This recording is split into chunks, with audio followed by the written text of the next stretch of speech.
Hey everyone, welcome to Infinity Harry. If you're enjoying our unique takes on Harry Potter and want to see more exciting content, don't forget to hit that subscribe button. Today we will see third part, What If Harry Adapted Terrible Magic Against Dursleys.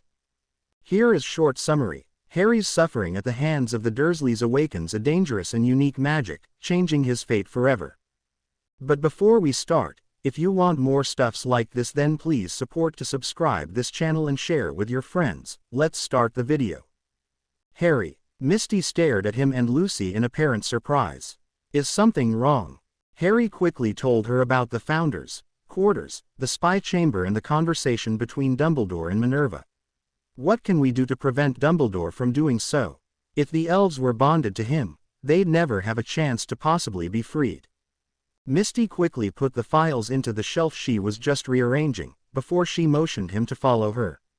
Let's speak with Barney. As the head house elf, he will know what to do. Barney patiently listened, just like he had always done when Harry still had attended his class together with Nina and Tony. Thank you for immediately acting on this threat, as I'd like to call it. I understand that you wish to help the house elves. Do you have any specific plan? Harry sighed. Would it be possible to speak to all house elves together? I can imagine to bind them to me for the time being and send them all to the Isle of Elves for a holiday until the beginning of the school year. Then, when they return, I'd call them together again and free them all. They will be allowed to work at Hogwarts as before, however, will be paid and receive their days off like any other employee. Barney nodded in apparent understanding. What if there are some who do not wish to be freed? Are there any? Barney shook his head. That I don't know. Are you ready to speak to them right away? Misty, will you stay with me please? Teddy is keeping Neville company in the Founders' quarters and can't join me here. Misty nodded, reassuringly. Of course, I will be with you. 10 minutes later, the Hogwarts house elves had laid down their work and were assembled in the large dining room in the elves' quarters.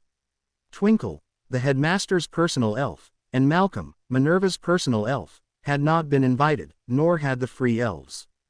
Together with Lucy, Harry stood in front of them between Barney and Misty. Do you want me to speak first? Harry cast Barney a grateful look. Yes please. Without mentioning anything about the headmaster, Barney explained about Harry being the owner of Hogwarts and wanting to renew the bond with the elves. You all know Harry. He is one of us and the only human allowed to stay on the Isle of Elves. On the Isle of Elves, Harry is known as the savior of the elves, because he works for the freedom of elves. He has already seen to it that about a dozen elves were freed.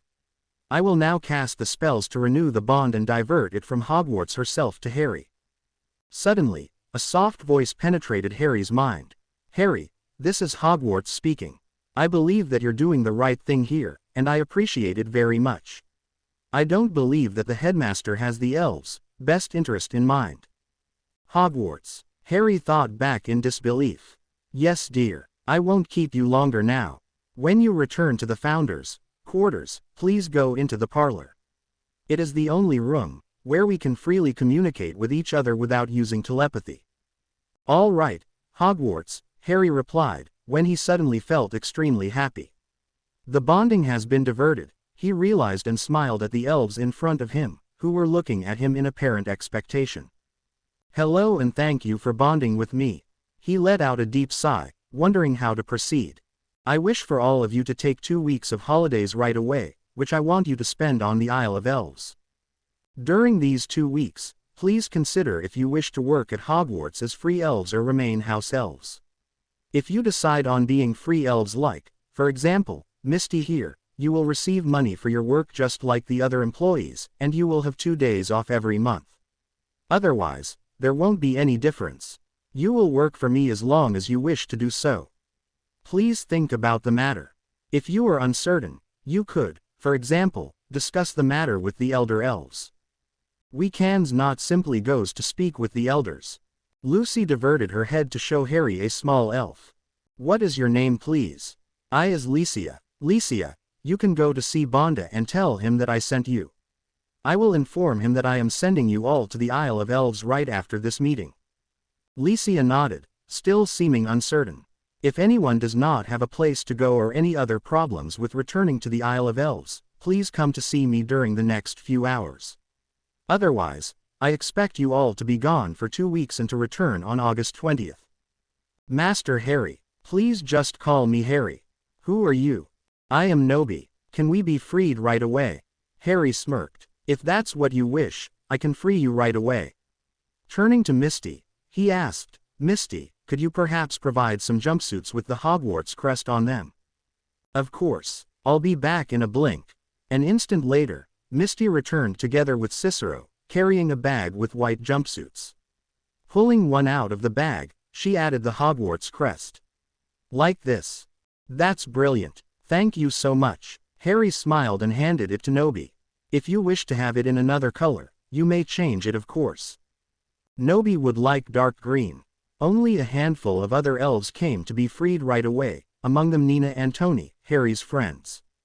By the time Harry and Lucy returned to the Founders' quarters, it was almost time for dinner. I wonder what Dumbledore is going to do when dinner doesn't appear on the table, Harry thought in anticipation. Oh well, we can simply eat at home. I haven't cooked ever since I came to live at Hogwarts, but it won't be a problem, especially as there should be enough ingredients to cook a meal in the elves' kitchen. Sorry that it took me so long. He cast Neville and Teddy an apologetic look. Let's head to dinner, and please don't tell anyone what you know. You look as if you had played a prank on someone. Ah, Teddy, you know me too well. All right, in a certain sense, yes. You mustn't tell anyone, but I sent all house elves to the Isle of Elves for 2 weeks. Teddy and Neville stared at him, open-mouthed. That's a good prank indeed. Neville shook his head in apparent disbelief. Well, please don't give me away, Harry repeated, as they walked the short distance to the Great Hall. Of course not. Neville gave him a comforting nod. Why would we? We're going to enjoy the headmaster's reaction. Teddy grinned in apparent anticipation. Harry sat at the sole table in the Great Hall between Regina on his right and Teddy and Neville on his left. Lucy gently licked Regina's hand in greeting, before she jumped into the playpen that had been placed onto the floor next to the table and carefully sat beside Felix, from where she showed Harry images of the dining table. The headmaster seemed to be in a pleasant mood, before his eyes fell onto Teddy. He should slowly get used to having Teddy dine with us in the Great Hall, Harry thought in annoyance. In a month's time, he's going to be a student here. Dumbledore tapped his wand against the table, and everyone expected the meal to pop up. However, nothing happened. He repeated the process without any success whatsoever. Barney. When the head house elf did not pop up within a minute, Dumbledore became seemingly impatient. Twinkle. Within an instant, his personal house elf appeared. Yes, Master Professor Dumbledore. What can Twinkle do for you? When Lucy showed him a close-up image of Twinkle, Harry noticed that the house elf seemed to be distressed. What are the house elves doing? We're waiting for dinner. Twinkle wrung his hands, apparently pondering how to respond. All the house elves are gone. Gone. Dumbledore cast the elf a look of pure disbelief. Twinkle nodded. Yes, Master Professor Dumbledore. Suddenly, a female voice sounded through the Great Hall. A voice, which Harry immediately recognized, as he had heard it speak into his mind earlier. Hogwarts herself. Who are you? Dumbledore looked around in apparent confusion. I am Hogwarts. As all the house elves are bonded to me, I decided to send them on a much-needed holiday. A holiday? Dumbledore's voice was laced with a combination of disbelief and anger. Yes. Where are they? Twinkle, can you? They are on the Isle of Elves and no, there is nothing that Twinkle can do about it. They will be back on August 20th. Well, then I'm going to bond them to me, as soon as they'll be back. I am afraid that's not possible, Headmaster. And why might that be? However, Hogwarts did not reply anymore. How are we going to get our dinner? Dumbledore uttered, seemingly more to himself than to his colleagues. Teddy rose from his chair, closely followed by Harry. Everyone, please come back in 1 hour. By then, we will have prepared dinner. An instant later, Lucy was at his side, and holding on to her paw, Harry popped them right into the elves' kitchen, glad when he sensed Teddy's and another elf's presence. Must be Twinkle, he thought, before he asked Lucy to show him what ingredients they had, so that he could decide what to cook. He chose pumpkin soup, shepherd's pie and chocolate pudding with cherries and ice cream. Together with Teddy, who had called his parents, and Twinkle, who had been joined by Minerva's elf, Malcolm, Harry made dinner for about 25 persons. Sorry, I don't know how to make it appear on the table in the Great Hall. He felt a little sheepish, after the elves had apparently accepted him as the master of the kitchen, as Cicero jokingly called him. Don't worry about that, I can do it, Twinkle reassured him. We're going to teach you tomorrow, when we have a bit more time, Cicero added, causing Harry to inwardly groan. Oh right, this means that we're going to have to cook 3 meals a day for a fortnight, he realized. Will you all help me again? He smiled in relief upon hearing a collective, of course. Oh, by the way, I want all of you to have dinner together with us in the Great Hall. Twinkle was the first to respond. Harry, I appreciate what you're doing for the elves, but I cannot do such a thing, considering that I am bonded to the headmaster. Same here, Malcolm added. Minerva, I have asked the elves who helped me cook dinner to join us in the Great Hall and eat together with us. Would it be all right for you if Malcolm joined us? Mistress Minerva is calling me. Malcolm popped away, causing Harry to grin. Just a minute later, the house elf was back. Mistress Minerva allowed me to join everyone in the Great Hall. The elf's eyes were wide in apparent bewilderment. Thank you for asking her, Harry. After dinner, Harry returned to the Founders' quarters with only Lucy in tow to speak with Hogwarts. He tentatively entered what the Founders pointed out to him as the parlor. Hogwarts, can you hear me, Harry, my child? Thank you for coming to visit. I suppose that my Founders have told you that you're the heir of all 4 of them and as such my owner. It was the soft voice of a gentle, old woman that talked to him, causing Harry to smile. Yes, they have told me and invited me into their rooms. This parlor here is the only room where you can simply talk to me. Everywhere else within my walls, you have to either put your hand against my wall or use telepathy like you did earlier. Harry nodded in understanding. Thank you for supporting me in the matter of the elves earlier and not giving me away to the headmaster. During the following 2 weeks, everyone became used to the fact that Harry and the free elves prepared the meals, while Malcolm did the washing up afterwards. Twinkle helped by doing the laundry for everyone. It became also normal for the elves, free or not, to join everyone at the table in the Great Hall, much to the headmaster's annoyance. When Draco came to visit a few days before Harry's birthday, he was surprised to say the least. You have house elves sit at the table and dine together with you. His voice was laced with bewilderment, causing Harry to inwardly chuckle. Why not? He replied, innocently. They're magical beings just like you and me, so why not? Because they're lower than us. Nonsense. Harry firmly shook his head. I don't think so either, Neville said in a soft voice. Their magic is extremely strong. Let's try to make Draco believe us and not the pureblood doctrine that his father tries to teach him, Harry thought to Neville, who returned a grin and an unobtrusive nod. Harry's official birthday, August 18th, dawned very hot and sunny. As his Hogwarts house elves were still on the Isle of Elves, he got up very early and together with a very sleepy Lucy made his way into the elves' kitchen. Misty, Cicero, Teddy, Lucky as well as Anna, Niall, Twinkle and Malcolm were already waiting for him. Good morning, Master of the Kitchens. Cicero smirked. And a very happy birthday to you, Misty added, carefully hugging him. Harry tried his best to not flinch back. He still was not completely used to hugs, although Regina and Misty tried their best to slowly make him more comfortable to touches and light hugs. Happy birthday, everyone else chorused. Thank you all so very much. Harry smiled at the elves, already pulling a few boxes of eggs out of the fridge. Today, I wish to prepare breakfast and lunch at the same time, because I have some plans and might not be here at lunchtime. Misty, Cicero and Teddy will probably with me, too. Everyone agreed, and Harry was extremely happy that by now, the elves had become used to the kitchen work and were able to efficiently support him, although they still insisted that he was the person responsible for the cooking. By the time breakfast was supposed to begin in the Great Hall, the dishes were waiting for Harry to send them up to the Great Hall, and everything that would be used for lunch was stocked in the fridges. Immediately after breakfast, Harry, Teddy, Lucy, Regina, Severus, Felix, Lucky, Misty, Cicero, Neville and Draco traveled to Riddle Manor using a portkey, which Severus had made earlier.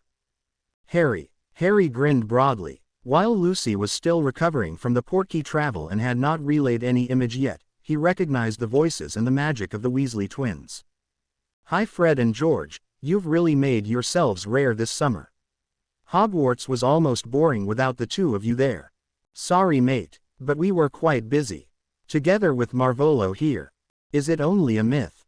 Or did Hogwarts really send all the house elves away for a holiday?" Harry chuckled. "No, it's not a myth, although it wasn't exactly Hogwarts who sent them away." "Oh well, that sounds like something our Harry would do." Harry was glad that he did not have to respond, as Marvolo chose that moment to approach him. "Good morning, Harry, and happy birthday." Marvolo grinned, although Harry had the impression as if the smile did not really reach his eyes. "Thank you," he replied in a small voice, wondering what might be wrong. "Are you ready to undergo yet another ritual?" The older wizard cast him a calculating look. Harry shrugged. "Today, I was wondering why you didn't have a ritual at the summer solstice." Marvolo let out a deep sigh. "Sorry Harry, but at that time, we weren't ready yet. Mind you, it was not the twins' fault. Their potion was already done by then." He glanced at Severus. "I believe that your father assisted with that." Severus lightly shook his head. "No, it was mostly the twins' work. I merely supervised them and may have given one or the other advice. But today is not one of the old holidays." Harry's statement was laced with doubt. "Today is your 11th birthday, enough of a special day to warrant for a ritual." Marvolo's voice was firm and convincing. "Must Harry sit in the circle? Can I sit with him?" Harry cast Teddy a grateful smile. "It always feels uncomfortable sitting in the circle, especially if I'm just by myself," he thought. "No Teddy, Harry may only bring Lucy into the circle, although I'd prefer even for her to remain just outside." "Oh well, Marvolo knows best," Harry thought. "Lulu, it's all right. I'll be fine on my own, provided that you show me images." "Don't I always do?" Harry nodded. "Yes, Lulu, you're the best." "Excuse me, sir, what kind of ritual is it?" Draco looked at Marvolo, wearing an expression of curiosity. "It is a ritual, which involves Canola, the deity of magic, as well as a potion invented by Messrs. Weasley, and it is supposed to help Harry with his eyesight." Harry let out a deep sigh. The elves already tried last year, and it didn't work, he thought, however, forced himself to remain quiet. "Harry, I am sorry, but I'll have to blindfold you. Lucy may, of course, relay the images to you." "All right." Harry nodded, thinking, even if not blindfolded, I wouldn't be able to see. "I'm blind in case you haven't noticed." Again, he knew better than to voice his thoughts. 10 minutes later, Harry was lying on his back in the middle of the circle, and with Lucy's help observed how Marvolo and the twins were worshipping Canola. They even involved his parents, Neville, Draco and Teddy, who were each standing around the circle holding a candle in their hands. Misty and Cicero were looking after Felix and Lucky. Apparently, Lucky was whispering things to Felix, who could only retaliate with single vocals, which did not make any sense. "Oh well, they're only 4 months old. How strange that the elves develop so much faster than humans," Harry thought, before his mind slipped into a blissful unconsciousness. By the time Harry's mind returned to consciousness, he found himself lying on the sofa in the living room with Lucy and Felix cuddled against his stomach and his back. Everyone else was having tea chatting animatedly. "What happened, Harry?" Misty was the first to kneel in front of him. "Your eyes are a beautiful emerald green. I am so happy." "My eyes." Only then did he recall what had happened before. The ritual. He quickly brought himself into a sitting position, careful to not wake Felix, while Lucy immediately jumped from the sofa and dashed to the garden door, where Teddy readily let her out into the garden. Yes. His father came to sit next to him and gently pulled Felix onto his lap. "Apparently, the ritual worked and restored your eyesight. I can still see everyone, although Lucy is out in the garden," Harry thought in disbelief, only now able to process his father's words. "Congratulations, son." "Thank you." Tears leaked from beautiful, emerald eyes, as Harry turned to look at Marvolo and the twins.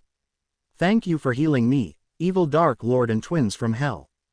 Marvolo smirked. "You're welcome, boy who lived and, as I head from Cicero, master of the kitchens." Rolling his eyes at his friends, Harry felt happier than he could remember having felt ever before. "I can see," he thought with a combination of disbelief and happiness. "Did you feel the magic in the room during the ritual? It was impressive." Harry gave Draco a short nod. "It always is. I've attended several rituals with Marvolo before. He's really great at rituals and at magic as such." Harry, Draco, Neville and Teddy were sitting in the Prince family's living room discussing the earlier events. Lucy was fast asleep next to Harry on the sofa. "What I still don't get around is," Draco looked at Teddy, "why so many elves were involved in this. In all the pureblood families I know, elves are mere house elves. They do whatever we tell them, and that's it." Harry nodded. "They're **avs. He began to tell Draco about the Isle of Elves, ending up holding a long monologue about the elves, their relationship to humans and the unrightful ends **avement of the elves. Regina and Severus entered the room after bathing Felix and putting him to bed, and after hearing Harry's last words, Severus cast his godson a stern look. "Draco, please be careful what you say at home. Your parents would not agree to our opinions about magical creatures including elves, as they believe that having house elves is convenient for wizards and witches." "Uncle Severus, why did you free Cicero?" Severus quirked an eyebrow. "Because it was the right thing to do. I pay him 1 galleon per month, and he has 1 day off every week, but he is making up for everything tenfold, because he is very happy. I do not regret making that decision in the slightest." Draco nodded in apparent understanding. "You know Dobby, don't you? That hyper-elf of yours." Severus smirked. "Yes, him. Do you think he'd like to be free?" Severus let out a sound close to a snort, causing Harry to look at his father in surprise. "I'm sure he would be delighted. However, you can only free him if he's only bonded to you and not to your father as well." Draco remained pensive for a moment, before he sighed, deeply. "He's probably bonded to father as well. So we'd have to think of a way to trick your father into freeing him." "Harry." Severus stared at him, exasperation clearly written in his face. "How do you suppose you can trick Lord Malfoy into freeing his house elf? Didn't Marvolo's elf draught trick his own master into freeing him?" Severus shook his head in obvious annoyance. Turning to Regina, he stated, "Our son definitely has Gryffindor traits." "I think I might have an idea," Draco said, pensively. "I merely need a fake letter from someone at Hogwarts, perhaps Professor McGonagall." In the morning, the headline of the Daily Prophet shouted in red letters, "Lord Voldemort and the Weasley twins heal Harry Prince from the Epial's disease." Underneath, a short explanation followed. Fred and George Weasley, both soon to be third years at Hogwarts School for Witchcraft and Wizardry and student assistants to the head of Slytherin and Potions Master, Lord Severus Prince, have developed a potion, which they and Lord Gaunt used in a magical ritual to cure Harry Prince's eyesight. Read more about Lord Gaunt and the Weasley twins on page 5. Molly Weasley stared at the paper in front of her in absolute horror, the cup full with tea in her left hand hovering in midair. "Arthur." "Yes, my dear." Arthur looked around the parchment he was studying in preparation of his work at the Ministry of Magic. "Look at this. Our children are working together with you know who." "What?" Percy stared at her in apparent horror. "Hanswee." Ron gasped, bits and pieces of porridge flying all over the table. "Ron, you pig." Ginny glared at her brother. Sending a collective glare at her children, Molly summoned parchment and a quill and began to write. "What are you doing, dear?" Arthur asked in a soft voice. He's always been too soft with these troublemakers, Molly thought, angrily. "Writing a howler of course. What else can I do, considering that they've spent the whole holidays at Hogwarts and not at home?" Arthur gently laid his hand over hers. "I wouldn't do that, Molly." Molly glared at her husband. "Oh, believe me, I will." Looking at the deadline of the Daily Prophet, the twins chuckled. "Severus, thank you so much for allowing us to return to Hogwarts. And not to the Burrow last night. As reading this, our mother is surely going to be very upset." "Why, Harry looked at the twins, questioningly. There is nothing bad about healing my eyesight, is there? On the contrary, you're absolutely amazing. It's not because of that, but because of working together with Marvolo. As she doesn't believe that he acted how he did. Because he was under the Imperious curse. Messrs. Weasley, there is no actual proof that he was. He is an extremely dangerous man, and your parents are firmly on the side of the light. Especially Harry is in grave danger because of him. Harry rolled his eyes at the headmaster, however, became distracted, when a soft voice penetrated his mind. Hello Harry, are the twins near you? Hi Ginny, yes, they are. Why are you asking? Our mum is just sending them a howler, just so you all know in advance. Congratulations, by the way, for being cured. Thank you, Ginny, your brothers are amazing. He quickly informed the twins of their sister's warning, just a few minutes before Molly Weasley's voice could be heard all over the Great Hall. On the following day, the day on which Harry's house elves were supposed to come back to Hogwarts, Draco stepped into the fireplace to return home for the 10 days before the beginning of his first Hogwarts year. He stepped out of the fireplace, smirking upon seeing in relief that Dobby was waiting for him, bowing deeply. Dobby, pay attention, when Father gives you something. It was only a whisper. However, Dobby stared at him, wide-eyed in apparent shock. Where are my parents? In the dining room, Master Draco. Dobby strode ahead in his usual excitement. Mother, Father, I am back. He handed his father an envelope. Last-minute instructions for the sorting ceremony. Usually, they send it by owl, but as I was at Hogwarts. He slowly trailed off, observing how his father tossed the envelope at Dobby. File this with the other Hogwarts letters. Dobby carefully opened the envelope, only to pull out a sock. Staring at the treasure in his hand, he shouted in a combination of excitement and happiness. Master has given Dobby clothes. Dobby is free. Draco inwardly smirked, before he saw his father point his wand at Dobby. Dobby, quickly, go to Hogwarts and wait for me. The others will help you. With a loud crack, Dobby disappeared, right before a green curse hit the wall behind the spot where the elf had been standing an instant ago. Draco, go to your room. I do not wish to see you before you leave for Hogwarts. Draco happily complied, not surprised at all by his father's reaction. Harry, can you please come to the elves' quarters for a moment? Looking at Misty in surprise, Harry nodded and, grabbing Lucius' paw as he was used to, popped them into the elves' quarters. What happened? This is Dobby. A seemingly hyper-elf nodded in apparent enthusiasm and began to explain. Hello Harry Prince, the savior of the elves. I is Dobby. I was bonded to the Malfoys, but little Master Draco tricked Master Lucius into freeing me and sent me to Hogwarts to wait for him. Dobby would rather work for the great Harry Prince though. Harry inwardly groaned and explained how he intended to free all the Hogwarts elves upon their return from their holiday later the same day. If you wish to work for me as a free elf just like all the other elves, you may do so, but don't you wish to work for Draco? Before Dobby could even respond, all the other house elves returned from the Isle of Elves, and Barney addressed Harry. Harry, do you wish to speak with everyone now? Yes please. Harry once again explained his idea of freeing them all to the elves, who had not wished to be freed right after their conversation 2 weeks ago. After the exchange of a few sentences, promises and reassurances, during which the elves made a huge fuss about the matter that he was cured and able to properly see, Harry freed them all but 18, who absolutely did not wish to be free. He also introduced Dobby to the elves and asked them to allow him to work together with them. Master Harry, a small house elf, who did not wish to be freed, addressed him. Please just call me Harry. What is your name, and what can I do for you?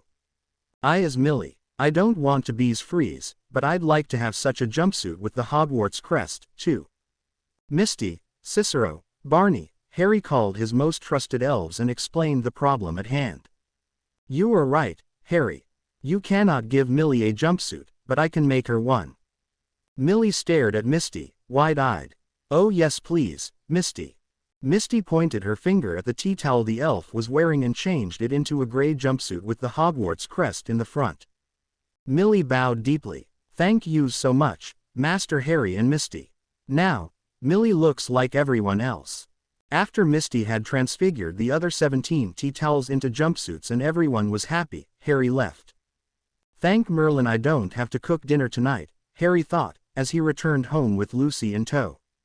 Exactly a week later, 5 days before the beginning of the new school year, Ginny suddenly thought to Harry. Hi Harry, are you busy? I must share something funny with you. It's fine, Harry replied, smiling. He was just relaxing on the sofa in the living room together with Lucy after helping Regina to give Felix a bath. A moment later, images began to play in the front of his mind. He found himself in what he recognized as the Weasleys' kitchen. A barn owl dropped a red envelope onto the table, where Ginny, Ronald, Percy and their parents were gathered for a meal. It unfolded itself and began to shout in the twins' voices. Molly Weasley, are you really our mother? Scolding us, while the rest of the magical world is congratulating us. Minister Bagnold introduced us to the head healer of St. Mungo's, and promised Lord Gaunt and us the Order of Merlin 3rd class for inventing a cure for the Epial's disease. They continued in quieter voices. Dad, we'll come to see you when we're at the ministry to receive our rewards. And Mum, congratulations for winning the Stupidity Award of the Year. With that, the scene ended, and Harry found himself back in his own home. Oh Merlin, thanks for sharing this with me. I just had to share it. Percy and Ronald always take my mother's side, but my dad and I don't. I think she should be happy, for the twins for having been able to cure you, and for you for being able to see again. Congratulations Harry, by the way. Thank you, Harry replied, smiling. Oh, I so wished I could go to Hogwarts now, too, instead of having to wait another year. I fully understand, but a year is quick. Shall I ask the twins to write to you? Oh, yes please. Did I tell you that they're my favorite brothers? Yes, you did, and I understand that well. I like Charlie, too though. Yes, he's great and Bill as well, but I barely get to see them now that they're both working. Oh well, good night, Harry. Night, Ginny. On Friday morning, Harry popped Lucy and himself to the Muggle part of King's Cross Station in London, while Teddy followed with Regina in tow. Severus remained at Hogwarts looking after Felix, after Regina had reassured him that she knew how to get onto platform 9 3/4 at least 3 times. A few minutes later, they stood on the platform and stared at the red steam engine in amazement. Finally, we get to board that thing. Neville joined them together with his father, while from the other side, Draco appeared, only accompanied by his mother. Hi Draco. Harry quickly waved him over. Draco, take good care of yourself and write to me. After how your father behaved after the stunt you did with Dobby, I am considering separating from him. I will ask Lord Black if he is willing to annul our wedding and thus take me back into the Black family. Harry quickly explained the matter to Sirius, completely forgetting that his godfather was not capable of telepathy. However, a few minutes later, while Harry talked with Teddy, Neville and Draco and Regina pulled Frank and Narcissa into a conversation. A large, black dog appeared next to Lucy. Sirius. The dog nodded, before he transformed back into his human form. Sissa, I'd love to annul your wedding and welcome you back into the Black family, and draw me as well if she wants it. Thanks Sirius. I appreciate it, Harry thought to his godfather, before he became distracted, when 2 identical faces looked out of a window and shouted his name. We better board the train. Come Lucy and Teddy. Bye Regina, I'll see you at the sorting. Accepting a warm hug from his adoptive mother, Harry ushered Lucy onto the train, glad that the twins had reserved seats for him and his 3 friends in their compartment. Harry, Teddy, Neville and Draco had just made themselves comfortable in the compartment together with the twins, when the door opened and another boy stuck his head in. Do you have space for one more? Harry recognized the boy as Theodore Nott. His father, Artemis Nott, was a good friend of Marvolo, and he had met the boy a few times at one or the other ritual which had taken place at Riddle Manor. Hi Theodore, come in. The more the merrier, Harry said, smiling, as he pulled Teddy closer to himself to vacate a seat for Theodore. Not. Draco nodded politely, before he looked from Theodore to Harry. The two of you are on a first-name basis. Harry smirked and explained why they were acquainted with each other, before he introduced Theodore to the twins, Neville and Teddy. "We've met as well." Theodore looked at Teddy. "You're really going to attend Hogwarts together with us?" Seeing Teddy nod, he added, "That's amazing. Well done, Harry and Teddy. Congratulations for having your eyesight cured, by the way." "Thank you." Harry smiled. "Thank Merlin they managed to heal me right on time before becoming a first year," he thought, casting the twins a grateful look, which the two boys apparently did not even notice, as they had their heads close together, whispering quietly. Harry let out a groan. "Oh no, tell me you're not planning a prank on everyone during the welcoming feast." Fred and George looked up, theatrically threw their hands into the air, before they placed their right hands onto their chests. "Ah, but Harry, have you known us to be anything but handsome, studious students?" Harry let out a small snort, and everyone who was already acquainted with the funny boys chuckled. The train ride was long, however, the boys had much fun. Occasionally, some of the twins' Slytherin classmates came to say hello, and at one point, their younger brother Ronald stuck his head into the compartment. Standing there wearing a defiant expression, he addressed his brothers. "Fred and George, you're real prats. How dare you work together with you-know-who and send Mum a howler? No wonder you're slimy Slytherins. Ah, Ronnikins, you don't even know what you're talking about. So just go away, and sit with the other first years." "He's first year as well," Ronald replied, stroppily, pointing a finger at Harry. "And why do you have a house elf here?" "He's not a house elf but an elf, who is going to be a first year together with us." Harry's voice was firm and grim, and apparently, the other boy did not dare discuss with him but left without another word. Too bad he won't fit anywhere but Gryffindor, as he's too stupid to be a Ravenclaw, too jealous to be a Hufflepuff, and not genius enough to be in Slytherin. Everyone chuckled. "So, one needs to be a genius to be in Slytherin." Theodore smirked, when the twins nodded, eagerly. "I wonder where I'm going to be sorted," Harry mused, wondering what traits he had.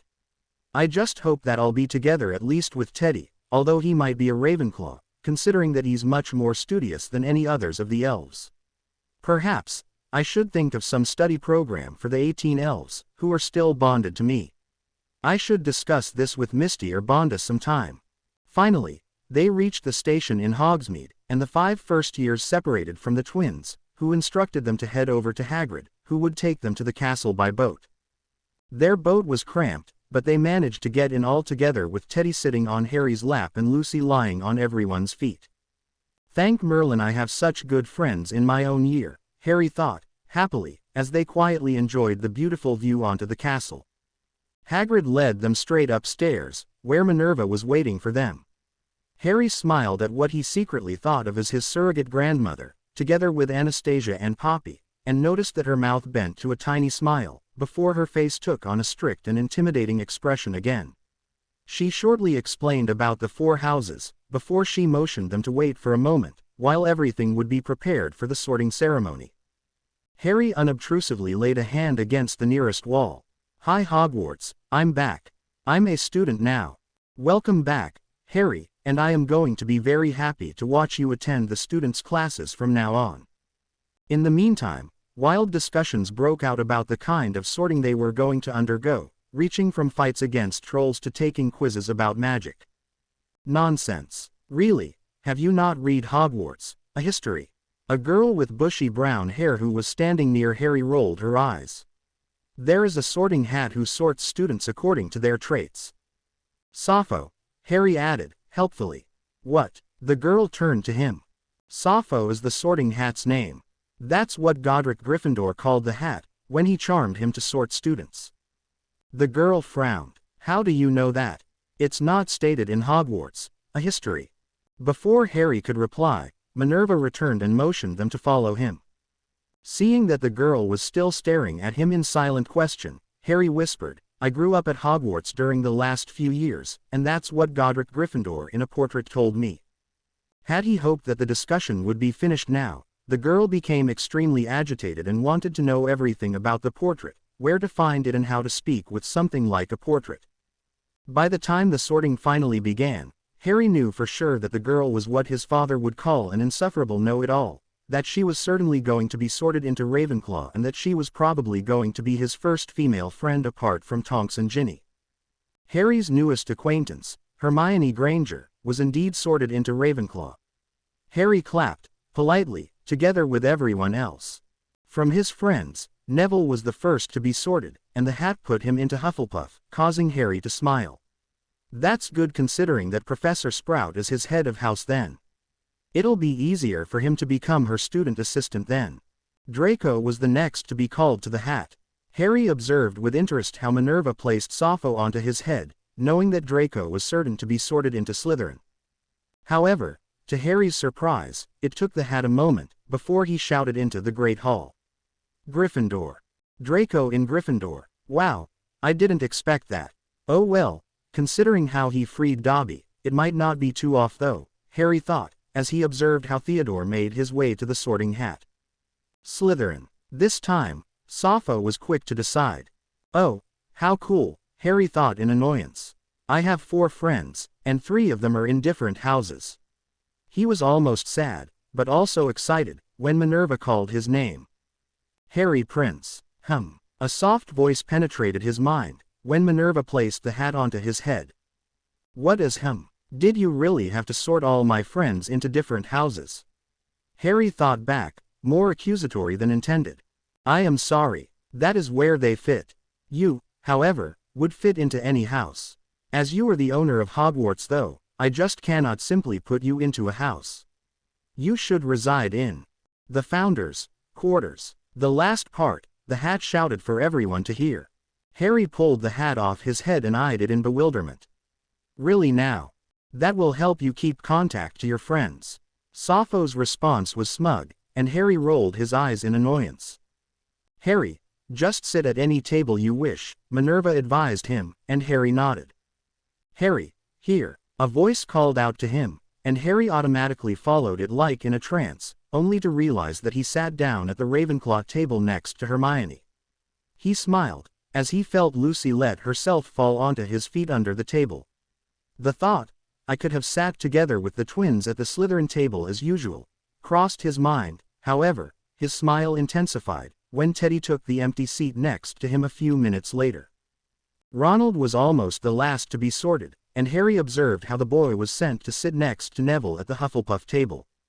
Your brother is in Hufflepuff, he thought to Ginny, his voice laced with amusement, as he considered how the boy had emphasized several times that all Weasleys belonged into Gryffindor.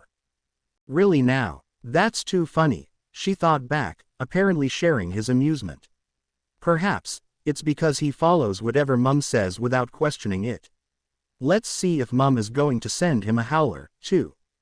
Harry smirked. I'd make a bet that you'll be sorted into Slytherin next year.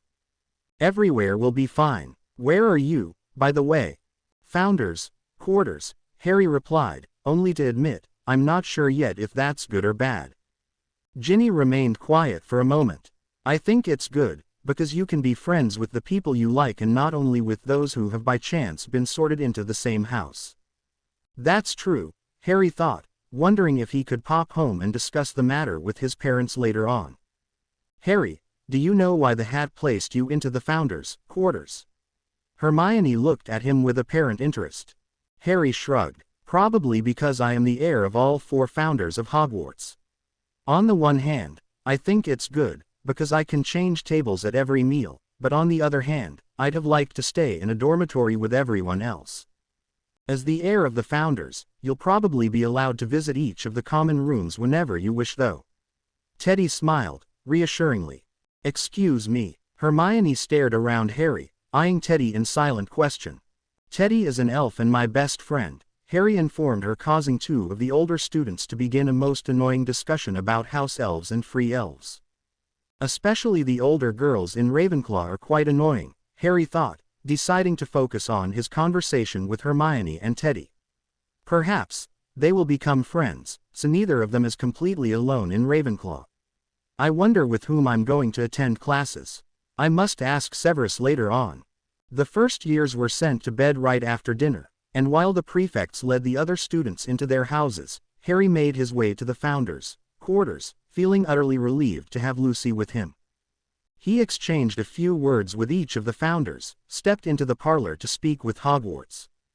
As much as I am happy to have you here in my founders' quarters, I believe that you must feel very alone here without your classmates. Hogwarts remained pensive for a moment, before she suggested, shall I make a shortcut from here to your parents' living room, so that you can de facto stay at home, although you officially live in these rooms? Harry smiled at the castle's kindness. Hogwarts, that's very generous of you, but I don't know if my parents would want that. They'll be happy to be alone with Felix, and the other students don't have their parents nearby either, he thought, letting out a deep sigh. He remained deep in thoughts for a while, when suddenly Severus' voice penetrated his mind. Harry, would you mind popping home for a moment? Harry quickly excused himself and popped right home together with Lucy, smiling, when he saw Regina and Severus sitting in the living room. Did you not have a house meeting in Slytherin? Yes, and I am sorry, I should have invited you to join us for the meeting, considering that you're part of Slytherin as much as of any of the other houses. We will have a house meeting every Friday evening 30 minutes before curfew, and you're welcome to join us whenever you wish. Harry nodded in understanding. Thank you, Severus, I will. Severus let out a deep sigh, before he quirked an eyebrow. Harry, which part of, you're our son and we love you, did you not understand? Harry uncertainly looked at the nearest bookshelf, which seemed extremely interesting right now. Salazar informed me that Hogwarts offered you to make a shortcut between our rooms and the living room in the Founders' quarters, so that you won't have to remain just by yourself but could live at home. He said that you replied you didn't know if you were welcome to do so. Harry shrugged, suddenly realizing that it was complete nonsense. His parents had told him often enough that he was a proper member of the family. I'm sorry. He looked from his father to his mother, who both smiled at him. I was stupid. Would it be all right if I continued living at home? Of course. We'd be happy, son, and so would Felix. Please ask Hogwarts to make the connecting door later on. Let's have some tea first. Regina smiled, seemingly happy to have her family complete again. Soon afterwards, Minerva joined them as well, and Harry felt happy to be able to spend time with his friends during the day but to return home afterwards. Curfew had already begun, when he transformed into his canine form and together with Lucy strode through the empty corridors to the Founders' quarters, hoping that Hogwarts would swiftly be able to make the shortcut, so that they'd be able to spend the night in their own room at home. Around curfew, Albus Dumbledore made his way to the kitchens. Minerva was busy with something that evening, so he decided to go for a stroll and help himself to some hot chocolate with marshmallows. Thank Merlin the house elves are back, he thought, wondering how and why they had changed their usual aprons to jumpsuits that were decorated with the Hogwarts crest. They fit them well though. When he was on his way back to his rooms, he was almost run over by two dogs, which then stopped running and stared at him, letting out a couple of barks. Dogs, he thought in disbelief. Who are you? Instead of replying in any way, however, the two dogs instantly vanished from the sight. Dogs which can turn invisible. He wondered, searching his mind if he had ever heard of such a thing, but was unable to come up with anything. He waved his wand, only to realize that there was no dog or any other animal in the corridor before him. Did I imagine that? One could have been Harry's familiar, but he only has one dog, and it was too dark to properly see them. In absolute confusion, he returned home to the headmaster's office, deciding to have Fawkes flash him to the kitchens the next time. In the morning after the welcoming feast, Harry chose to sit at the Gryffindor table together with Draco. Halfway through the meal, Minerva approached the house table to distribute the timetables. Mr. Prince, I've put you together with the Gryffindors and Slytherins for the time being, but I can change this at any time if you have other ideas. Harry remained pensive for a moment. Would it perhaps be possible to change this on a weekly basis? 2. For example, attend classes together with the Gryffindors and Slytherins one week and then with the Ravenclaws and Hufflepuffs the next week. That's a wonderful idea. Yes, Mr. Prince, please do so. I will ask Professor Sprout to hand you a second timetable. Minerva seemed pleased, causing Harry to smile. Minerva had just returned to the high table, when the post owls swept into the great hall. Harry heard shouts of pleasure from all house tables, as the students opened letters and care packages from their families. "Oh well, I have my family here," he thought, happily, as he observed his father quietly converse with Minerva. Regina was not in the great hall. "She's looking after Felix at home." Harry smiled, as he thought of his baby brother, who was as cute as a button, especially now, as he recently had begun to look at Harry, whenever he was nearby. All of a sudden, a voice, which he recognized as that of Molly Weasley, could be heard all over the great hall. "How could you let yourself be sorted into Hufflepuff of all houses? That demands loyalty, and the only loyalty you have is to your stomach.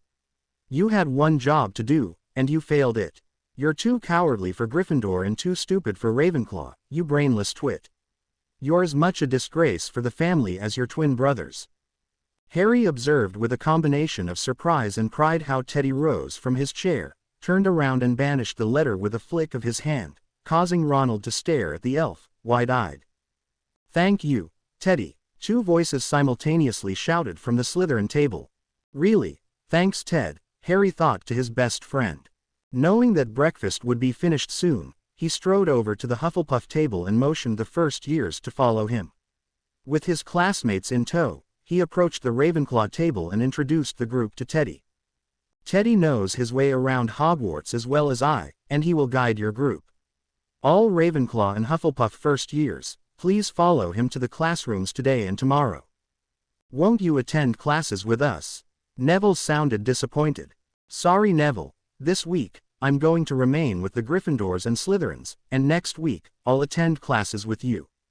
"Ah, all right, then all houses have someone who knows his way around this huge place. That makes sense." Neville nodded in understanding. "Ah, but I had so many questions to ask you." Hermione gave him a look of pure displeasure. "Could you perhaps at least show me the library later on?" Harry nodded. "Everyone who wishes to see the library, meet us here in the Great Hall right after the last afternoon class." He then headed to the Slytherin table and asked the first years to follow him to the Gryffindor table, where they picked up the other half of their group and made their way to the Transfiguration classroom with Lucy running ahead in apparent eagerness. "Lulu, you'll have to be really quiet in class," Harry whispered to her, once he caught up with her in front of the classroom. Lucy licked his hand in silent promise, before she stormed into the classroom, making Harry roll his eyes in annoyance. Harry followed Draco into the classroom, pulling Theodore into the first row with them. "Don't I have to sit with the Slytherins?" The other boy cast him a questioning look.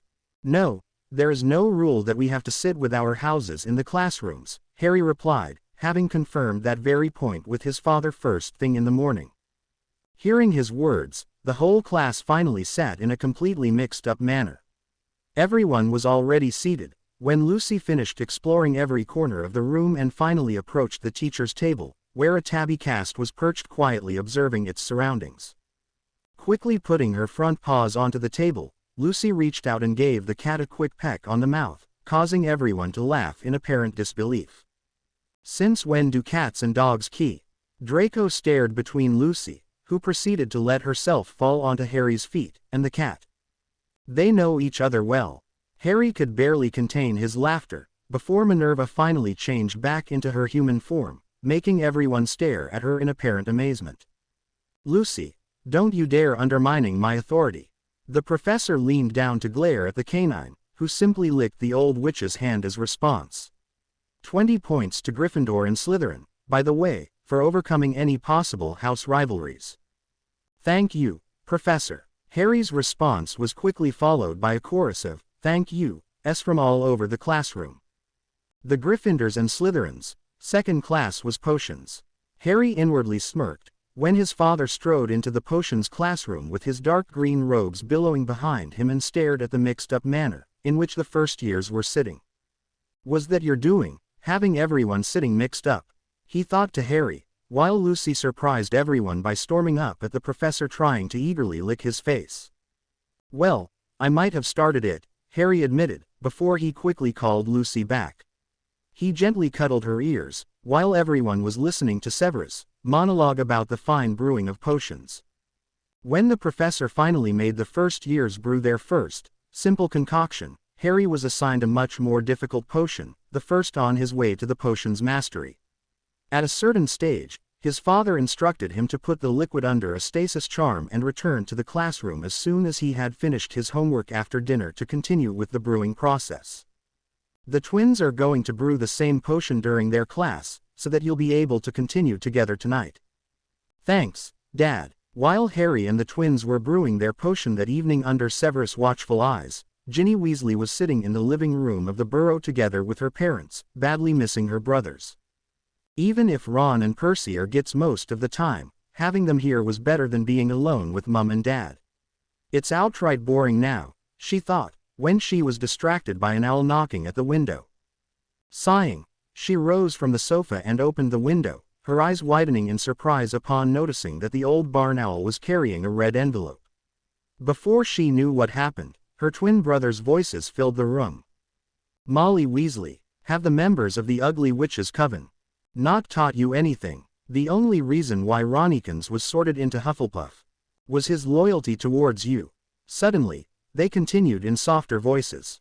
Dad, can you please teach your wife to behave herself when acting in the name of Weasley, as we wish to be proud to carry our family name?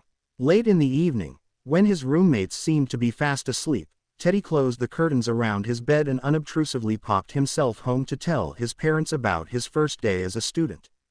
It was so funny. Before our first class, which was charms, Harry thought to me to sit with Hermione and pull Neville over as well and tell everyone to sit in a mixed-up manner.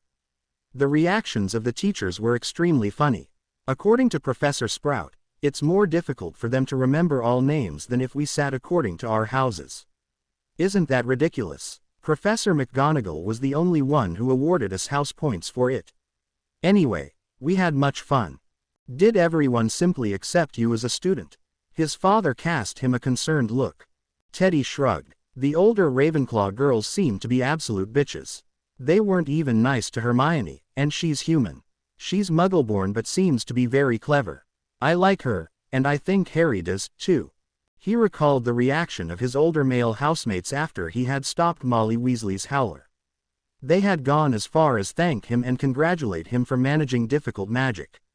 He decided to not bore his parents with too many stories though and instead asked after Lucky. Lucky as well. He spent some time with Felix today, and they're really cute together. His mother smiled in apparent happiness. You better return home though, before anyone misses you, son. His father pulled him into a light hug. Come to visit again soon though, especially if you need help with anything, Misty added and keyed him good night. Arthur Weasley cleared his throat. How to get through to Molly? The twins' letter surely hasn't, he realized upon hearing her rant about their sons being disrespectful. Sorry, Mum, but I think the twins are right. Arthur stared at his little girl with a combination of bewilderment and amazement. Ginny, you too. Molly seemed close to exploding. Be quiet, both of you. I should have done this a long time ago, Arthur thought, before he continued. Molly, I have to agree with Ginny and the twins. Scolding members of our own family in front of hundreds of strangers is not adequate. If you wish to remain a member of the Weasley family, you will immediately stop writing howlers to anyone. Otherwise, we will not have a future together, and you'll have to take on the Pruitt name again. I said it, he thought, inwardly groaning, as he greatly disliked any kind of fight. Molly simply stared at him, open-mouthed, however, refrained from speaking up. She then quietly left the room and headed upstairs. Well said, Dad. Arthur smiled at his daughter, before he said, Good night, Ginny. I'm going to spend the night in my office at the Ministry. Night, Dad, Ginny replied, smiling. From his colleagues, Severus had already heard that not only the Gryffindor and Slytherin first years stuck together but the Hufflepuffs and Ravenclaws as well. Nevertheless, he was surprised to say the least, when Teddy sat between Hermione Granger from Ravenclaw and Neville from Hufflepuff in the first row. On the previous day, he had noticed in relief that among the Slytherins and Gryffindors there was no real dunderhead. Oh well, the Slytherins are usually taught to a certain degree by their parents, but one never knows with the other three houses. He would observe both classes for a few weeks, before he was going to consider pairing them to have at least one good student work together with possible dunderheads. Teddy seemed to know exactly what he was doing. Cicero must have taught him, and he even brewed with Harry a few times, he recalled, when he realized that Neville seemed to have no clue what he was doing. At one stage, Teddy suddenly pushed Neville under the table, just on time to prevent his friend from being hit by his exploding potion. Evanesco. Longbottom. Detention with me tonight, Severus drawled, wondering if Harry was willing to help his friend brew the potion in his stead. Teddy, that was well done. 20 points to Ravenclaw, he uttered, causing the Ravenclaws to cheer. Thank you, Professor. Teddy was grinning broadly. Thank you, Teddy, Neville whispered much too loud, as he stood from the floor and gingerly sat on his chair once more. To Severus' relief, the class was over a few minutes later. At lunchtime, Harry was sitting at the Ravenclaw table between Teddy and Hermione, when his friends told him about the Ravenclaws and Hufflepuff's potions class from that very morning. Ah, poor Neville, Harry whispered. Perhaps I can attend that detention together with him. I'll ask my father later on. In any case, that was well done, Teddy. Even if the potion was harmless, Neville could have been hurt. He seemed very unsure about the directions on the board, so I was prepared that he might fail his potion. Teddy shrugged, glancing over at the Hufflepuff table, where Neville was discussing something with Ronald Weasley. Harry, do you know what's on the third-floor corridor that the headmaster warned us about? Hermione cast him a questioning look. Harry looked up, startled. No, I've no idea. Teddy, have you heard anything about that? Teddy shook his head. No. Does it matter? We can simply stay away from whatever it is. Hermione smiled. Oh well, yes, we'll do that in any case. In the evening, Harry patiently guided Neville through the brewing process of the simple first-year potion. 30 minutes into the process, a perfect concoction was simmering in his cauldron. Neville let out a deep sigh. Harry, thank you so much for helping me. I just didn't know how to do it. I don't even know what I did wrong. Dad, do you know what Neville did wrong this morning? Severus came over from the teacher's table, where he had been quietly working. Towering over the cauldron, he sniffed at the potion, before he banished it with a flick of his wand. Mr. Longbottom, that was well done. You probably cut the birch bark into pieces instead of slicing it if I'm not mistaken. He quirked an eyebrow in silent question. Ah, yes, probably, Neville admitted. How do I know the difference then? For ingredients, which you haven't handled before, it is usually stated in the book. You'll have to remember how to prepare each of the ingredients, as in your 7th year, it will simply state the amount of the ingredient and not the method of preparation anymore. What if it's an ingredient which you can prepare in various ways? Harry raised an eyebrow in challenge. If you can't know which method to use, it'll be stated in the recipe. Looking at Harry, he added, did you ever encounter problems before taking your newt? No, Harry admitted, grinning. I had a good teacher. Rolling his eyes, Severus dismissed them. Let's go. Harry ushered Neville and Lucy outside. Do you want to visit your parents for a while? They're not at home. Mum said something about having to visit Gran tonight, Neville replied, smiling. We'll take you back to your common room then, Harry decided and accompanied his friend to the entrance to Hufflepuff House, before he transformed into his canine form and ran all the way back to the Founders' quarters together with Lucy.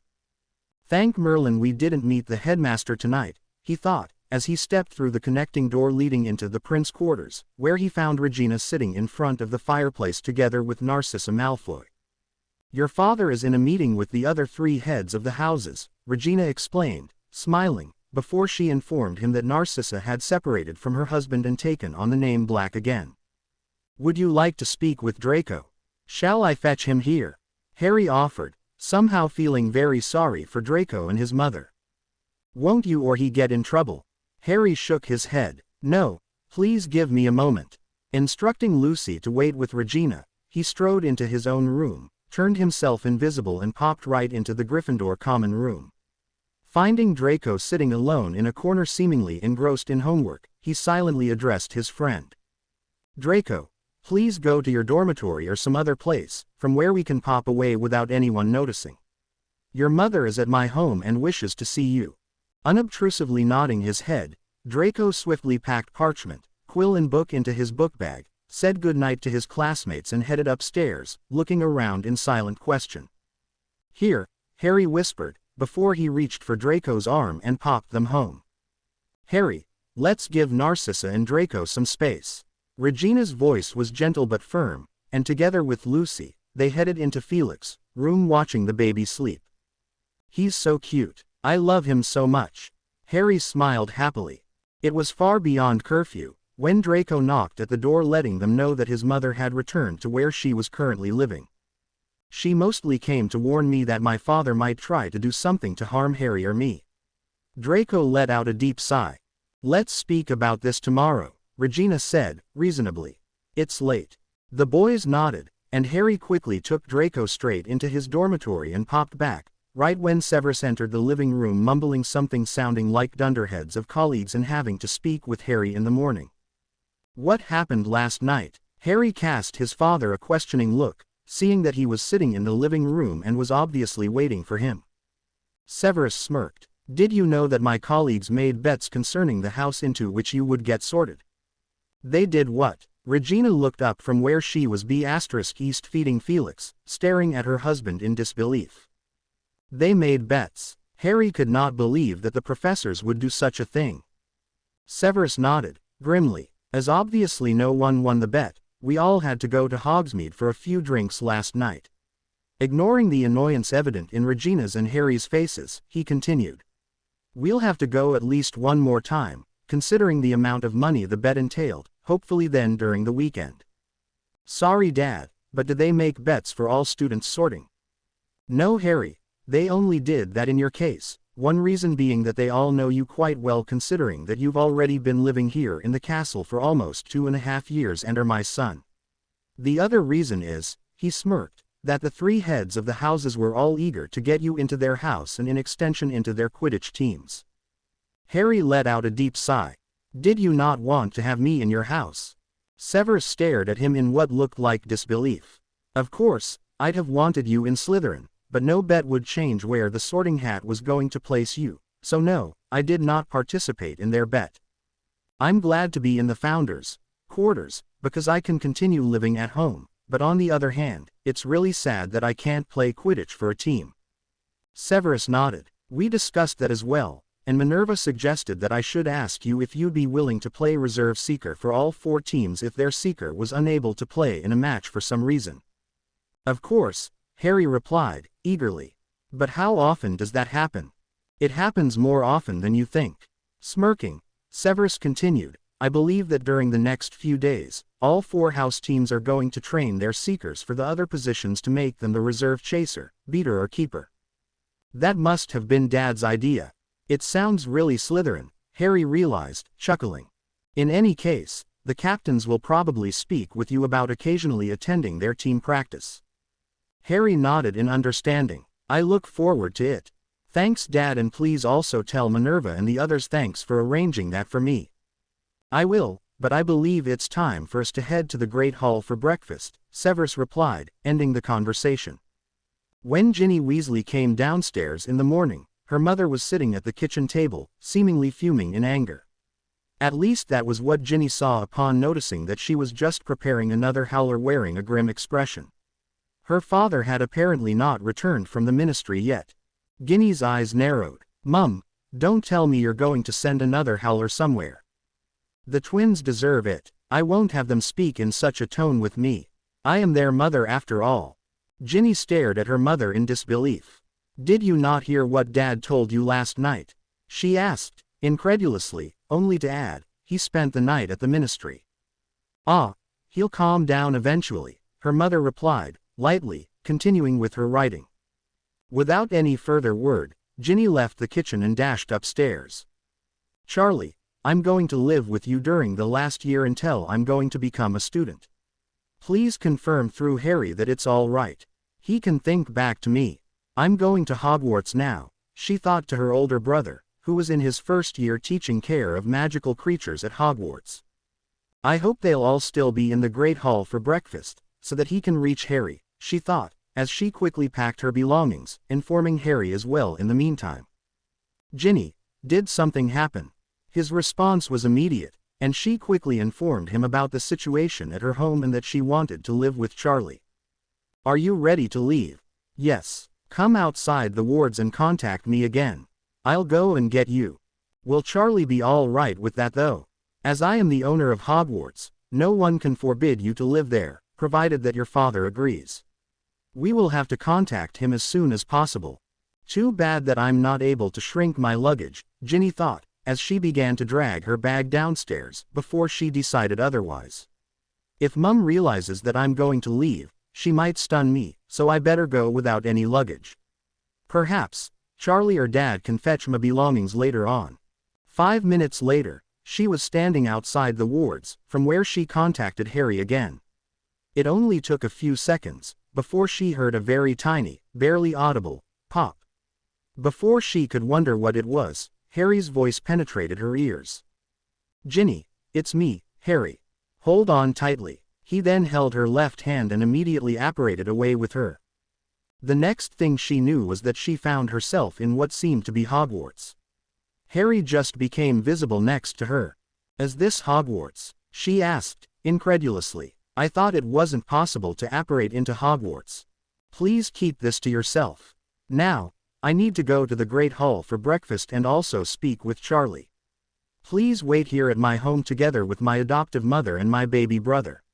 He then led her out of the room. "Mum, this is Ginny Weasley. Ginny, this is my adoptive mother, Regina Lestrange Prince. Sorry, but I really have to leave for breakfast and classes. I'll speak with Charlie and inform you through telepathy." His mother smiled reassuringly. "May I call you Ginny?" Ginny nodded. "Yes, of course. Then take a seat and tell me what happened." "Harry only told me that you left your home to come to live at Hogwarts with your brother. Afterwards, we will call your father as Harry instructed us. Did you already have breakfast?" Ginny shook her head. Her thoughts went haywire, and she barely noticed how Regina called a house elf and asked for breakfast for the two of them. She then hesitantly told Harry's mother about her fight with her mother and between her parents and her decision to live with her older brother for the year, before she was going to become a student anyway. Somehow, she realized quickly that Regina was very easy to talk to. She seemed to understand her so well. "This is so strange. She seems to understand me better than my own mother," she thought in surprise. "Do you wish to call your father, or should I try to contact him?" Regina's voice was so gentle that Ginny felt very comforted. "Please," she thought back, smiling at the kind witch. Regina then headed to the fireplace and called the address that Ginny told her. A moment later, her own father's head appeared in the flames. "Mr. Weasley, I am Regina Lestrange Prince, Harry's adoptive mother." "Hello Lady Lestrange," her father replied in apparent surprise. "Your daughter Ginny is here at Hogwarts with me. Apparently, she had a fight with her mother and wishes to stay with her older brother at Hogwarts for the time being if that's all right with you. Charlie already gave his okay. She is here in our rooms for now, but Charlie and Harry will come here during lunchtime. May we perhaps invite you to join us as well?" To Ginny's relief, her father immediately agreed, before he asked if he could speak with her for a moment. Ginny knelt in front of the fireplace. "Hi Dad, sorry, but seeing that Mum was writing another howler to the twins, I decided to leave."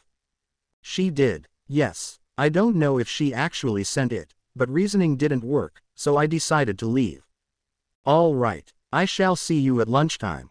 What is the address, where I am supposed to flow to?" Ginny quickly vacated the space in front of the fireplace for Regina to reply. "It is Prince Quarters, Hogwarts. I look forward to seeing you then. Thank you very much for helping my daughter." With that, Regina ended the flow connection and turned to the baby that chose that moment to quietly begin to whimper. "Are you up to helping me change his nappy?" "Of course." Ginny grinned broadly. "I just love babies, and Felix is terribly cute. Dad will come here at lunchtime, too," she thought to Harry, while she followed his mother into the nursery. "That's great. I already have an idea what you could do during the school year," came his immediate response. Harry looked up, startled, when Lucy gave him a fierce nudge into his soft parts from where she was sitting on his feet. Mr. Prince, do you think this is too easy for you? Minerva's voice was strict, and Harry noticed in horror that the others had already begun practicing the transfiguration. Of course not. Sorry, Professor, he replied, sheepishly, before he swiftly began to practice, inwardly thanking Merlin that he had at least heard her demonstrate the spell. Too bad that I can't award you house points. Minerva sounded apologetic, as she commended him for managing the transfiguration before everyone else. In a smaller voice, she instructed him to remain for a moment after class. Did your father tell you about our idea to make you the Quidditch team's reserve seeker? Minerva sounded excited. Yes, and I'll be happy to get a chance to play at all. Thank you so much. I heard that it was your idea. Oliver Wood is the Gryffindor captain. I trust that you already know him. Harry nodded. Yes, I know him. I'll sit at the Gryffindor table and talk to him at dinner then. Would you please excuse me from lunch? I'll have to return home. Knowing that Minerva knew the Weasleys well, he told her about Ginny Weasley as well as about his idea for an additional class, looking up at her with apprehension. However, Minerva's reaction exceeded his expectations. Harry, that is a wonderful idea, and I will support you by any means, although I am afraid that it's a bit too late for this school year. Please let me know, she trailed off, looking at him with apparent eagerness. Harry nodded. I will. Perhaps, we could meet at my home around curfew tonight to discuss the details. I will inform you at dinner time at the latest. Thank you, Harry. By the time Harry arrived at home, Severus, Charlie and Mr. Weasley were already there. I'm sorry for being late. Professor McGonagall kept me back after class to talk to me about Quidditch. That's fine, Harry. We only arrived just a moment ago and listened to Ginny's story. Charlie smiled at his younger sister. I don't mind having Ginny live with me. My rooms are large enough, even if Tonks decides to finally move in with me. Cool. Harry cast his friend a broad grin. Congratulations, Charlie. Thank you, Harry. Just one question though. What is Ginny going to do the whole day? There are several possibilities, Harry replied, gratefully nodding to his mother, when she called Cicero and asked for lunch for all of them. I could ask one of the elves to teach Ginny. I have been taught by elves as well, and they're brilliant teachers. I have a better idea though. As Ginny told me that she has been homeschooled together with her older brothers, she doesn't really need to be taught primary school knowledge anymore. Seeing that everyone looked at him in expectation, he began to explain his new idea. In fact, it is not my idea, but Marvolo's. He told me to watch the Muggleborns and in the future decide on having special classes to prepare them for Hogwarts. Seeing Hermione, for example, I realized that she is extremely motivated, intelligent and studious, but she knows nothing about the magical world.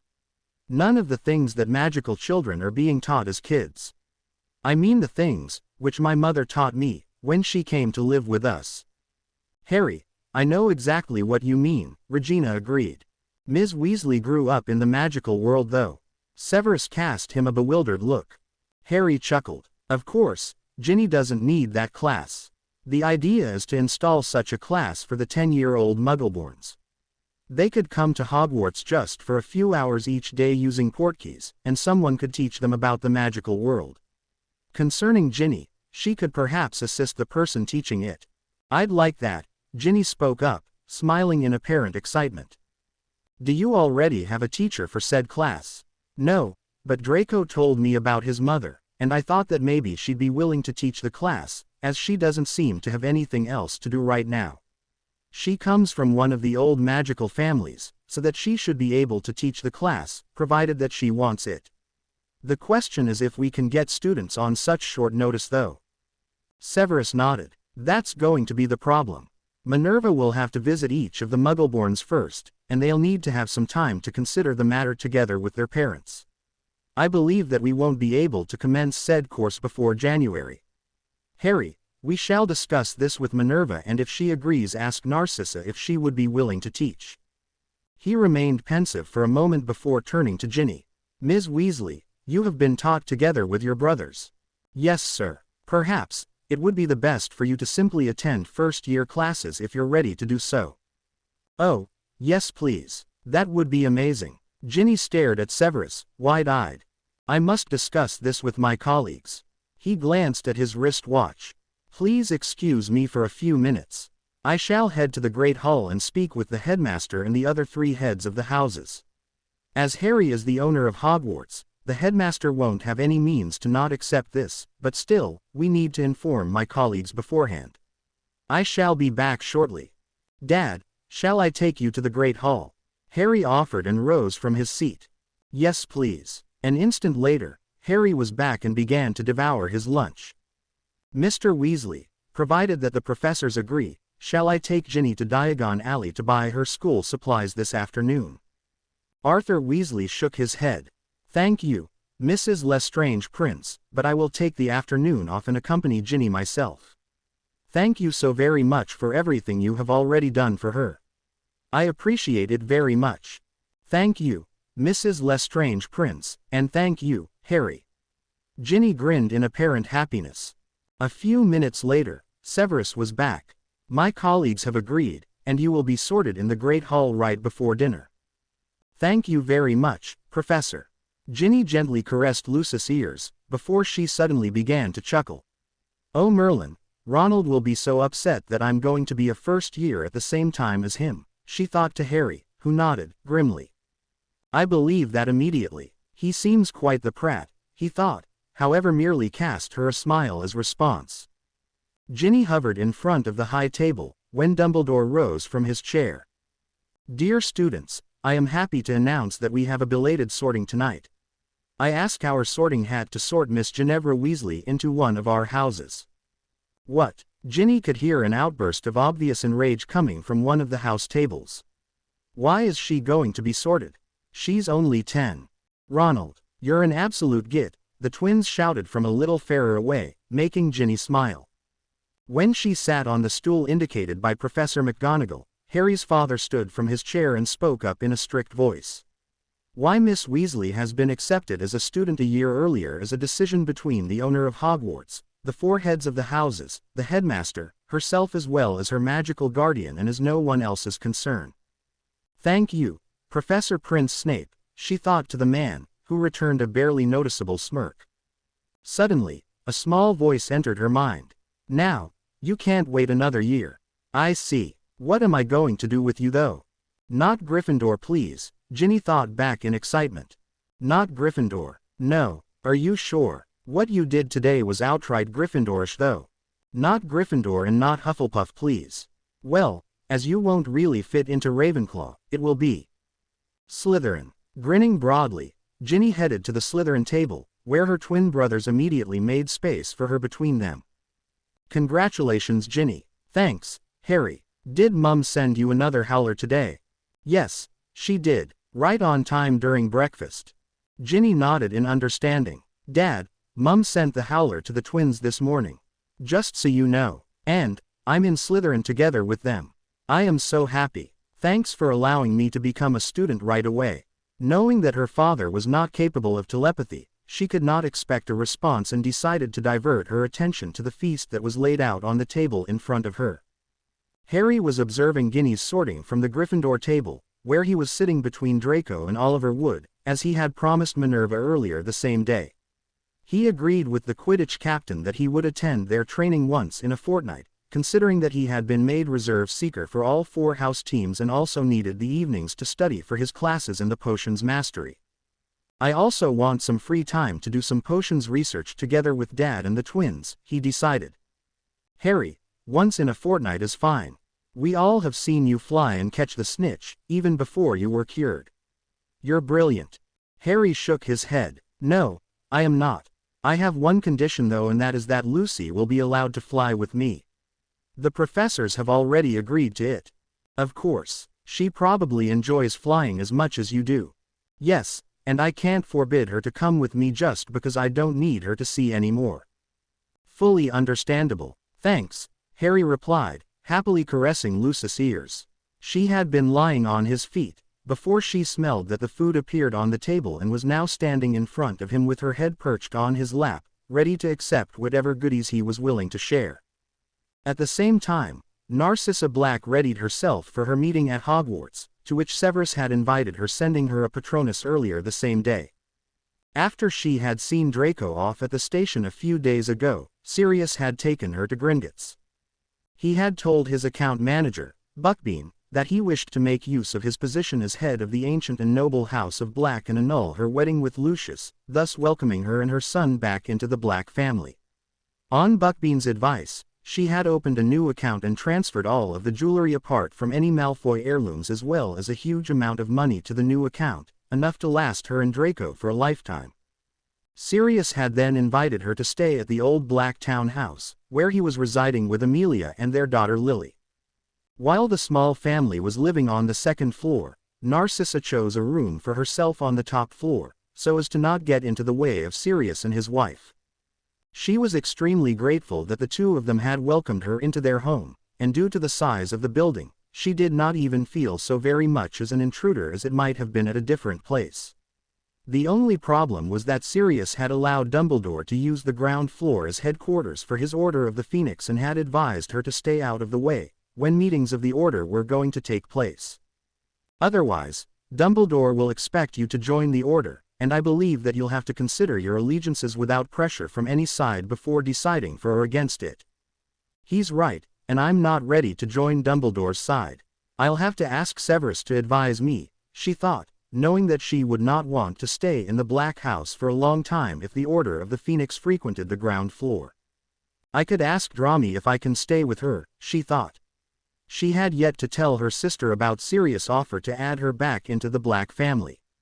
But their house is much smaller, and I'd really be in the way. Dressing in a much simpler way than anyone would expect from her previous status as the Lady Malfoy, she made her way downstairs into the kitchen to use the fireplace to travel to the Prince's quarters at Hogwarts. Thank Merlin for good friends, she thought, gratefully, knowing that even though Severus had originally been Lucius' friend, he was clearly on her side after her husband's recent behavior. When Narcissa stepped out of the fireplace, the prince's living room was surprisingly full with people. I wonder why Severus summoned me here, she thought, noticing Regina and Severus, Harry, Draco, an elf, an unknown girl as well as the four heads of the houses sitting around the table in front of the fireplace. Narcissa. Regina was the first to greet her and motioned her to take a seat on the sofa between her and Draco. Hi Mum, her son said, leaning into her side. Narcissa, thank you for coming. Severus smiled, causing Narcissa to unobtrusively stare at him.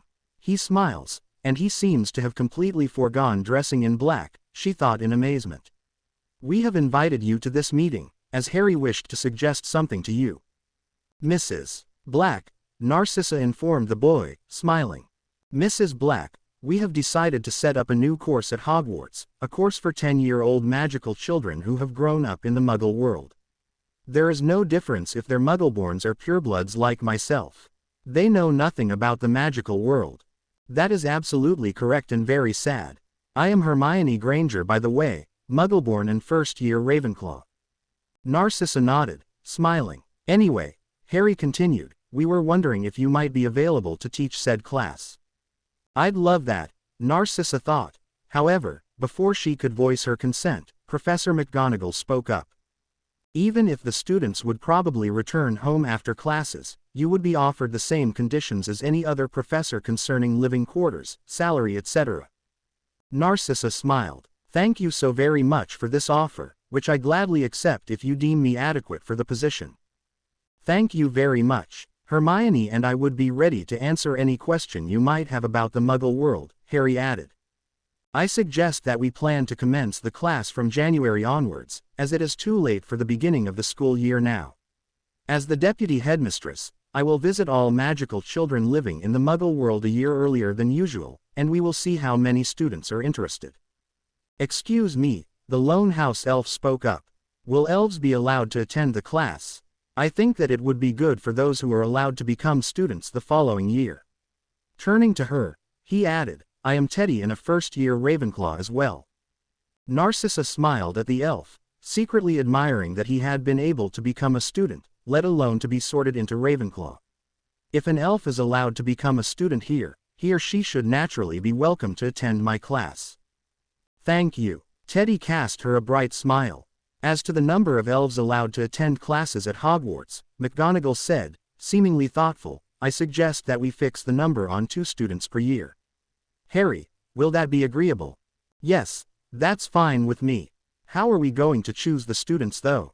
Harry. Narcissa could not believe McGonagall's smile at the boy. She smiles. Wow, I will leave that decision to you.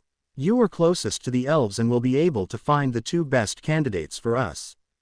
The deputy headmistress then proceeded to discuss some formalities with her, and by the time Narcissa returned to Grimmauld Place to tell Sirius and Amelia the good news that she was going to move to Hogwarts first thing the following morning, she felt outright happy. My life is so much better than it was with Lucius, she thought, grinning broadly. I even get my own rooms at Hogwarts, where Draco can visit whenever he wants.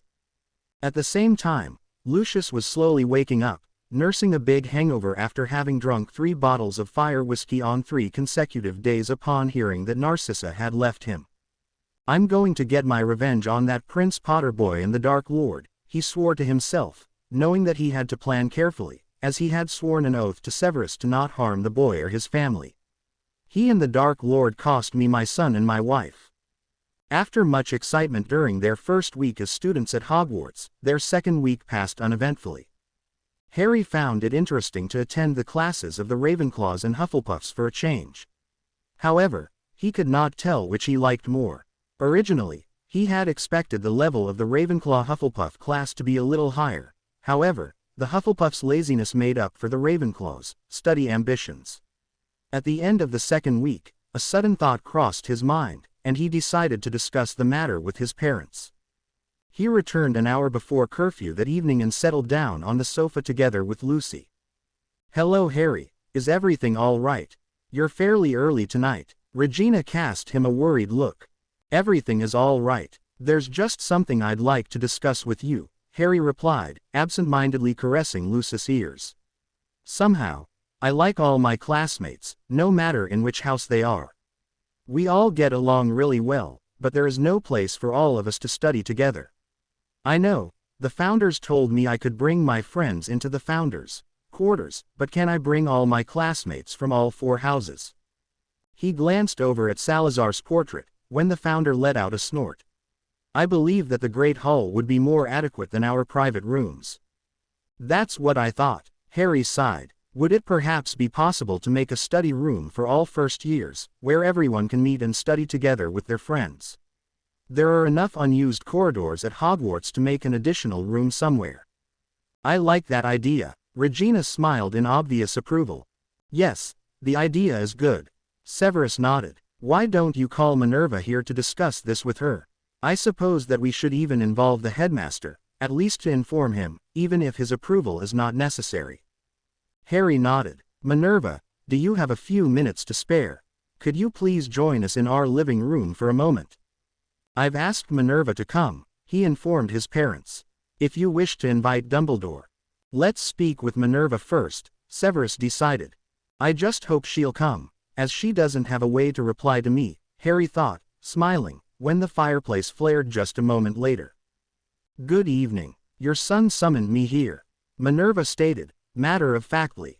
Good evening, Minerva. Please take a seat. Would you like some tea? Thank you, Regina. I'd love a cup of tea, Minerva replied, as she lowered herself into the seat next to Lucy. Harry had an idea, which we'd like to discuss with you. Harry, will you please explain? Harry gave his father a sharp nod, before he explained to Minerva what he had already told his parents a few minutes ago. A study room for all first years. That's a fantastic idea. Severus smirked. I don't believe that it'll be done with a first-year study room. Once the older students hear about it, they might want one as well. Minerva frowned. Do you really think so? Considering the animosity between the houses, she slowly trailed off. Yes, but there's still one or the other student with friends in other houses. I know at least 3 in my house. Harry, have you already decided where you want the study room, and do you know how to make a room? Otherwise, you'll have to involve Professor Dumbledore, which we should do in any case. Rubbish, Salazar bellowed from his portrait. There is no need to involve the good-for-nothing headmaster. Harry, go into the parlor and ask Hogwarts to make the room for you. You can discuss possible spots with her. She will also make 7 rooms if you so wish. Thank you, Salazar. Harry turned back to the adults in the room. Would the 3 of you mind accompanying me into the parlor of the Founders' quarters, so that we could involve Hogwarts in the discussion? Minerva's eyes widened in apparent surprise and excitement. Can you simply take us with you? Harry nodded, smiling at the older witch. The Founders have told me that I can bring my friends and family at any time. I can't leave Felix. Regina cast Severus a questioning look. I'll cast a notice me charm. Severus strode away only to return a minute later, giving Regina a reassuring nod. Thank you, dear. Shall we go then? Cautiously, so as to not wake up Lucy, Harry rose from the sofa, smiling upon seeing that Minerva was equally careful and Lucy continued to sleep, snoring lightly. He then led the adults through the connecting door into the Founders' quarters and straight into the parlor. Hogwarts greeted Minerva, Regina and Severus in apparent happiness, stating how glad she was to get to know Harry's family as well as the deputy headmistress. You should have been the headmistress for a long time, she told Minerva in a soft voice. Thank you very much, Hogwarts, but I really like teaching Transfiguration as long as possible, Minerva replied, smiling. Now, how did I deserve this visit from all of you at the same time? Harry explained about the study rooms, and Hogwarts patiently listened. Only when he was finished, she spoke up again. Harry, I believe that this is a wonderful idea, coming from a worthy owner of mine. Now, will you allow me to suggest a corridor for the 7 study rooms?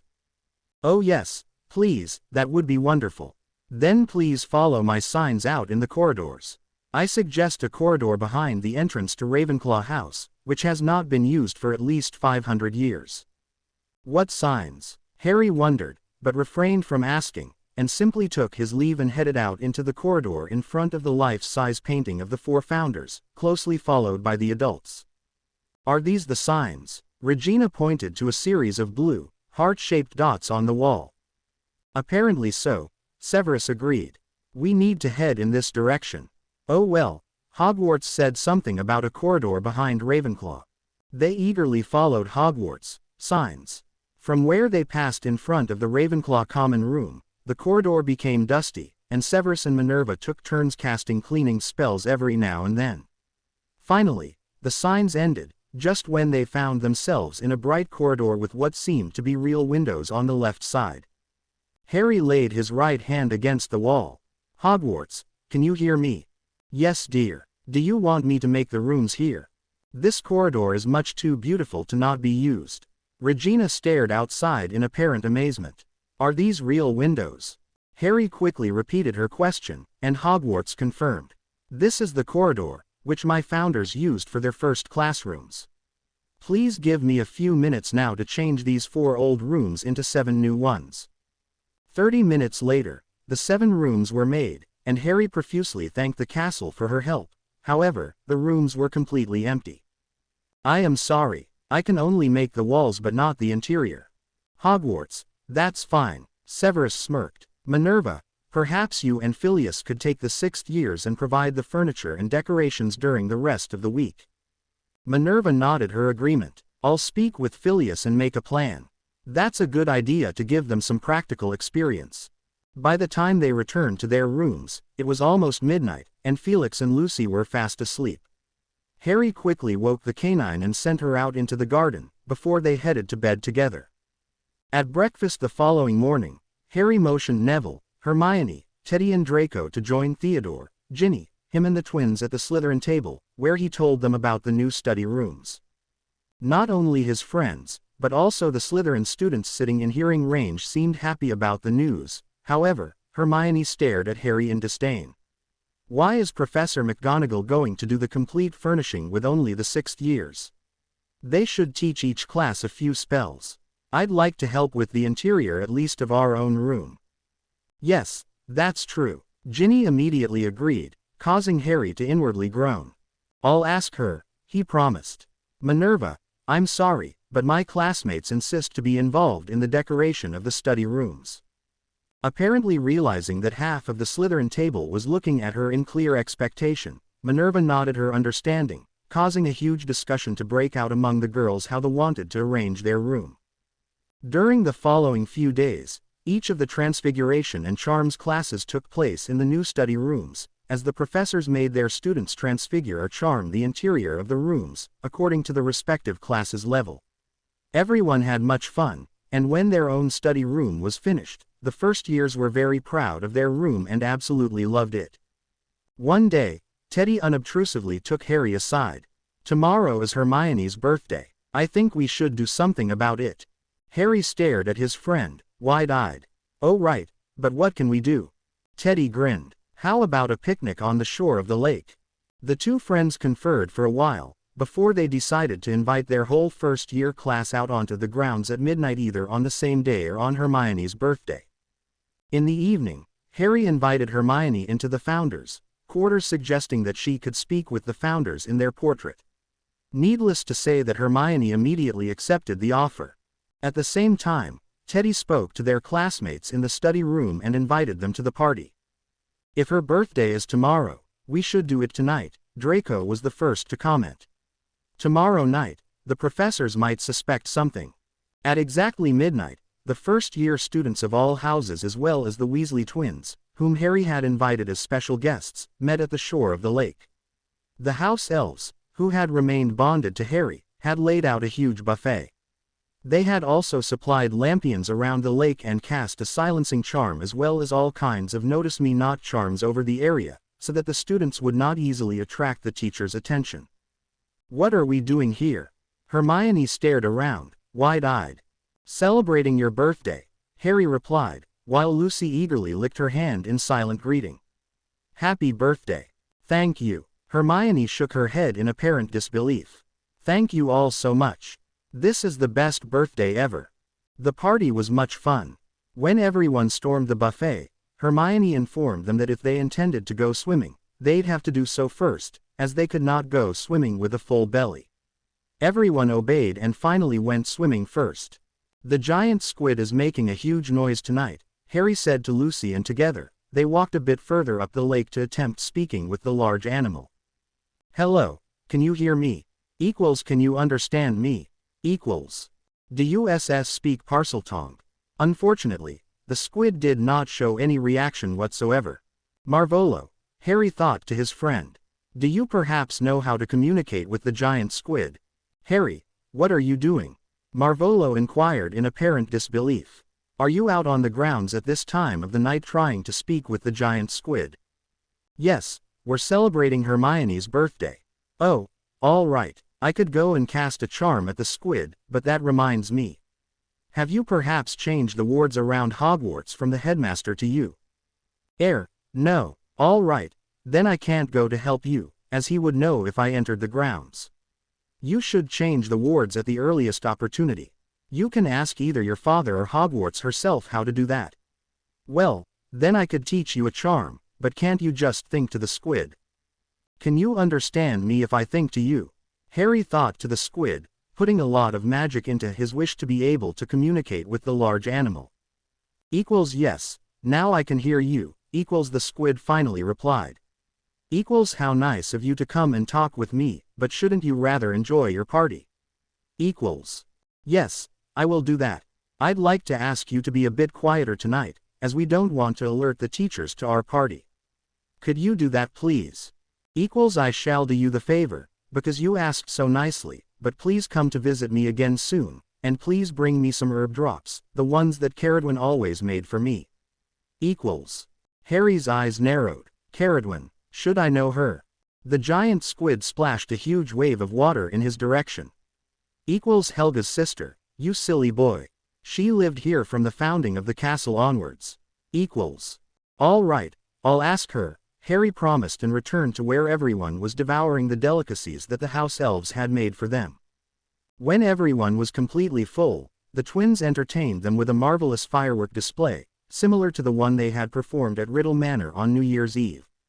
It was almost 3 o'clock in the morning, when the first years returned to their dormitories, feeling reassured that Harry had asked the house elves to wake them up on time for class. Harry had the impression as if he had only just fallen asleep, when Regina lightly shook his shoulder. "Harry, aren't you going to get up? It's time for breakfast." "Just 10 more minutes," Harry mumbled, not even bothering to open his eyes. "Are you ill?" His mother's voice was laced with concern. "No, we had a party last night, 'cause it's Hermione's birthday." "Please don't tell Dad." Harry slowly opened his eyes, letting out a huge yawn. "I won't. Is there anything I can do for you?" Harry smiled. "No, Mum, thanks, but I'll get a grip on myself and attend breakfast." 10 minutes later, he popped himself and Lucy into the Great Hall only to realize that no other first years showed up. Sitting between the twins at the Slytherin table, he overheard the conversation at the nearby head table, where the professors were wondering what happened to the first years. "Harry, do you know where your classmates are?" His father neither sounded angry nor amused, but Harry simply shook his head. "Today is Ms. Granger's birthday." Professor Flitwick sounded excited. "Perhaps the first years are celebrating in their study room." If Harry had not been so tired, he wouldn't have been able to contain a chuckle, especially when Severus asked in apparent disbelief, "Wouldn't my son be with them if they were having a celebration?" Harry sobered quickly when Poppy rose from her chair. "That's true. Severus, will you please come with me to check their dormitories? If they're still asleep after possibly celebrating during the night, I have just the right remedy in my stock." Seeing Severus and Minerva smirk, Harry inwardly groaned. "Teddy." Severus and Poppy walked to the Slytherin first-year dormitories first, only making a slight detour to the hospital wing to fetch the most disgusting potion that Poppy had in stock. When the Slytherin head opened the door to the boys' dormitory, he stopped dead in his tracks. All beds were empty. "Oh, so my assumption seems to have been wrong." Poppy sounded as surprised as Severus felt. Nevertheless, they decided to check the girls' dormitory as well. However, it turned out to be equally deserted. "Look at the state of the place." Poppy shook her head in apparent annoyance. "One should think that at least the girls would be able to keep their room at least a bit tidy." Severus let out a scoff. Sending Poppy back to the Great Hall, he made his way to the first-year study room, only to realize in surprise that the first years of all houses, including his son, were sitting at the tables eating breakfast. Everyone looked extremely tired though, and not a single student apart from Harry were wearing their robes. "Who allowed you to have breakfast here?" he sneered, glaring at the students. "Sorry, Dad, but it's Hermione's birthday, and we thought that it warranted for something special." Everyone nodded their agreement to Harry's words. "See to it that you're in class on time and in proper attire." With that comment, he left the room and returned to the Great Hall. That must have been Harry's and the house elves doing, he realized, thinking of how to retaliate as he went. If the first years thought that they had been lucky, they should realize soon that the professors were not exactly stupid. On this September 19th, each single professor decided to have a pop quiz in their first-year class, much to the students' annoyance. The only student getting excited by the quizzes was the birthday girl. After the last afternoon class, all first years headed back to their dormitories to get some sleep, apart from Teddy and Harry, who popped into the elves' quarters and went to see Misty.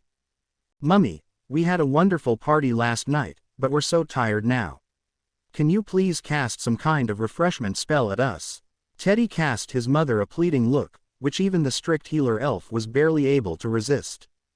"Only this one time, mind you," she replied, giving both of them a sharp look, before she let her magic flow, and Harry and Teddy relaxed. They thanked her profusely, before they popped right into the founders' quarters, knowing that the study room would be deserted that evening. "There are two things I need to do," Harry informed Teddy, gently cradling Lucy close. "I need to ask the founders about Caradwyn and also about the wards around Hogwarts." Harry, Teddy and Lucy stood in front of the painting of the four founders. "Excuse me, Professor," Harry addressed Helga. "The giant squid told us that he wanted me to make herb drops for him like those which Caradwyn always made for him." Helga smiled. "Harry, first of all, we are your great-grandparents, so there is no need to call any of us Professor. Caradwyn was my younger sister, and I believe that Salazar should have the recipe for these specific herb drops in his lab." She glanced at her husband, who nodded, seemingly grumpy as ever. "Your lab?" Harry stared at his great-grandfather in disbelief. "Does it still exist?" he wondered. "He never told us about it, although it should be obvious that Dad, the twins and I would be more than interested."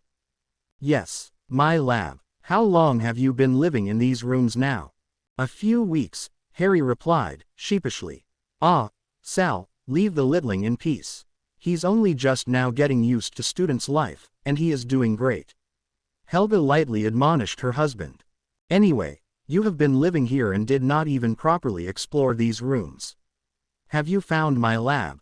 No. Have you met Amaterasu? No. I believe that I have introduced you to her weeks ago. Her real self should still be alive and hopefully well in this time. I am sorry. Harry really felt remorse. He had been so busy managing his many new friends, making the study rooms and concentrating on his first-year classes that he had completely forgotten about the secrets the founders' quarters might bear. As you ought to be, Salazar scoffed, causing Harry to wonder why the founder was so extremely grumpy that day. Without further ado, he turned away from the painting and headed into the parlor, closely followed by Teddy and Lucy. For the first time, he firmly closed the door behind them, causing Teddy and Lucy to cast him questioning looks. I don't like being around grumpy people, he whispered, only for them to hear. Lucy jumped up at him to gently lick his face in reassurance. Hogwarts, how are you today? He asked in a soft voice, trying to not have Salazar's grumpy behavior destroy his good mood. I am fine, my dear, and how are you? Did you have a nice party last night? Hogwarts sounded as friendly as usual, but Harry was still shocked. Excuse me, Hogwarts, does anyone know about it? Did the wards perhaps alert the headmaster to it? Hogwarts let out what sounded like a small chuckle. The wards could have alerted him to something happening out on the grounds, but as you might not know, I am the one to control the wards. Ever since my founders died, I have controlled my wards, even if the headmasters always officially had control over them. Does that mean that you prevented the wards from alerting Dumbledore to our party?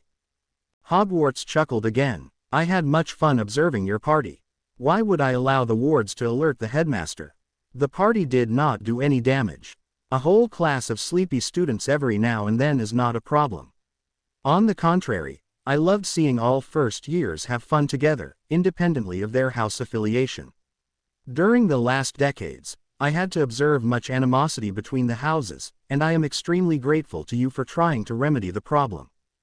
Harry smiled. Thank you, Hogwarts. He hesitated for a moment, not sure how to ask what he needed to ask. Harry, I believe that we should divert the wards from the headmaster to you. Hogwarts seemed pensive, when she continued. Are you up to looking after the wards? I'd like to do so, but I have no idea what I need to do. Harry replied, honestly, where can I learn about the wards? Perhaps, you could come here together with your parents. If I tell them a few things, especially your father will probably be able to efficiently assist you. I suggest that you bring them here sometime during the weekend. Harry nodded in understanding. Thank you, Hogwarts. I will ask them to accompany me here on Sunday morning. I will be waiting, Hogwarts replied, gently. Hogwarts, can you tell me where Salazar's lab is? You can reach it through Helga's and Salazar's bathroom, the first bathroom on the right side. Through the bathroom, you can also reach the Chamber of Secrets, where Salazar's basilisk Amaterasu resides. I trust that you have met her. Yes, Harry nodded, even if he had only met the basilisk in a portrait so far. I'm going to visit her now. Before I'll look for the recipe for the herb drops for the giant squid, he resolved and took his leave, thanking Hogwarts profusely for the information. Thank you for visiting, Harry, Teddy and Lucy. Let's try to find the lab and the Chamber of Secrets, Harry whispered to Teddy and Lucy and pulled them away from the portrait of the founders into the direction of Helga's and Salazar's bathroom. When the three entered the bathroom, Harry immediately looked for a connecting door to Salazar's lab. Do you see a door somewhere? Over there. Teddy pointed at a spot on the wall opposite of the door, where they had just come through. There are even two doors. Following Teddy's finger, Harry saw the barely noticeable outline of two door frames, and he eagerly opened the door on the right. Wow, this is amazing. He looked around in surprise. They found themselves in a modern-looking potions lab, which seemed extremely bright for an ancient room at Hogwarts. It seemed as well organized as Severus' private lab, and when Harry crossed the room, he realized that one half of the room was much colder than the other part. Ingredients, he realized. They're being kept cool. He opened one or the other part of a shelf, only to notice that the herbs inside seemed as fresh as if they had only been harvested earlier the same day. They must be kept under some kind of a refreshment charm. Harry nodded at Teddy in confirmation. I think so, too. This is absolutely brilliant. We should show this room to my father. Teddy chuckled. Only bring him here, when you have much time. He won't leave this place again quickly. That's true, Harry agreed, grinning at the thought that showing his father Salazar's lab would be like an early Christmas for Severus. Well, shall we go and visit Amaterasu then? Teddy and Lucy nodded with apparent eagerness, and they both followed quickly, when Harry opened the other door in the bathroom. They walked down a staircase, ending up in a dark stone corridor, which was still descending, and Harry noticed that the air was slowly getting clammier. Suddenly, the corridor ended in a huge hall. Amaterasu, the called out in an attempt to call the basilisk and was rewarded by slithering sounds. Before Harry was able to see the basilisk, Lucy went totally berserk.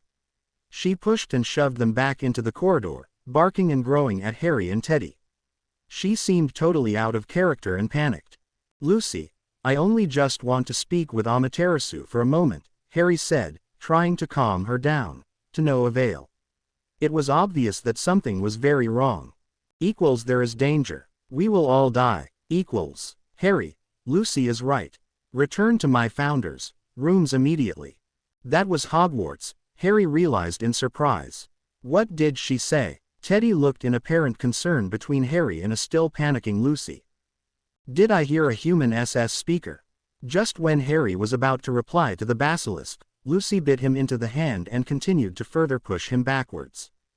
All right, let's return and ask Hogwarts what's wrong, Harry decided. Together, they hurried back into Helga's and Salazar's bathroom, firmly closing the door behind them. Lucy, can you explain? Harry absent-mindedly rubbed his hurting hand. Even if Lucy's bite had only been a warning bite, it was painful. The canine shook her head, before she proceeded to meticulously lick his hand in silent apology. I am sorry for biting you, but you didn't want to listen. It's all right. I merely wanted to meet Amaterasu. Teddy was wringing his hands in apparent uncertainty. Harry, let's go and ask Hogwarts. She warned you as well, didn't she? Harry nodded. The thought, we should ask Salazar, crossed his mind. However, recalling how grumpy the founder had been earlier, he quickly dismissed the thought and followed his familiars back into the parlor. Hogwarts, what was wrong down there? Somehow, it's strange to speak to the walls, he thought, hovering in front of the window that allowed the view onto the lake. Thank you for listening to Lucy and me and returning here. Hogwarts let out a deep sigh, which could be heard all over the school. The gaze of a basilisk is deadly. The three of you would have died if you had looked into her eyes. What? Harry stared at the ceiling in disbelief. Somehow, he always had the impression that the kind, old lady he was talking to was residing on the roof, even if he knew that this thought was outright stupid. You have to take certain precautions, before you can go and meet her. Then why did Salazar send me to meet her? Harry slowly became upset at the grumpy founder. He didn't mean for you to go there without consulting him, Hogwarts explained in a soft voice. I believe that he cast a charm over my grounds to keep everyone within my ward safe from Amaterasu's deadly gaze, but the charm has not been cast for several hundreds of years. He must teach you the charm and tell you where exactly you have to cast it. Only then, you may head to his chamber of secrets and meet his familiar. Actually, she is a very gentle old lady, and she would have been devastated if she had killed you. Thank Merlin your doggy saved your lives, as I was too late to realize what you were doing. I am sorry, I was distracted by a conversation in the headmaster's office. All right, Hogwarts, thank you for the explanation. I'll go and ask Salazar.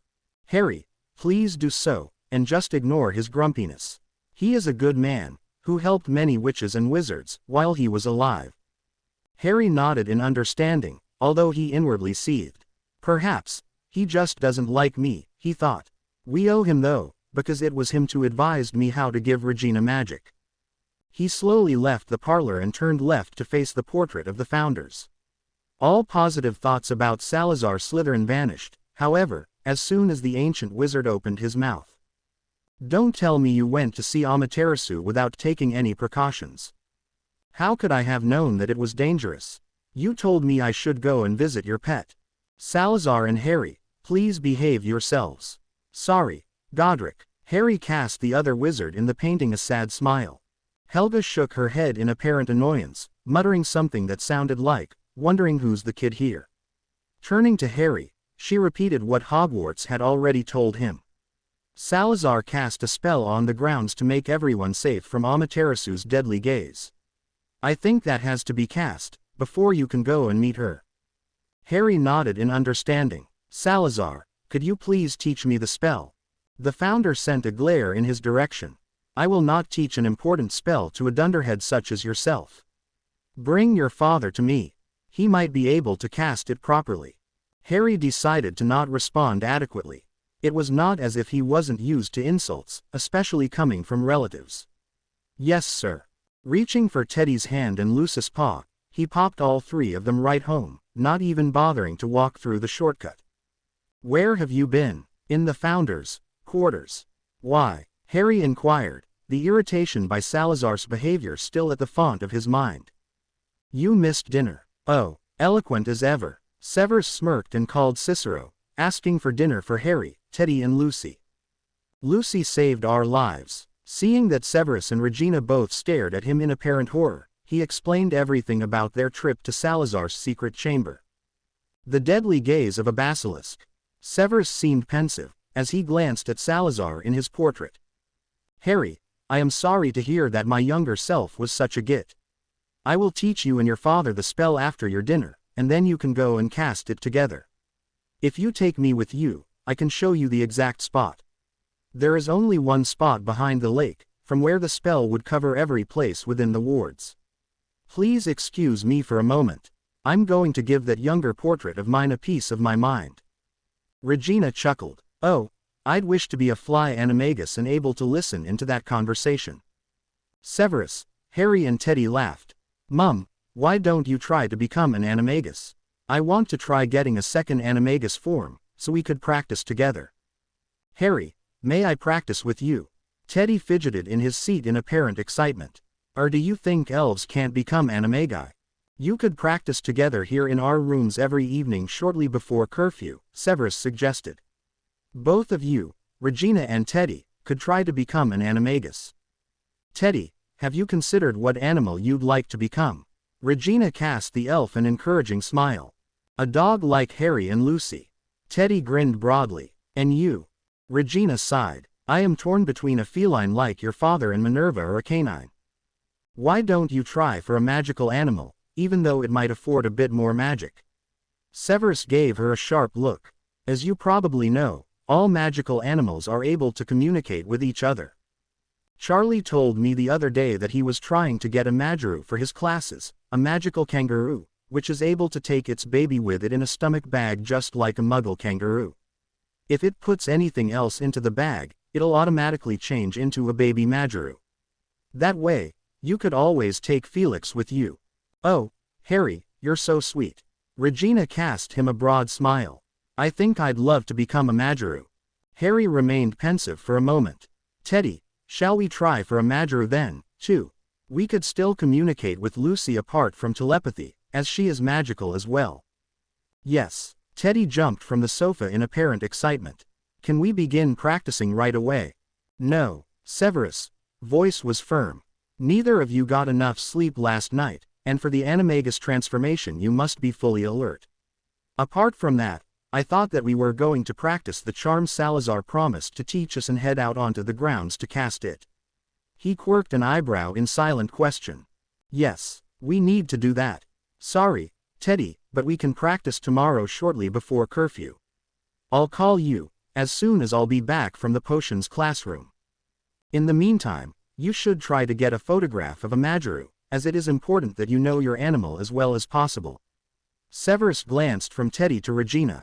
Harry and Teddy conferred for a moment, before they decided to ask the care of magical creatures professor before breakfast the following morning. The spell Salazar taught them was not difficult, and after a few attempts from Harry and one try by Severus, the ancient wizard seemed contented.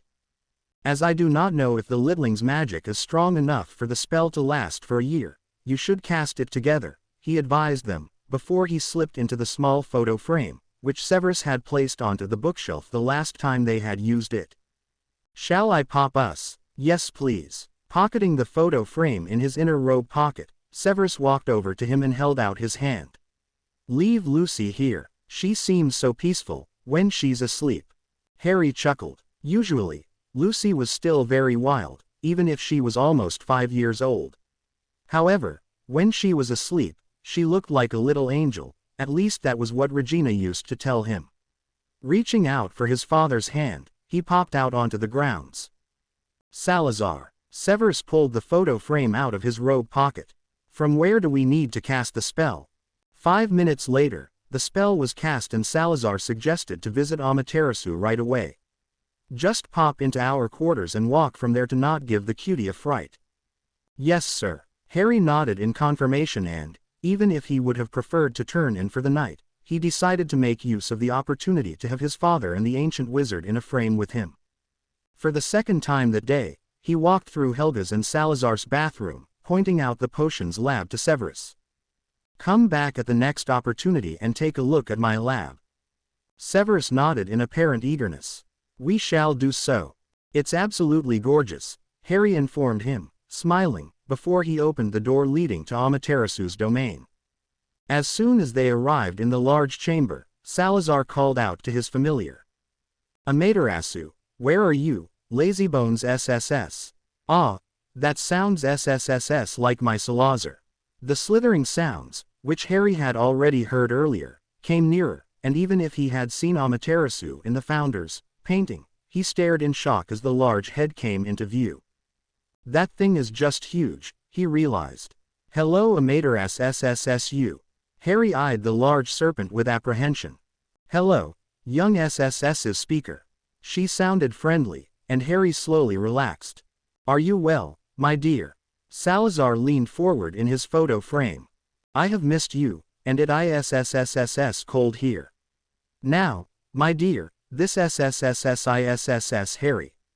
He ISSSSS the first ST heir of my friends SSS and Misself, SSSO he ISSSS the owner of Hogwarts SSSS now. Feel free to become his familiar. The other wizard is his father, the potions SSS professor and head of SSS's Slytherin house. Does he SS speak as well? No, he ISSSS not a parcelmouth. Harry quickly translated for his father, before Amaterasu instructed him to switch on the fireplace in the adjacent living room. She slithered ahead into the living room, moving her head in the direction of the fireplace. Harry looked around with curiosity.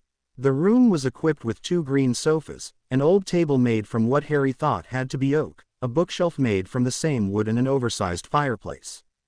As Harry had not been taught the respective spell yet, Severus quickly pointed his wand at the fireplace making bright orange flames appear. Amaterasu raised her head up to the height of Severus' face and hissed, "Thank you." She then proceeded to lie down on a large spot right beside the fire, and Harry noticed that this specific fireplace had obviously been built just for her. If you tell the bookshelf to move aside, it will reveal the door leading to my library, which I would recommend for both of you. Some of the books, especially those with potions recipes, are written in parcel script, but young Harry here should be able to read and, if necessary, translate them. Harry suddenly felt the happiness, of which he already knew that it was the result of a magical bonding. An instant later, Amaterasu informed him that she had bonded to him. As my Salazar ISSSS unable to visit me anymore in person, I wish to be your familiar. All right. Harry felt extremely unsure, wondering how many familiars one wizard could have. I already have a dog familiar though. Will you get along with Lukey? Bring her with you the next time, and I will bond with her as well.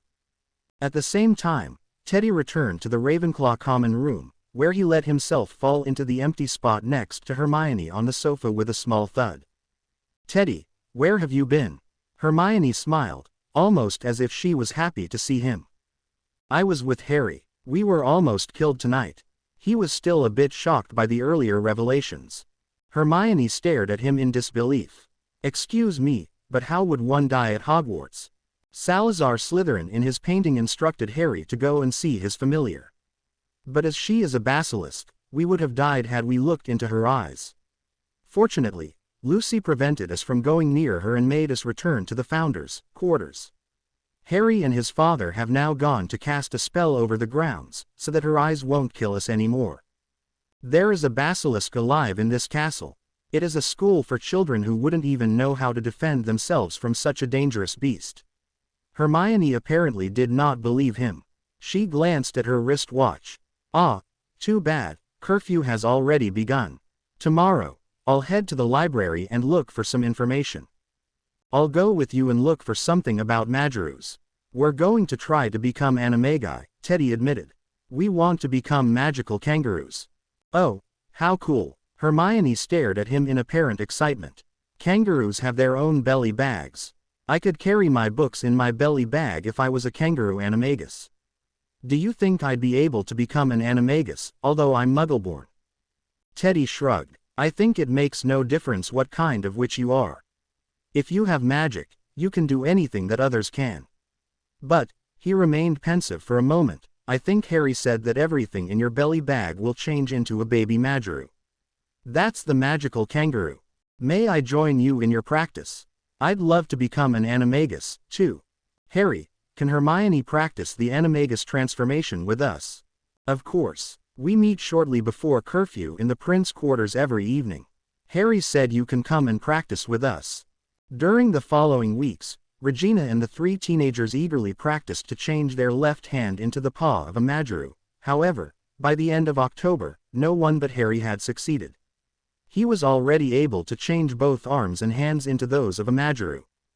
You must be patient, Minerva reminded them, when Harry once called her to possibly help his mother and his friends. For Harry, it is easier, as he seems to be extremely talented in various areas of magic. That he has already managed the transformation into a dog animagus helps as well. She let out a deep sigh. Regina, you should practice as much as you can. I've just heard some disturbing news from Albus. Apparently realizing that everyone stared at her in silent question, she explained. While everyone was celebrating Samhain respectively Halloween last night, apparently, there has been an outbreak at Azkaban. We don't know yet what exactly happened and who escaped, but it seems that at least several Death Eaters have fled the prison.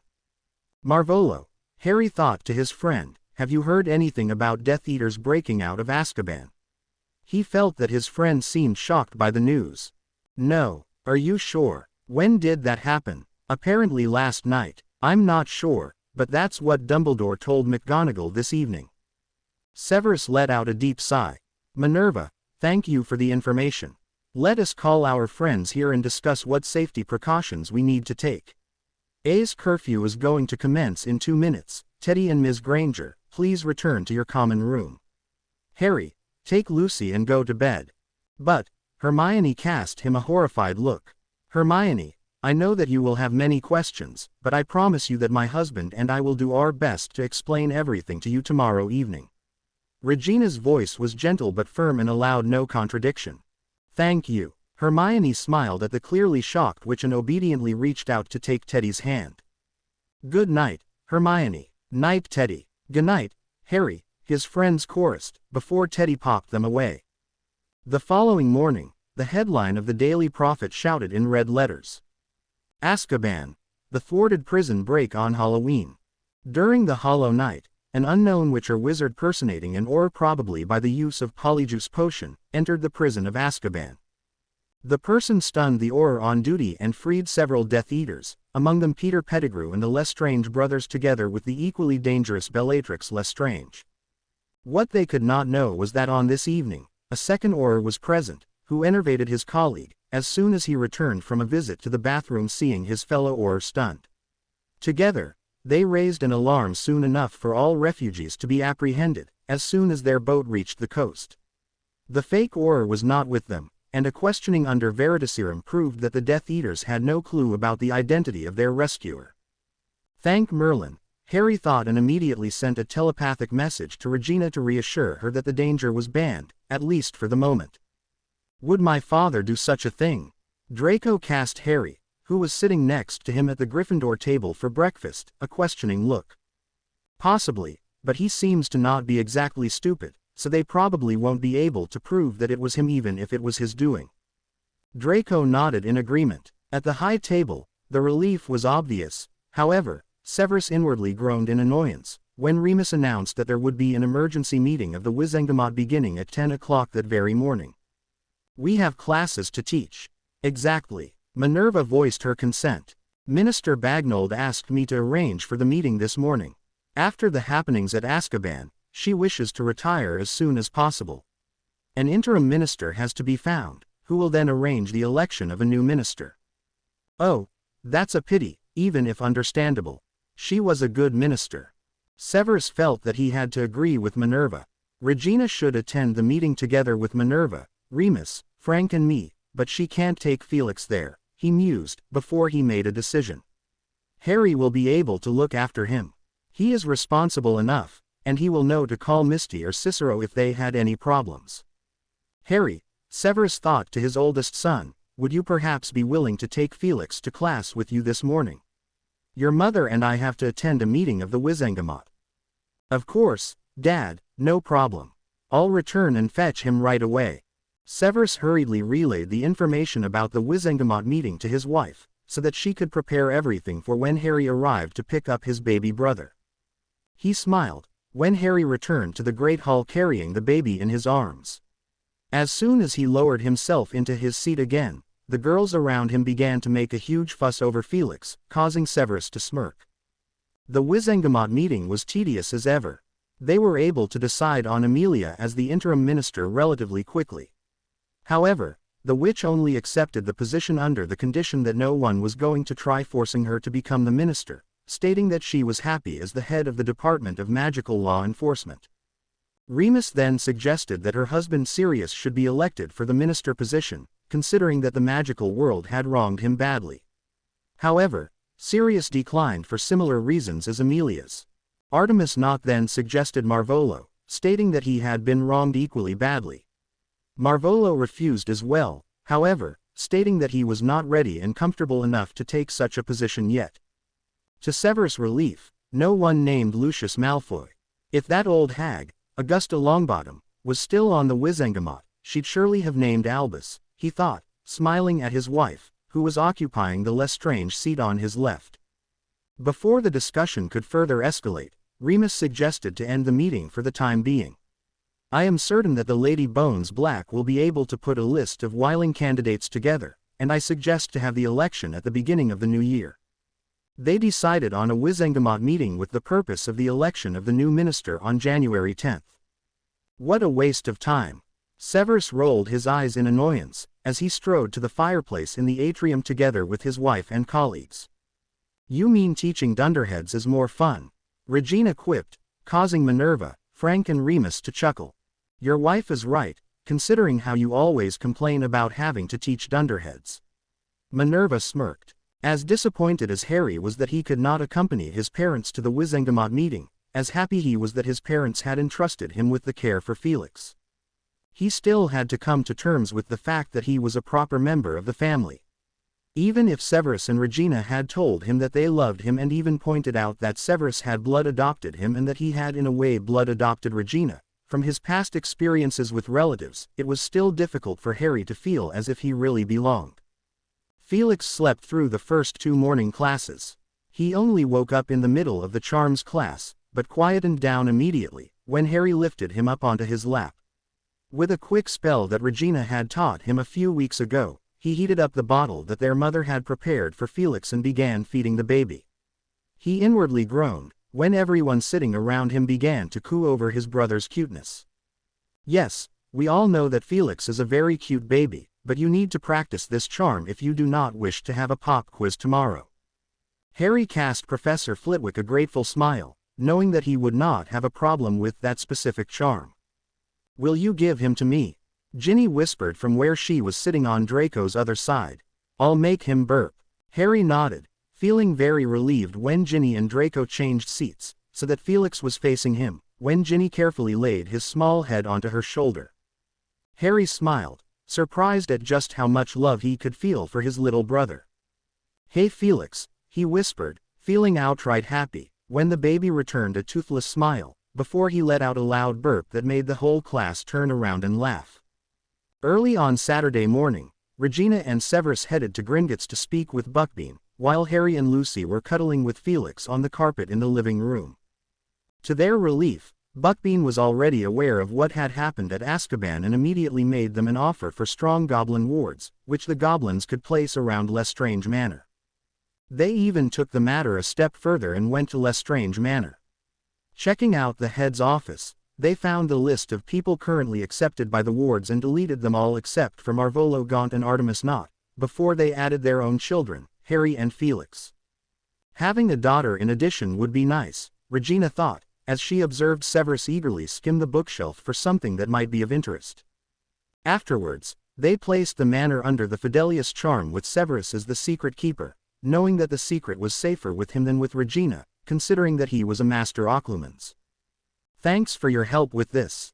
Regina cast her husband a broad smile. "Of course, my dear. We want you to be safe." To Severus' annoyance, Marvolo called him that evening. Probably about the Azkaban occurrences, he thought, grimly, as he dismissed the twins and Harry from the potions classroom. "I am sure it was Lucius." To his surprise, however, Marvolo did not ask any questions. He merely informed the assembled Death Eaters that he had nothing to do with it and uttered a light warning, stating that he would not condone having the Death Eaters free to cause havoc all over the country again. To Harry's relief, the weeks leading up to Christmas passed uneventfully, so that he could concentrate on his studies together with his friends and still spend some time with Felix, who slowly became more alert. The baby seemed to reciprocate his feelings and always saved the brightest smiles for him, much to Regina's apparent amusement. From the beginning of December onwards, he began to make Christmas presents for his friends and family. For the girls, he brewed a special hand cream using the oil from a tree, which Anastasia had harvested together with him on the Isle of Elves during the summer. For the boys, who were in the possession of their own brooms, even if the first years were not allowed to keep them but had to leave them in the office of their head of house, he brewed a broom polish after a recipe, which he had developed together with the twins under Severus' tutelage. For the other boys, he made a pleasant dream potion, of which he gave them a small phial. It was on the last day of school before the beginning of the Christmas holidays that he finished the ginger essence for Minerva, which she could put into her tea. For his parents, he had drawn a series of pictures with images of Felix from his birth onwards, and he was fairly sure that they would like it a lot. Once his gift-making as well as the tests for all of their classes was over, he suddenly realized that all of his friends except for Teddy, Neville and Draco were going to travel home for the holidays. Somehow, he felt sad at the idea, although he was looking forward to spending more time with Felix. "I hope he will like my gift," he thought. Actually, he felt very proud of the playmat, which he had made using various transfiguration spells and charms. It just fit into his playpen and held different animals, which the baby could press or squeeze, so that they would make their respective sounds. Needless to say that Harry especially liked the dog, which looked exactly like Lucy. Marvolo invited Harry over for the night of the winter solstice and even allowed him to bring his friends if they wanted to participate in a ritual for the goddess Canola. Teddy, Neville, Draco and of course Lucy happily accompanied him, and Harry hesitantly brought his Sukin, wondering if the would be allowed to play a bit for the goddess. As she is not only the goddess for magic but also for music, she might like it, he thought, and felt very much reassured when Marvolo shared his opinion. At some stage during the ritual, the older wizard invited him to play and, uncertain what to play, he chose the melody which had become Felix's favorite. Usually, he felt very happy when he played, and even if his music displayed distress at the beginning, it normally took a turn for the better during his performance. However, this time, he only felt absolute happiness and delight. He was not sure if it was real or only his impression, but he felt the deity's magic clearer and stronger than ever before during previous rituals. That was absolutely amazing. The air was vibrating with magic. Draco looked from Harry to Marvolo, wide-eyed. "Apparently, Canola loved your music." Marvolo smirked and announced that the ritual was complete. Harry still felt the magic and happiness of the ritual, when he returned home, receiving a questioning look from Regina and a nod of apparent understanding from his father. "It was simply brilliant," It was. Now, I feel like roaming the empty halls and chasing Mrs. Norris all over Hogwarts. You what? Harry stared at Lucy in disbelief, before he translated for his parents. May we roam the halls for a few minutes please? I'll go in my doggy form. Regina and Severus exchanged a look that Harry interpreted as pure exasperation. However, Severus finally nodded. All right, but only a few minutes please. Happily, the two canines dashed through the empty dungeon corridor in search of Mrs. Norris, but it was as if the cat had disappeared from the face of the earth. Instead, Harry suddenly sensed the magic of the headmaster nearby. Grab my paw, he quickly thought to Lucy, already making himself invisible. The canine immediately obeyed, probably able to smell the old wizard. Shall we play him a prank? Harry suggested and, seeing Lucy nod her agreement, changed the elven invisibility charm to allow sounds. He let out a barely audible yowl, which was quickly joined by Lucius. A moment later, they saw the headmaster come around the corner. Dogs again, he muttered, casting a Lumos charm to get a better look at the corridor. Headmaster, turn off the light please. It's sleeping time for normal wizards and witches. Ah, I am so sorry, Lady Brighton, Dumbledore apologized to the portrait. Excuse me, can you hear these dogs? What dogs? The witch in the portrait slowly seemed to become annoyed. Harry let out a small growl, echoed by Lucius. There are too many good-for-nothing cats in this castle, but unfortunately no dogs. The wizard in the adjacent painting all but growled at the headmaster, before he transformed into a canine animagus form. Lucy whimpered in apparent delight to have found another dog, and Dumbledore shook his head in obvious confusion, before he cancelled the charm on his wand and headed back in the direction of the headmaster's office, ignoring the dogs for now. That was funny. Thank you, sir, for not giving us away to the headmaster. Harry turned to the portrait, cancelling the invisibility charm. I didn't know that there was another dog animagus in the castle. Unfortunately, I am not able to get out of this portrait. I'd love to roam the castle together with the two of you, giving the headmaster a fright. He always comes by late in the evening on his way back from the kitchens. They learned that the animagus was Sir Piccolo, who had lived about 200 years ago, and agreed with the older wizard to visit him again and prank the headmaster together at the next opportunity. That was much fun. Lucy barked, when they ran back home a few minutes later. That it was. Harry full-heartedly agreed. We met Sir Piccolo. He's a dog animagus as well. As that's so, Severus raised an eyebrow in apparent amusement. Don't mention the headmaster, Harry thought to Lucy, who returned an indignant look and let out a loud yawn. Everyone who had remained at Hogwarts over the holidays celebrated Christmas together after breakfast in the Great Hall. Felix was lying in his playpen together with Lucky, who seemed to be enjoying himself with Felix, Christmas present from Harry, continuously making one or the other animal's sound in apparent pleasure. The adults remained at the breakfast table having another cup of tea, and Teddy, as the smallest of the students, busied himself pulling presents out from under the tree, which Harry then handed to their recipients. It took them ages to open all these presents, at least in Harry's opinion, who had never received so many gifts before. Each of his friends had sent something, and even several others of their year mates, to whom Harry had not even given anything. Severus had alerted him that there was the possibility that others would send him gifts, so that he was prepared and had several potions ready for sending off later on. Harry and Teddy both even received a gift with no name on it. Harry opened his first, only to find what turned out to be an invisibility cloak inside. That must have been your birth father's. Severus cast the headmaster a questioning look. Yes, that is correct. Your father gave it to me for safekeeping, but I think that you're old enough to have it back. Thank you, sir, Harry replied, noticing that Severus rolled his eyes in apparent annoyance. What, he thought to his father. Considering that I can make myself invisible, it's not that I could cause more trouble having this. True, Severus smirked, and I can't even take off house points. I could only ground you. I won't cause trouble, Harry thought back, indignantly, before he turned to Teddy, who was just opening his last present. A book without any title.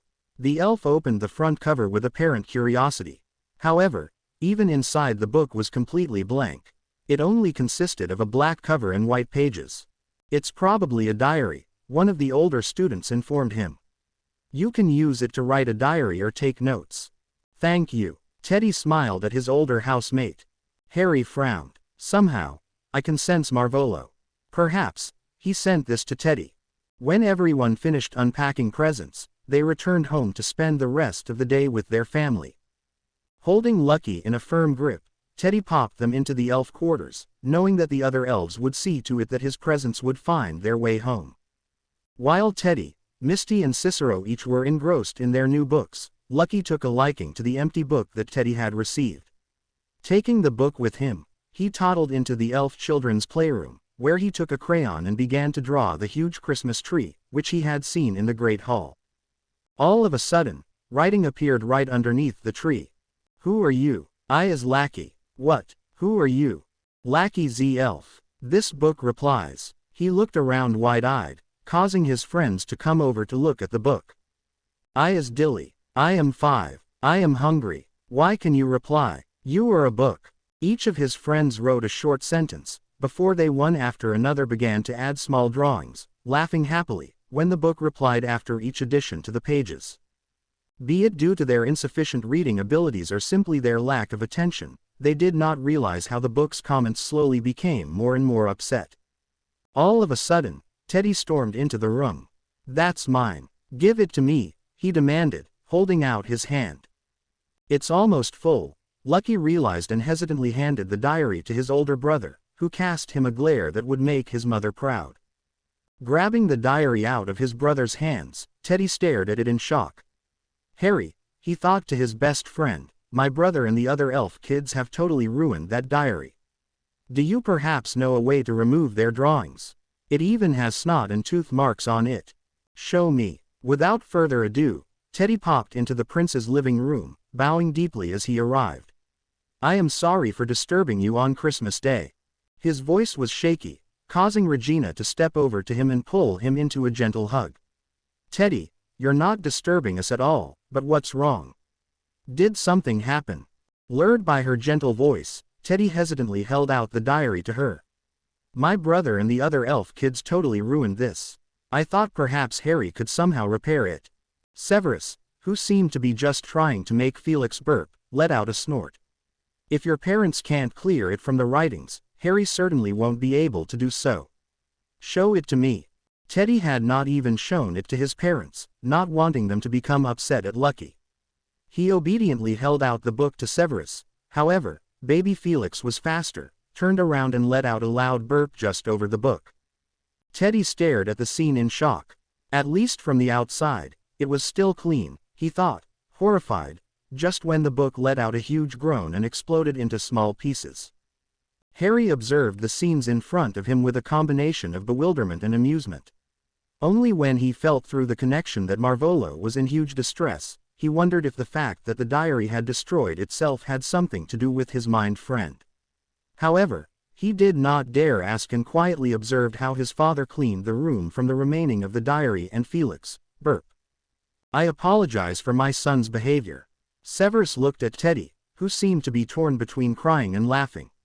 I shall make you a new diary if any of you could take Felix for a moment. Thank you, sir, but it's all right. I don't really need a diary. It's not your fault anyway, but my own. I should have taken care of it and not have allowed Lucky to take it with him. Dad, how can a book explode, just because some kids write and draw something into it? Harry asked in bewilderment. That is strange indeed, his father confirmed. In the meantime, Regina had transfigured a tissue into a dark blue book with the pattern of a Majuro not only on the front cover but also at the top of each page. Will this do? She asked, kindly, handing the book to Teddy. This is beautiful. Thank you so much. Teddy stared at the book, wide-eyed in apparent admiration. Totally cool, Harry commented in fascination. Shall I make you one as well? Regina smiled. Yes please, if it's not too much trouble. A minute later, his mother handed him a book with the same design as Teddy's, however, with a green cover. Thank you so much. These are really beautiful, Harry replied, when a sudden thought crossed his mind. Could you teach me how to make these? They'd make brilliant birthday presents for my friends next year. After the excitement of Christmas Day, the rest of the winter holidays passed uneventful. Regina and Harry spent much time with Narcissa Black, helping her to set up the lesson plan for her class for the 10-year-old children who had grown up in the Muggle world. While Narcissa was an expert in the topic that had to be taught, she was lacking experience in the Muggle world, something that Regina and Harry had plenty of. 5 children had signed up for the course, which was going to commence at the beginning of January, and Minerva had sent each of them a portkey that would bring them right into the entrance hall at Hogwarts. While Narcissa, Regina and Harry busied themselves with the preparation not only of the curriculum but also of the new classroom, enlisting Hogwarts helped to make it in the corridor near the students' study rooms. The main topic all over the rest of the magical world was the election of a new minister. 2 weeks before the election, which was going to take place during the Wizengamot meeting on January 10th, Amelia had informed the members that there were 3 candidates: Lucius Malfoy, Albus Dumbledore and Cornelius Fudge. "I can't believe it." Severus rolled his eyes in apparent annoyance, when the family spent some quiet time in the evening before the day on which the students were going to return to Hogwarts. "Malfoy is dangerous, Albus is an old coot and Fudge is a dunderhead." "So, whom are you going to vote for?" Regina asked with apparent interest. "That is a good question indeed. The Wizengamot meeting on January 10th was most likely going to be as tedious as most meetings." Severus had agreed with Marvolo and a few of the former Dark Lord's friends as well as his colleagues to neither vote for Lucius Malfoy nor for Albus Dumbledore. "As wonderful as it might be to not have him as our headmaster anymore, I wouldn't want him as the Minister of Magic, considering how fixed he is on the idea that his #1 enemy is Marvolo. Therefore, I believe that many of Marvolo's friends are going to vote for Fudge as the least of all evils." He inwardly groaned in annoyance at the thought of leaving the first and second-year classes to his third-year student assistants in favor of attending the Wizengamot meeting. Harry nodded in understanding, knowing that his mother was of the same opinion. "Do you know Fudge?" He quirked an eyebrow in curiosity. "No, he is a middle-level worker at the Ministry. I have only heard Amelia and Sirius talk about him," Severus admitted. "That's why you called him a dunderhead." Harry smirked, causing Severus to roll his eyes at his son. "Your father might have several reasons," Regina spoke up, chuckling. "Harry, are you sure that you don't mind taking Felix to class with you today?" "Of course not. We're going to have much fun, won't we, Felix?" he cooed, gently tickling the baby's toes, making the 10-month-old laugh in apparent happiness. Lucius Malfoy carefully dressed himself in the clothes that his house elf had put out for him, pulling his best robes with the large Malfoy crest on the back over. "I hope that our allies are going to vote for me," he thought. Somehow, he was not completely certain about the allegiances of the former Dark Lord and his other followers. During the last couple of days, he had met with one or the other head of the Dark families and, while they had promised to not vote for Dumbledore, none of them had outright promised to give him their vote. Being elected as the Minister of Magic will show Narcissa what she lost. Oh well, as soon as this is over, the next point on my agenda has to be to find a new wife and produce a more adequate heir than Draco will ever be able to become. He let out a deep sigh. For years, he had believed that he had raised Draco appropriately. Until he met that Potter Prince boy, he thought, grimly. Too bad that I can't harm him. He suddenly recalled the matter with the diary and smirked in anticipation. I just hope that the little elf is going to cause havoc with it at the school. Consulting the mirror, which confirmed that he looked like a powerful new Minister of Magic, he nodded with confidence and left his private rooms to head to the entrance hall. A 5-minute walk through the large manor later, he stepped into the fireplace. Ministry of Magic. As Severus had predicted, Cornelius Fudge won the election by far with Albus Dumbledore on the second and Lucius Malfoy on the last place. He can't be worse than Lucius or Albus, Severus thought, as he readied himself to travel home to Hogwarts together with his wife, Minerva, Remus and Frank. Noticing that the headmaster, who had observed the meeting from the visitor's chamber, was engrossed in a discussion with a few of his allies, he quickly headed towards the fireplace, making sure that the others followed him. That gives us a few minutes to talk during Albus' absence, he thought, confirming with a glance at his wristwatch that it was almost lunchtime. Lucius spent a few minutes talking with several of his allies. In fact, in contrary to previous elections, Lupin as the head of the Wizengamot had decided to make this vote confidential. That really was a bad idea, he thought, grimly. Now, I don't even know who voted against me. He inwardly growled, when a small voice from the back of his mind reminded him that barely anyone had voted for him, wondering if Fudge had somehow managed to bribe the members to vote for him. I didn't have the impression as if he might do such a thing, he thought. He always seemed very boring and outright mediocre to me. He made small talk for a few more minutes, before he decided to pay the new Minister of Magic a visit. It is only fair to go and congratulate him, he thought, wondering if he might be able to influence the man to a certain degree. He walked straight to the minister's office, inwardly grinning upon seeing the minister stand in his doorframe speaking to a witch of about his age. Well, at least no one can forbid me to talk to him now, he thought, contentedly. Minister, my sincere congratulations on your election. Lucius lightly lowered his head. Ah, Lord Malfoy, thank you so much. Fudge beckoned him into his office. Have you met Madame Umbridge? She is my new undersecretary. Lord Malfoy. The witch sounded pleasant, although the color of her robes left something to desire. Madame Umbridge, what a pleasure. He obediently greeted her, carefully placing a key onto the knuckles of her hand, before he took the offered seat in front of the minister's desk. I wonder if she's married, he thought. If she's the minister's undersecretary, she must at least be a pureblood. Marvolo returned from the Wizengamot meeting, feeling contented. Thank Merlin Malfoy didn't become the minister, he thought in relief.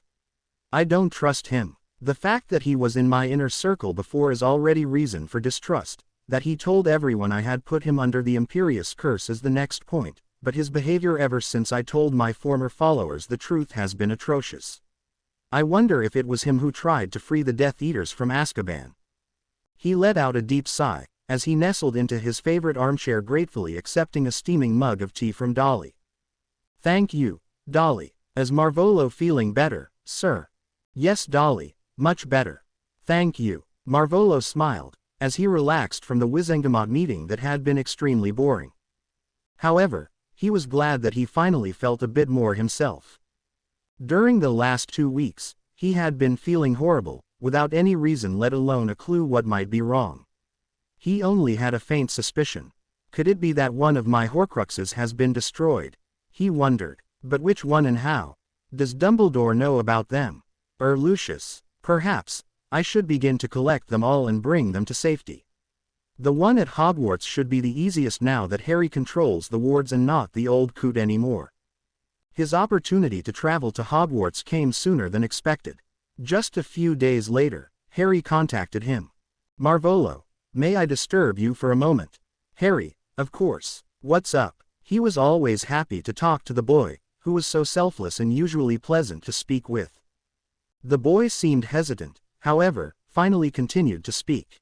Is it true that you cast a curse at the Defense Against the Dark Arts position at Hogwarts? Marvolo almost choked on his butterbeer. And why might that be? He thought back in amusement. Because everyone says so. Ah, and if so? Ah, you know, my godparents, Remus and Miranda, have got around the curse by taking turns teaching. But Miranda is going to have a baby soon, and she'd like Remus to continue teaching during the next school year. So, I'd like to ask you to cancel the curse if you can. Ah, and why should I do that? Because your dad's and my friend and I ask you nicely. Oh right, well, then I'm afraid that I'll have to do that. If I come to Hogwarts during the weekend, will you give me the honor to meet me, Heir Hogwarts? Of course, Lord Gaunt. Please tell me when you're going to arrive, Harry replied in obvious amusement that matched his own. I shall meet you on Saturday evening at 10 o'clock in the Chamber of Secrets. Marvolo. Harry thought back in bewilderment. Why would we meet in Salazar's chamber?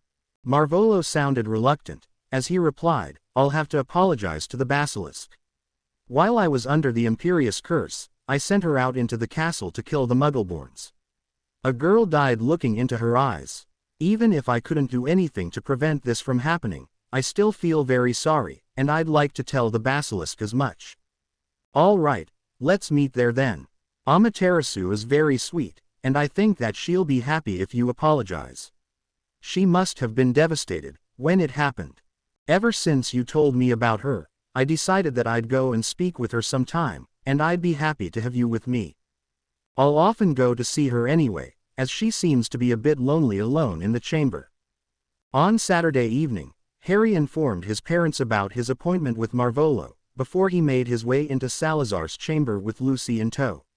They arrived 15 minutes early, as Harry wanted to speak with Amaterasu about Marvolo before the older wizard was going to arrive.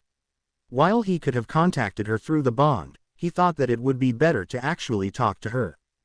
He then listened how Marvolo apologized to the basilisk, who accepted his apology, before she bade them good night and returned to the room with the fireplace and curled up, apparently craving the warmth of the fire. "How are you going to cancel the curse?"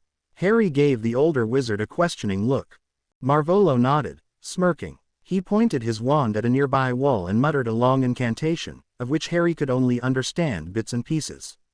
As he pocketed his wand, he let out a deep sigh. "I hope that it worked, although we'll only know for sure at the end of the school year. Perhaps Hogwarts knows something. You could ask her." Harry placed his hand against the wall. "Hogwarts, do you know if the curse on the defense against the dark arts position is still active, or has it been cancelled?" It took about a minute, and Harry almost thought that Hogwarts had not heard him and was just about to take his hand off the wall, when she replied, seemingly deep in thoughts. "Harry, I believe that it has been cancelled." "That's a huge relief. Thank you, Marvolo," Harry said, sincerely. "I appreciate what you've done tonight." "You're welcome, Harry," Marvolo sighed. "Do you already need to return home, or do you still have time?" "I have another errand to run, while I'm at Hogwarts." Harry glanced at his wrist watch. It was almost 11 o'clock. "I'm sorry, but I need to return. Curfew has already begun a long time ago, and my parents were not overly pleased when I told them I'd go to see Amaterasu this late." "Do you need me for your other errand?" "No, not necessarily. You better go home now. I'll be in the room of requirement for a while. Good night, Harry, and thanks for joining me here. I'll see you again soon." "Night, Marvolo." Harry patiently waited, when Lucy said goodbye by gently licking the man's hand, before they both left towards the Founder's quarters, trusting that Marvolo find his own way back by whatever means he had used to get to the chamber. Meanwhile, Lucius Malfoy invited Dolores Umbridge to dinner. He picked her up at the Ministry of Magic, surprised that she was at work during a Saturday afternoon. When he surprised her with an expensive bouquet of flowers, completely in pink, it made her giggle like a schoolgirl in apparent happiness. He then produced an international portkey that took them to the magical shopping center in Dublin, where he had reserved a room for two at the Banshee Kitchen, which was known as a first-class restaurant all over the magical world in Western Europe. They talked animatedly while enjoying a full-course dinner, and Lucius realized that the woman's ideas about blood purity of witches and wizards topped his own by far. It was rather surprising that she had not been a Death Eater before. Nevertheless, he decided that she would be a good ally in the future. By the time he had taken her back to her home and returned to Malfoy Manor, he had the impression as if there even might be a chance for a future with the Undersecretary. "Oh well, I didn't ask her if she'd be ready to give me an heir though. Perhaps we should address the topic the next time. I will wait, before I disinherit Draco just to be sure." Remus and Miranda were, of course, the first people to hear the good news after Harry's parents. "Harry, thank you so much for getting the curse lifted." Miranda cast him a huge smile. "I really wouldn't want to teach defense against the dark arts with a newborn in the classroom with me, and while Remus would be able to watch the baby during class time, he wouldn't be able to feed it." "You're welcome," Harry replied, smiling. "Harry." Remus cast him a huge smile. "You've become a wonderful young man. I know that your parents are very proud of you, but your birth parents would also be enthusiastic seeing how you have developed. By the way, we meant to ask you if you'd be willing to become our child's godfather." "I'd like that. It would be an honor."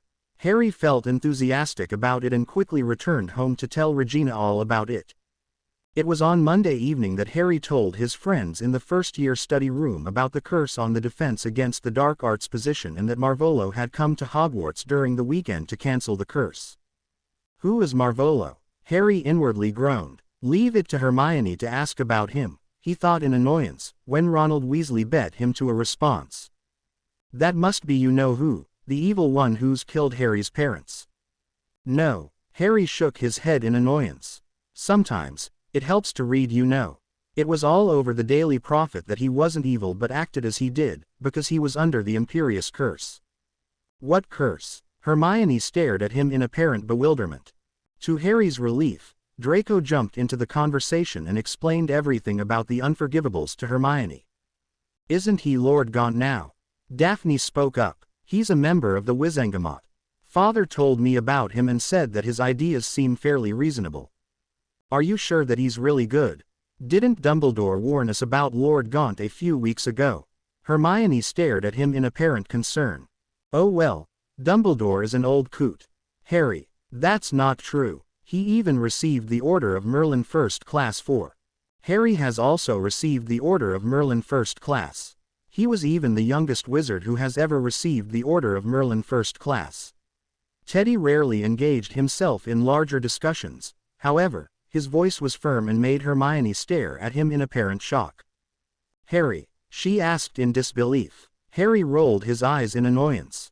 Together with my father for curing the werewolves, yes.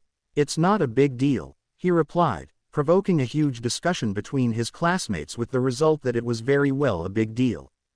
That this assessment was correct, Harry realized 2 months later when he and Severus both received official-looking letters from two equal-looking owls that had purple ribbons around their necks, causing the attention of everyone sitting nearby at the Slytherin table as well as the high table. Harry felt Hermione's eyes stare at him, as he accepted an envelope from the strangely-looking owl. That's from the High Court, she whispered from where she was sitting behind him and next to Teddy at the Ravenclaw table. What have you done? Did you do anything in the Muggle world? Harry turned around and glared at his friend. I haven't even been in the Muggle world for ages, and my father received a letter from a similar owl. Oh, that's true. Go on, open it then. Hermione eagerly observed, as he opened the Muggle envelope just a little slower than necessary. Glancing at his father, he noticed that he was sitting there with the unfolded letter in his hands, smirking.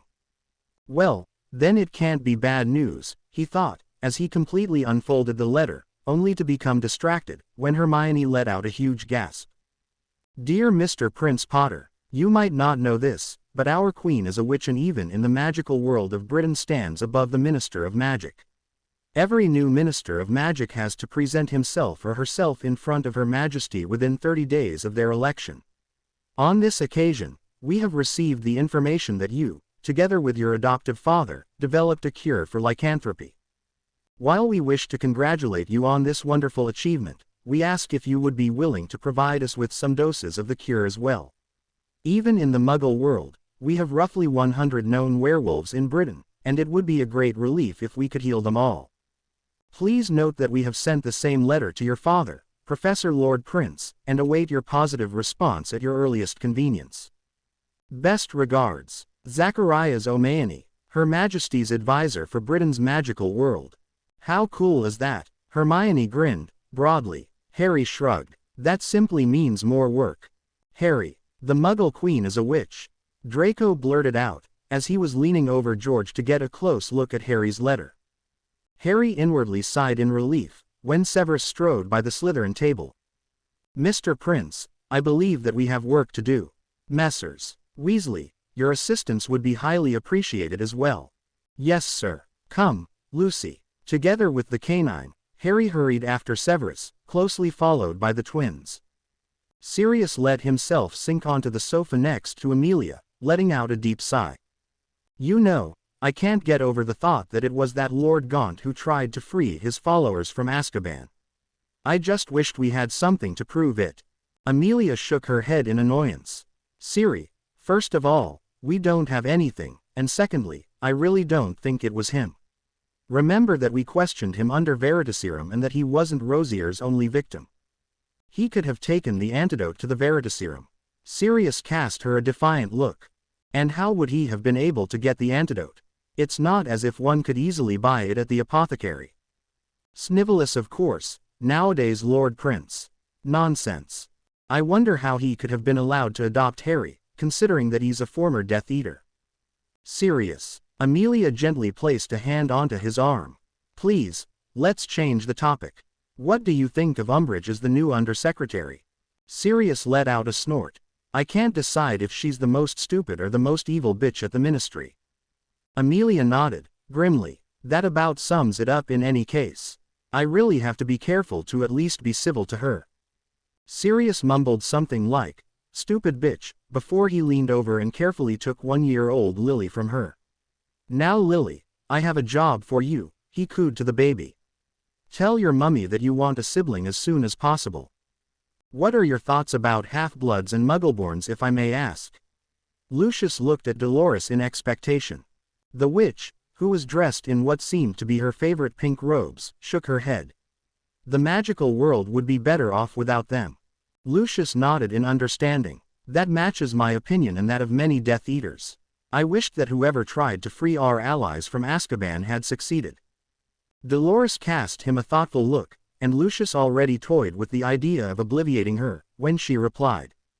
I have an idea how to free them. You must know that during the last couple of years, I was responsible for everything concerning the prison. Only with my permission were people apart from Aurors allowed to visit someone, send letters or such. I was even responsible for the food for the Aurors and many other things. Oh, that's interesting. The witch giggled. Anyway, during that time, I have built up a mental connection with the Dementors. Lucius' eyes narrowed. What exactly does this imply? Smiling broadly, she replied, I can control the Dementors. Do you know of a safe house, where they could go upon their return? Lucius could not believe his luck. However, during the following days, he planned his second attempt of freeing the Death Eaters together with his new girlfriend, Dolores Umbridge. A few days before Felix's first birthday, Harry finally managed the complete transformation into a Majoru. Ah, lucky you. Hermione stared at him in obvious amazement. Hermione, Regina replied in a soft voice. For Harry, it is easier than for you and me, because his magic is extremely strong, and because he already has the experience from his first animagus form. Don't worry, you'll get to it sooner or later. Considering that you already managed to transform your left hand, you'll at least be able to complete the transformation at some time. But you already managed to change both hands. That doesn't matter, dear. We're not having a competition. You can do it in your own pace. I also only managed to transform my left hand, Teddy spoke up in a soothing voice. That's fine. We'll practice together until we'll all be finished. And then, we'll head out onto the grounds together and play. Harry grinned broadly, once he transformed back into his human form. In the morning of Felix's birthday, Regina, Severus and Harry decided to have breakfast at home for once. When the post owl from the Daily Prophet delivered this morning's newspaper, Harry could already see the red headline scream from far. Dementors and prisoners missing from Azkaban. On the shore of the coast that was closest to the island of Azkaban, Lucius and Dolores greeted the prisoners, whom the Dementors had taken to the spot just like Dolores had instructed them. Most of the refugees were in a bad shape and not up to any conversation whatsoever, which was why Dolores simply equipped them with portkeys intending to send them to her own house. They can stay at my home at least for a few days, she told Lucius, who nodded his agreement, wondering if it would be wiser to take them to Malfoy Manor. Dolores, no, let us take them to Malfoy Manor, he decided and quickly summoned the portkeys back from his much too weak friends. He changed the destination of the small plastic cats that were the portkeys to the wing with the guest rooms at his own house.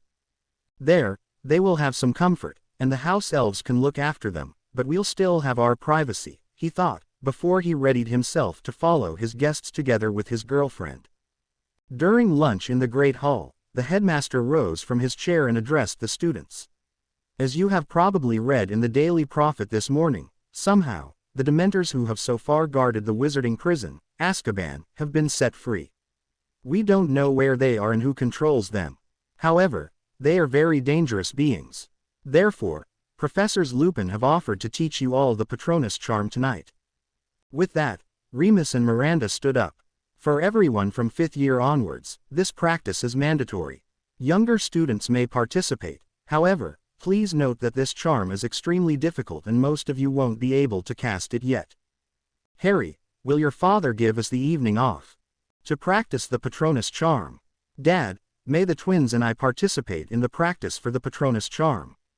To his relief, his father turned his head and gave him an unobtrusive nod. I will practice with you. Then I will participate, too. Ginny looked at them in apparent determination. That's our Harry and Ginny, practicing the Patronus charm. As first years, when Harry and his first-year friends, who had naturally joined him in the great hall after dinner, began to practice, they noticed instantly that it was more difficult than anticipated. For Harry, the first problem was to find an adequate memory.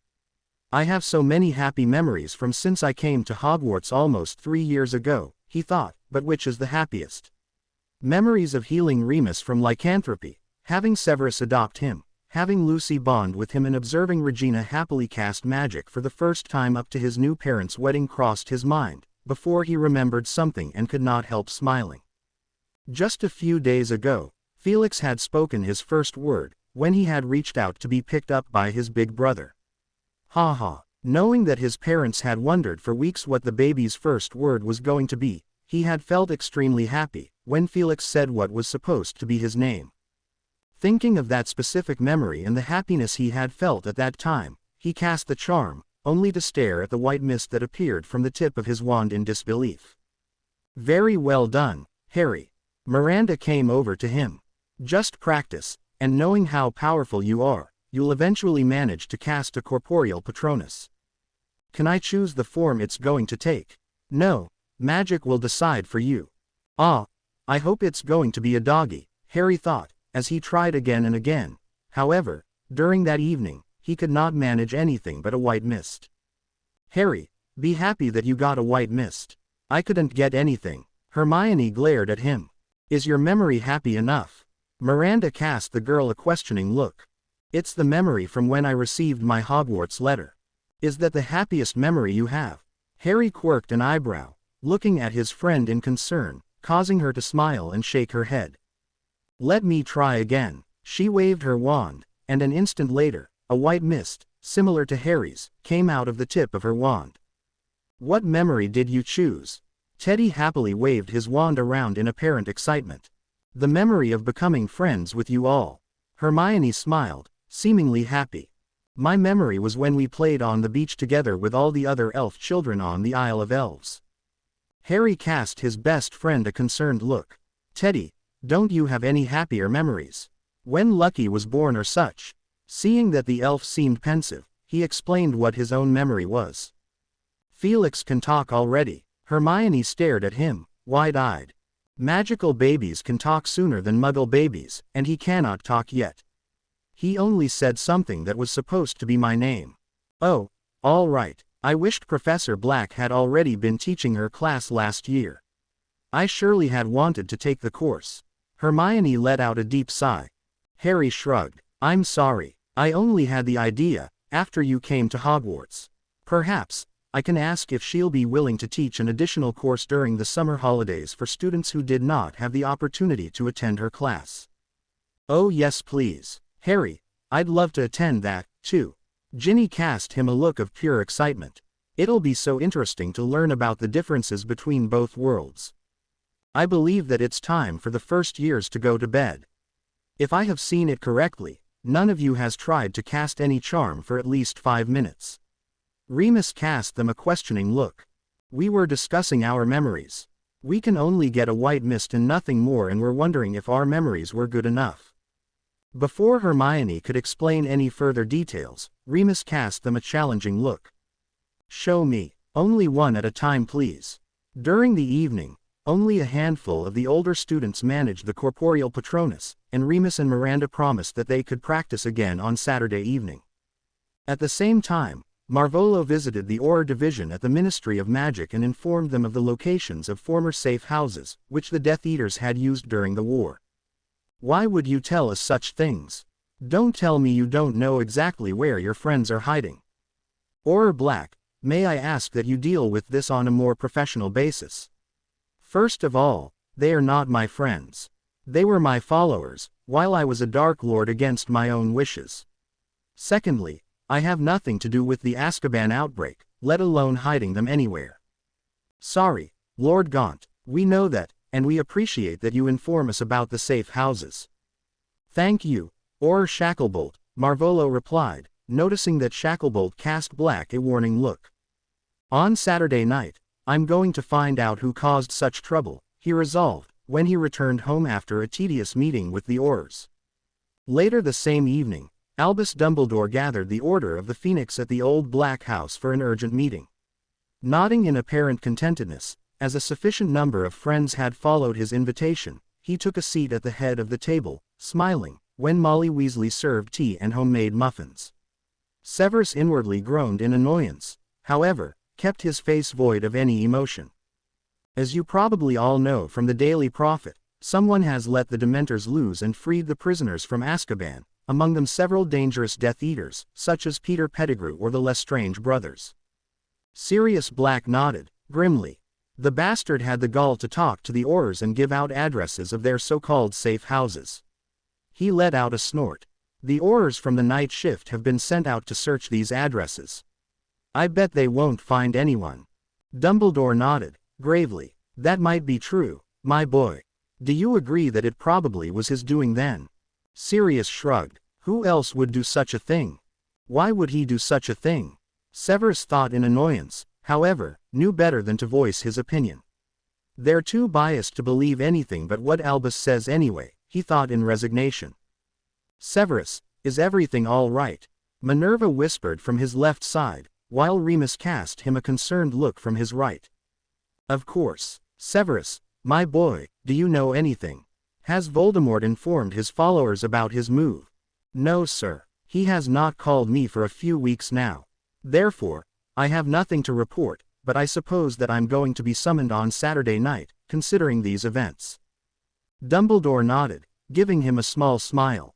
Excuse me, Albus, Sirius, does the Ministry have a clue where the Dementors have gone? I mean, I have several children at Hogwarts.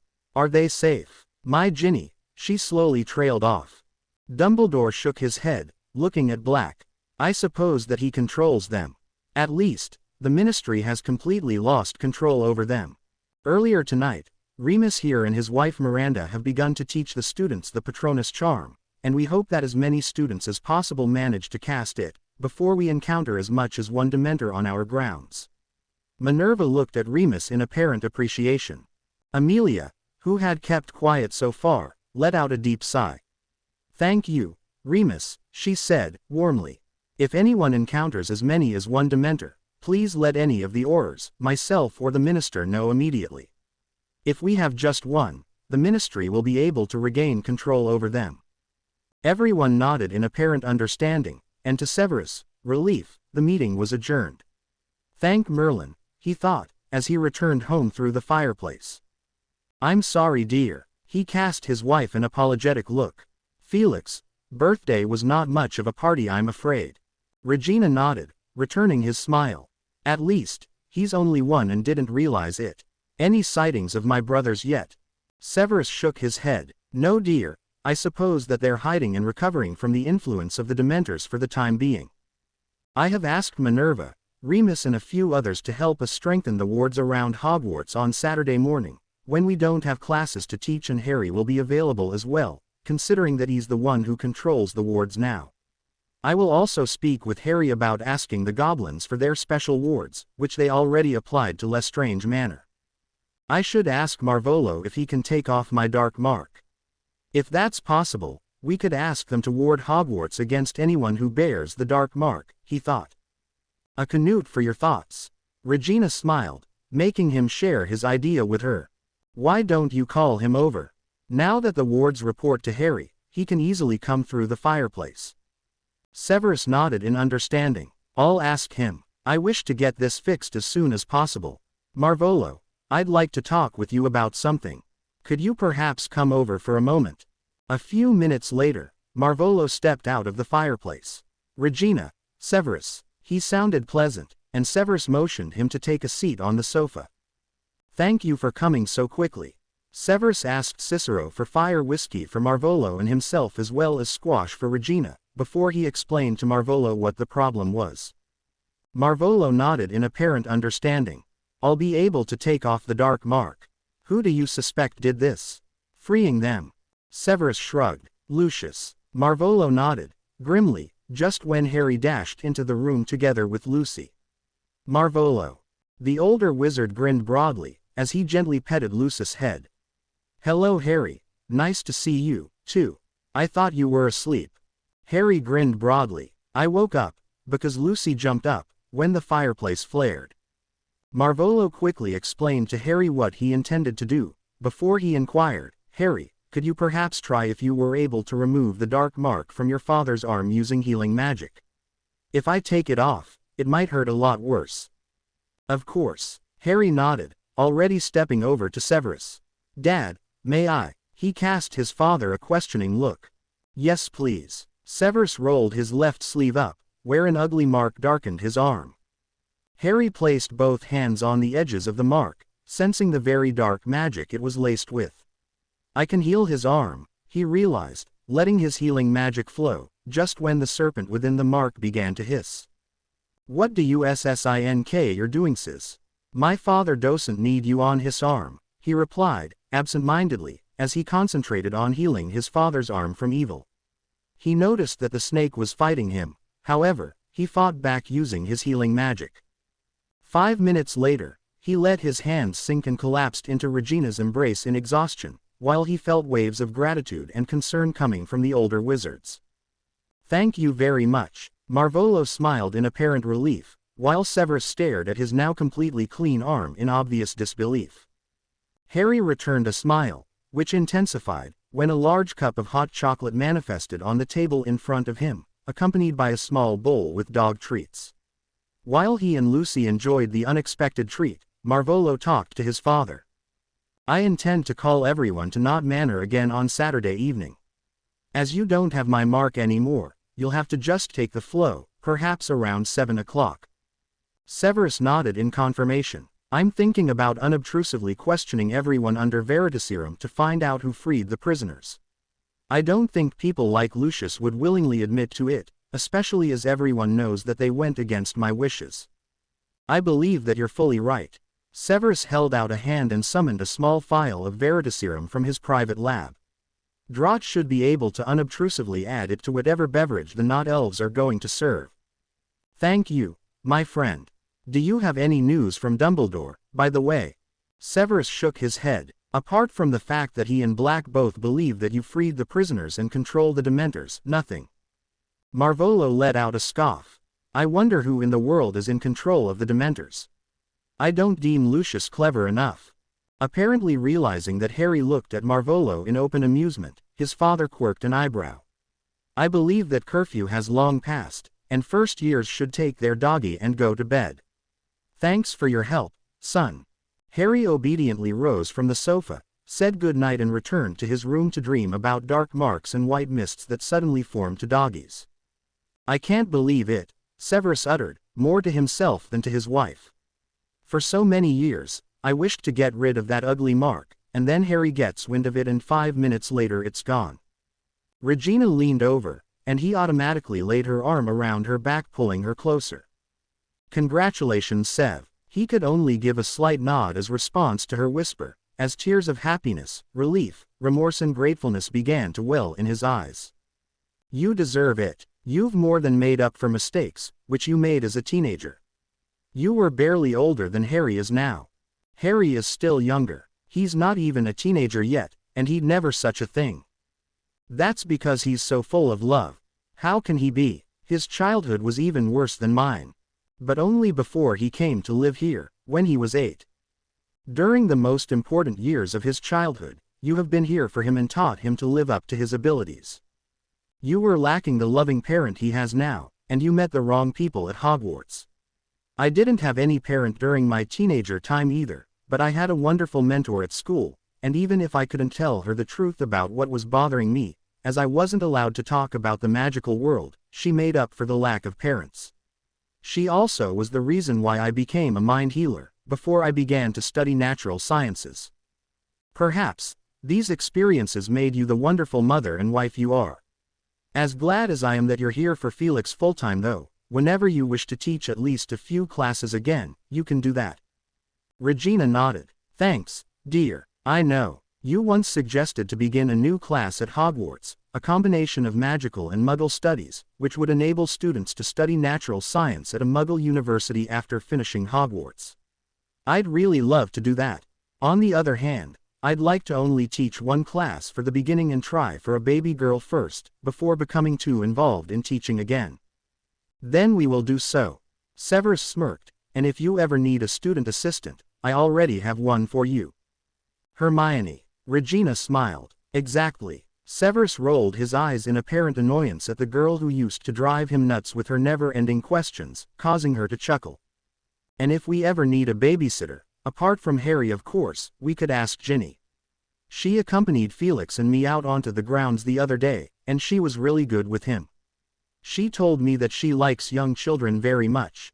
They talked until the early morning, and Severus quickly took one of his fresh and go potions, before he took a shower and readied himself for breakfast in the Great Hall, while Regina entered Harry's room to woke up her son.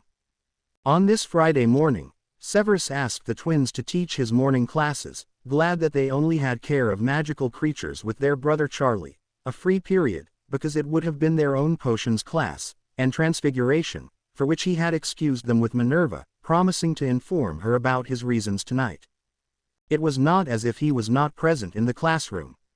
However, he could not keep an eye on the dunderheads, as he was busying himself with an experimental potion, which he wanted to develop and bring to perfection today. Marvolo told me last night that he was going to question everyone under Veritaserum tomorrow evening. While Lucius is a tad too evil for my liking, he's not exactly stupid. He'll probably take the antidote just to be safe. I need to invent an antidote to the antidote, which should nullify the effects of the antidote instantly. While he would have preferred to involve the twins in his research, classes had to be taught as well, and he consoled himself that he would explain the matter to them after lunch, knowing that neither the twins nor he had any afternoon classes on Fridays. In the end, it took him, the twins and Harry, whom they also involved from the end of the last afternoon class onwards, until lunchtime on Saturday, before they completed their potion. As neither the twins nor Harry were of age yet, he refused to have any of them test the concoction, so that they could only use him as test person. However, he was certain that the potion should work equally well on anyone else. He still contemplated how to administer his new invention to Marvolo's guests at the beginning of the meeting that evening, when a sudden thought crossed his mind that made him travel to Riddle Manor right away. At the same time at Malfoy Manor, Bellatrix No-Name instructed the house elf that brought lunch for the refugees to let her speak with her sister Narcissa or at least with Lucius. Ever since what she thought was her brother-in-law had brought them to his manor, they had not seen him even once. However, as the influence of the Dementors slowly dimmed down and her mind became more lucid, she needed to talk to someone. This someone could neither be her husband nor his brother. She urgently wanted to speak with her sister. The house elf popped away only to reappear an instant later. "Pop is sorry, but Master Lucius has gone to the Ministry of Magic for the day." "What about Narcissa?" The elf averted his eyes. "Former Mistress Narcissa is not living here anymore. Pop don't knows where she is." Bellatrix, eyes widened in shock. "Narcissa has separated from Lucius. What happened?" The house elf shook his head. "Pop is not knows." Bellatrix gulped. "Can you change my clothes to something more presentable? Then I will be on my way." The elf nodded and with a flick of his hand changed her clothes to something that her sister would wear. With another flick of his hand, her hair was diligently braided. But Bella could not care less. She needed to get out of here, even though she was lacking a plan where to go. She thanked Merlin that she had been at Malfoy Manor often enough to know how to get out, and 40 minutes later, she found herself on the street outside the Malfoy grounds. Unfortunately, she neither had a wand nor was she capable of wandless magic. Around 7 o'clock in the evening, Artemis Knott and Marvolo Gaunt greeted Severus, when he stepped out of the fireplace in the entrance hall of Knott Manor. "Lord Prince, Lord Knott, Marvolo, Severus, thank you again for alerting me to the problem we'd have if I just called everyone through the dark mark. I have alerted some friends, and other than that, I will just only call my former inner circle. From all the refugees, only Bellatrix was in it if I remember correctly." In the worst case, we'll have her show up here. I trust you to help me if she goes nuts. Sure. Severus smirked and handed him a small file. Draught. Marvolo gave the file to his elf. Please unobtrusively spell this into any of my guests' systems apart from Artemis and Severus. It's the antidote to the antidote for the truth serum. The elf's eyes widened in surprise, before his expression changed to a broad grin.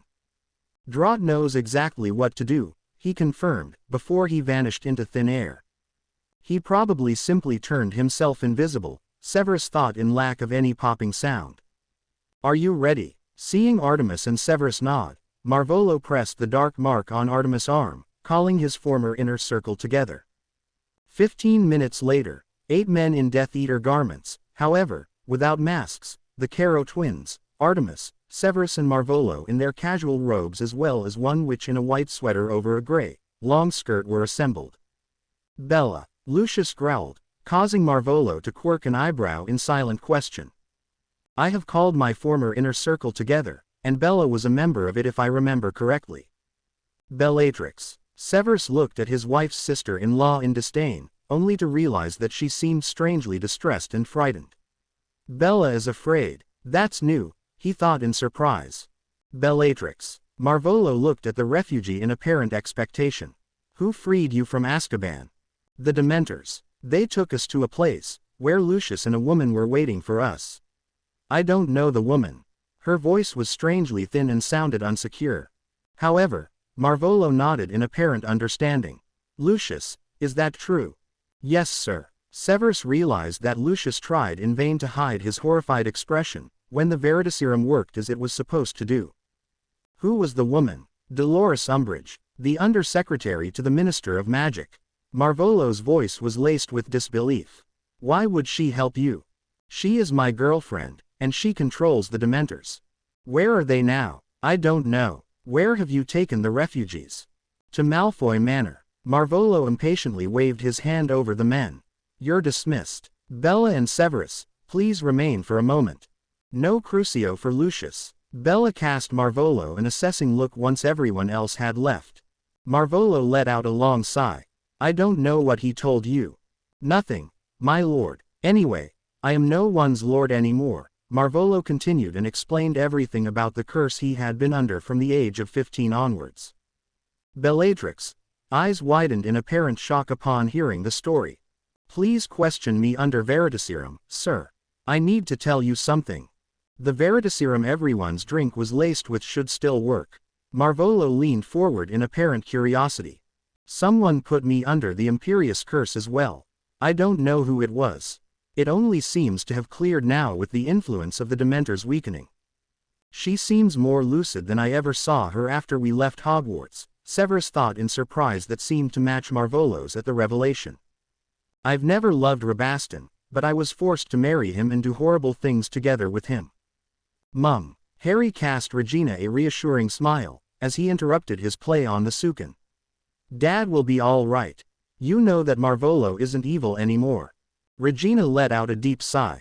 Yes dear, I know that, but if he summons his former followers, there is still a possibility that one of my awful brothers or my sister-in-law or any other Death Eaters show up, and they are definitely evil.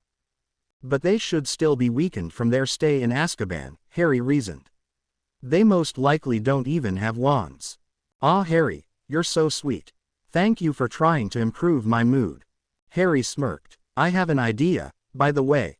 You know, there are several parents, who have never seen Hogwarts, because they attended schools in Ireland or wherever or because they're muggles and whatever. Regina nodded, smiling. Perhaps, we could invite all the parents of the first years one Saturday or Sunday and show them the school and perhaps even have a Quidditch match teachers versus first years or such to entertain them. Even those who have attended Hogwarts might be happy to have an opportunity to visit the school, Regina added to his suggestion. Shall we call Minerva here and discuss this with her? Minerva, do you have 5 minutes to discuss something with Regina and me? Harry thought to her. I've asked her to come. Too bad that most people cannot think back to me. Perhaps, you could add a subject called Mind Magic to the curriculum, where things such as telepathy are taught. Harry nodded, grinning. That's a brilliant idea, but the only people I know who would be able to teach that are Dad or Marvolo. Do you wish to give the headmaster a heart failure by hiring him? Hiring whom? Minerva cast him a questioning look, apparently having heard Harry's last words, as she stepped out of the fireplace. Marvolo Gaunt. He received a glare in return. Harry, I agree with that assessment. As long as Professor Dumbledore is the headmaster here, you won't be able to hire Lord Gaunt without provoking a huge fight at Hogwarts. Harry nodded, grimly, not wanting to discuss Dumbledore's further employment as headmaster at this point. Instead, he relayed his idea of inviting the first year's parents for a day. Or even a complete weekend. Minerva nodded in agreement. A whole weekend makes sense. We could even have a Quidditch tournament with 3 parties, students, parents and teachers. Brilliant. Harry grinned, broadly. Perhaps with a dance ball on Saturday evening. Harry's eyes widened in surprise. Who is going to teach us to dance? Minerva, I believe that first years are a bit too young for a dance ball. Regina smirked, causing Harry to glare at his mother. Well, we'll be able to think of some other way of entertainment then. Harry, will you organize the Quidditch matches, while I deal with the evening program? Harry agreed. Could we perhaps also have a rally through the castle, perhaps in small groups? They decided that Minerva should involve her colleagues for the evening program, and Harry should discuss the rally with his classmates. And with Hogwarts, Harry thought to himself. At the beginning of April, we need to send out the invitations. Sirius Black was lounging on the sofa in the living room discussing baby names with Amelia, when a sudden thought penetrated his mind. Black, this is Marvolo Gaunt speaking. Malfoy just admitted under Veritaserum that he and Umbridge freed the prisoners and took them to Malfoy Manor. I trust you to deal with this information. If you have questions, I am currently at Knott Manor. Sirius all but jumped from his seat, causing his wife to stare at him in apparent shock. He quickly relayed Marvolo's message. Even if I don't trust him, I'm afraid I'll have to follow the hint. Splash, Amelia called her house elf. Please look after Lily for a while. Sirius and I both need to go to work for a few hours. Call me if you need me. Yes, Mistress Amelia. No, Melly. Sirius sent his wife a glare that allowed no contradiction. Let's not go there together. Please stay safe with Lily. Nodding in understanding, Amelia sent an emergency Patronus summoning half of her Auror contingent to Malfoy Manor. With mixed feelings, Sirius apparated to the closest spot he could get to Malfoy Manor. On the one hand, he hoped that Voldemort's hint was nothing more than a lie, considering that he did not trust the man and hated him with a passion. On the other hand, however, he was an Auror and wanted the criminals back in Azkaban as soon as possible. He realized, contentedly, that most of his colleagues, whom Amelia had summoned, were just arriving. I will do this the polite way, but please ready yourself for a possible fight. With that, he approached the entrance door and knocked, not surprised when it was a house elf who opened the door. Auror Black here. I wish to speak with Lord Malfoy. Master Lucius and Mistress Dolores are not at home, sir. Sirius frowned. Who knows if it's safe to believe things that a house elf says? He thought. Creature would lie his way through the day. Apparently, the escapees from Azkaban are currently here. Please show me to them. With that, the house elf had the gall to simply pop away. Oh well, he seems to be faithful to his family, he thought in annoyance, when he recalled what Narcissa had told him about freeing a crazy house elf. I think Dobby was the name. Dobby, he called out, tentatively. To his relief, a house elf popped up right in front of him, staring at him from large eyes. He was wearing a bright green scarf and a pair of mismatched socks in pink and light blue. Lord Black, the godfather of the great Harry Prince, savior of the elves, has called Dobby. He shouted in apparent excitement.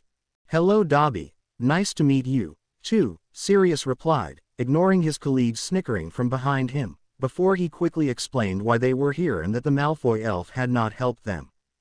Dobby nodded, eagerly, his large ears almost touching the floor in apparent excitement. Dobby knows his way around the manor. Dobby Wills shows you to the guest rooms. They could be there or in the dungeons. Sirius and his colleagues followed the overexcited elf through the large manor, stunning all the portraits on the way as they went. Dobby led them to a wing at the other end of the building, pointing out that it was the guest wing. 3 of you in front of each door, then open the doors all at once. Try to be quiet though, as there is a possibility that they're all asleep, considering that it's after midnight. I'd prefer to do this without a fight." To his relief, his colleagues easily accepted his lead in this case and obeyed. They were lucky that the prisoners indeed were not only present in the guest rooms but also fast asleep.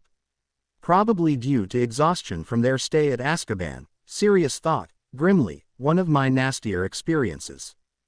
30 minutes later, they had sent all Death Eaters back to the prison by portkeys, each accompanied by one Auror, so that the Aurors on duty at Azkaban would not be overwhelmed by the number of prisoners arriving at the same time. The Aurors who remained with Sirius quickly composed a list of whom they had found and sent back. Cousin Bellatrix is missing, Sirius realized, inwardly groaning, and I wonder where Malfoy and Umbridge are. I can't believe that these two are working together. I look forward to seeing Umbridge at work in the morning. The thought, I should go to Knot Manor and speak with Voldemort, crossed his mind. However, he decided to return home and fill in Melly first. Perhaps she'll offer to go and speak with the bastard instead of me, he thought, hopefully. Black, moody, Sirius let out a tired sigh. How did you know where to find the prisoners? Voldemort contacted me through telepathy earlier. Told me that Malfoy and Umbridge hid them here. Voldemort, Umbridge, the old Auror who was long beyond retirement but still supported them, let out a scoff. Perhaps I should trust Harry more. He always says that Lord Gaunt is not evil anymore. Ha, listen to Dumbledore, he knows best. Sirius nodded. There was no way he'd discuss this with one of Dumbledore's worshippers. He'd rather discuss the point with Melly for the umpteenth time. I'll go and speak with Gaunt myself, he decided. I won't endanger Melly. She needs her sleep anyway, considering how often Lily wakes her up during the night. That decision made, he swiftly said his goodbye to the remaining Aurors, thanked everyone for their assistance and apparated away. Together with Marvolo, Artemis Knott and Bellatrix No Name, Severus discussed how to proceed to get Beatrix off the list of known Death Eaters. You'll have to undergo a questioning with Amelia Bones under Veritaserum like Marvolo did. Severus cast Marvolo a questioning look. Yes, in fact, I've alerted Lord Black to the fact that the other escapees should be at Malfoy Manor, and I also told him that he could find me here if he had any questions. Ignoring Severus and the other's surprised look, he added, that was right after Lucius left. As we haven't heard anything yet, I suppose that Black organized a rescue party for the prisoners. They will notice that I'm missing. Bellatrix, voice was laced with obvious worry. Don't worry, dear. The 3 of us heard the truth and will be able to protect you and ask for an official questioning for you. Marvolo then turned to Severus. May I ask that you remain for a little while longer, considering that I suppose that Black will come to see me sooner or later. Severus gave him a sharp nod. Regina, I am sorry, but this will take long tonight. I am at Knott Manor together with Lord Knott, Marvolo and Bellatrix No Name, who has been questioned under Veritaserum and was apparently victim of a curse as well. We're waiting for Sirius to come and possibly question her. I am sorry, dear. Please don't wait for me and go to bed. I am safe, and I will come home as soon as possible. He then sent a similar thought to Harry, who replied within the minute. Dad, please be careful. We love you. Good night, son. Feeling the urge to still return home as soon as possible, he decided to send a message to his son's unofficial godfather. Black, Severus Prince here. In case you're bored, we're waiting for you at Knott Manor. You need to question your cousin Bellatrix under Veritaserum, as she seems to have been a victim of a curse as well. Suddenly, Marvolo's elf whom Severus knew to be Draught popped up in front of them. Marvolo, sir, it is done. Marvolo did not ask. He merely quirked an eyebrow at the elf, and Severus smirked in amusement, when Draught simply popped away. The last time he said that, he killed the old coot Rosier. Marvolo's voice was barely above a whisper, followed by a deep sigh. Do I even want to know? Probably not, Artemis Knott replied, just when one of his elves announced the arrival of Lord Black. Bring him here. With a bow towards his master, the house elf vanished only to return with Sirius a few minutes later. Good evening, or should I rather say good morning. Hello to you, too, Black, Severus replied in a faint attempt to lighten the mood, causing the Auror to nod at him. Lord Gaunt, thank you for the information concerning the prisoners. They have all been apprehended and sent back to Azkaban. Except for, he looked at Bellatrix, and Severus noticed that he firmly kept a hand on his wand, even if it pointed towards the floor. Bella. Marvolo. Severus and Artemis took turns explaining about the witch's earlier questioning under Veritaserum. There is a known antidote against Veritaserum. How can you be so sure that she did not take it in advance? The Auror stared at them in apparent disbelief. Do you believe that Malfoy would have told us where to find the escapees if not under the influence of Veritaserum? This will get us nowhere, Severus thought in annoyance, as the thought of his own warm bed and Regina's company pressed itself to the forefront of his mind. Black, if it interests you, we, which means the Weasley twins, my son Harry and I, have developed a neutralizer, an antidote to the antidote against Veritaserum. It nullifies the antidote. A neutralizer. Black's eyes widened with apparent excitement. Are you sure? Severus gave the man a sharp nod. Are you willing to provide an adequate number for the Auror division? Severus nodded again. Bella, will you accompany me to the ministry and spend the rest of the night in a ministry holding cell? I'll see to it that you'll be questioned again in the morning, and then we'll see. Bellatrix agreed, and everyone bade each other good night and returned to their respective homes. On Monday morning, the front page of the Daily Prophet was covered with two large photographs. One of them displayed Lucius Malfoy and Dolores Umbridge walking very close to each other through a ministry corridor. The next showed what many wizards and witches recognized as Azkaban. The various headlines screamed in red letters. Escapees apprehended at Malfoy Manor. Lucius Malfoy and Dolores Umbridge discovered barely alive. Bellatrix Black found innocent. On Saturday evening, the Aurors were alerted to the fact that Lucius Malfoy and Dolores Umbridge were guilty of freeing the prisoners of Azkaban, which according to Lord Malfoy had been possible, because Dolores Umbridge, the Undersecretary to Minister of Magic, Fudge, was in control of the Dementors. The prisoners were indeed found at Malfoy Manor. However, Malfoy and his girlfriend, as he stated himself, were absent. Only when the Aurors searched Umbridge's apartment, they found the missing suspects. Apparently, they were taking a shower together, when they were attacked by an unknown force. Both are in critical conditions. We do not know yet what happened and if they will survive it. They have been taken to a secure room in St. Mungo's for treatment. We will of course inform you should we receive further information. A few lines further down, another paragraph told the readers about Bellatrix, who had been thoroughly questioned under Veritaserum at the ministry.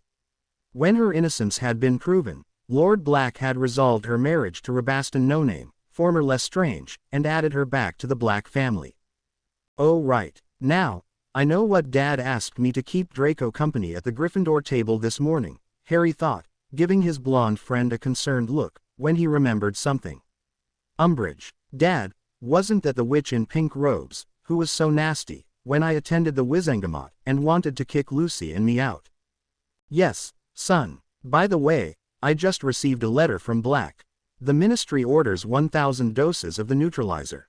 They pay 100 galleons per dose, and we can deliver them as we see fit. Oh wow, that's brilliant. Can I begin brewing in our potions class later on? Severus gave him an unobtrusive nod, causing Harry to smile. Eyes so cool that our potions really help people, he thought.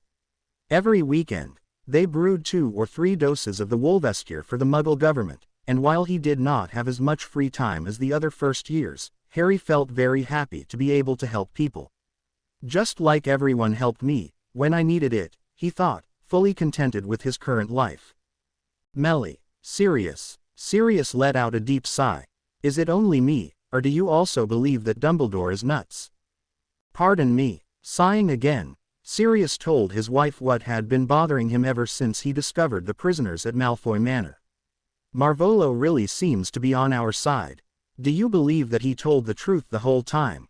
Yes, dear. Seeing how he behaved during the Wizengamot meetings and whenever we met him, I think so. Why does Dumbledore tell all these things about him then? Melly shook her head. Perhaps Dumbledore is too fixed on him as his enemy. I am not sure, but I'm not going to become a member of his Order of the Phoenix even when Lily will be older. Sirius nodded in understanding. I will quit his chicken order. We should even ask him to find a new place to meet with his followers. Melly chuckled. Well, considering that you have allowed Bella to live on the top floor now, it'll be better. He won't believe in her innocence either, and I don't want to see any fights here in our house.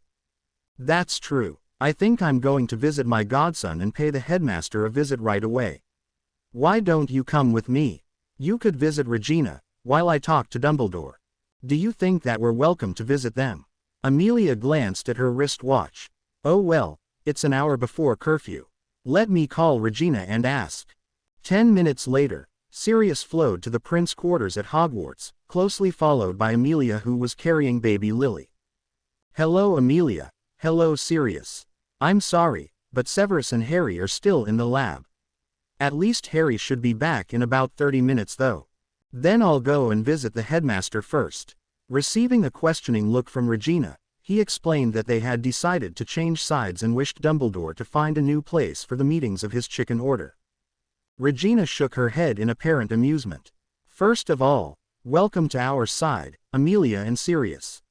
Secondly, however, I'd like to ask you to seek Severus' advice as to what to say to Professor Dumbledore first.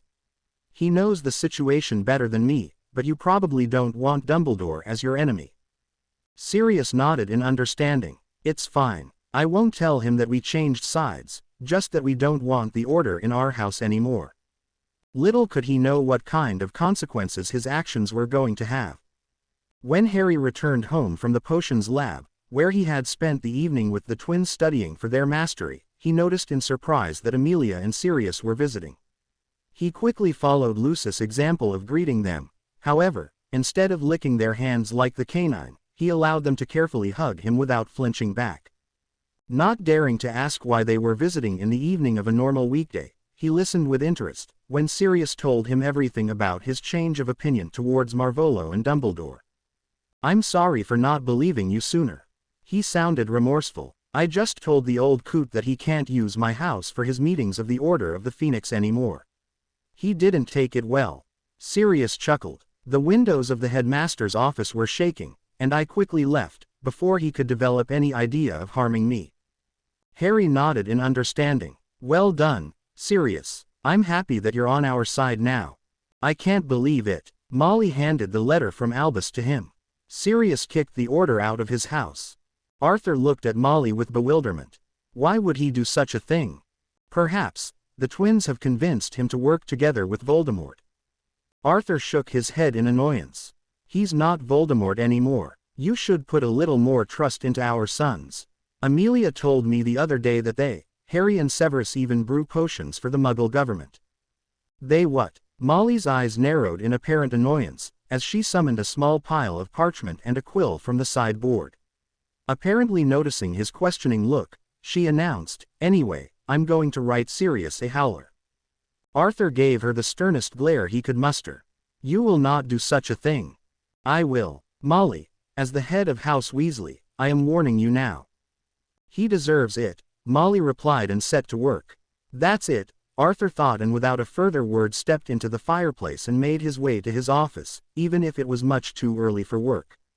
Arriving at his office, he made himself a strong coffee, before he sat down at his desk and absent-mindedly flicked his wand to switch on the screen on the nearest wall.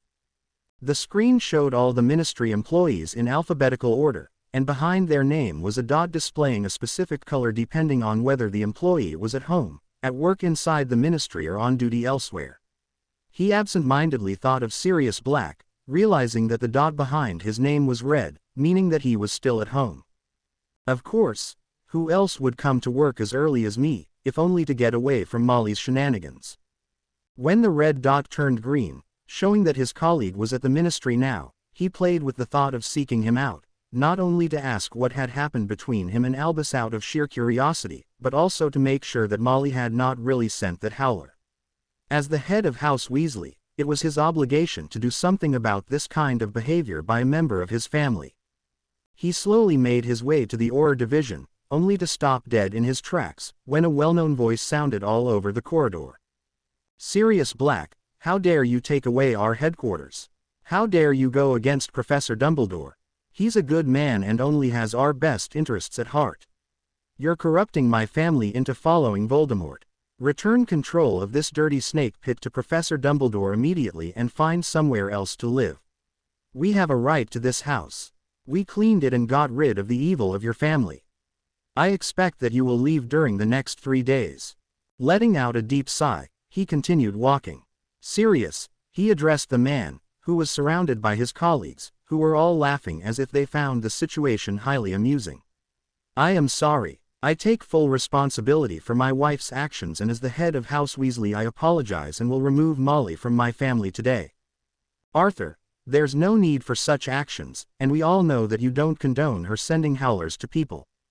Thank you, Sirius, but my word stands. Oh well, I suppose I'll have to look for a new place to live. I can offer you a room at my house if you don't mind living in the same house as Melly and me, as well as Bellatrix Black. Oh, I read about her in the Daily Prophet. It's really hard to believe, but I suppose that you have checked what she told you in detail. Did you know that your twins together with my godson and prince developed a neutralizer for the antidote to Veritaserum? They even made a contract with us to sell us as many doses of the potion as they can brew. Arthur smiled, happily. In contrary to what Molly uses to say about them, they're sons to be proud of.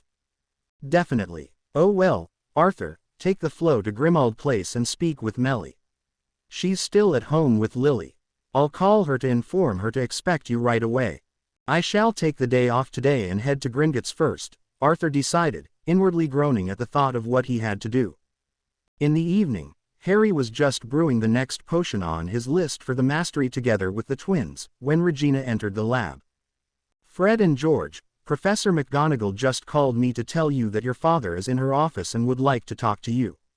Your siblings have been notified by her house elf. The twins lightly bowed their heads in her direction, uttering a collective, "Thank you," before Four Eyes looked questioningly at the potion's master.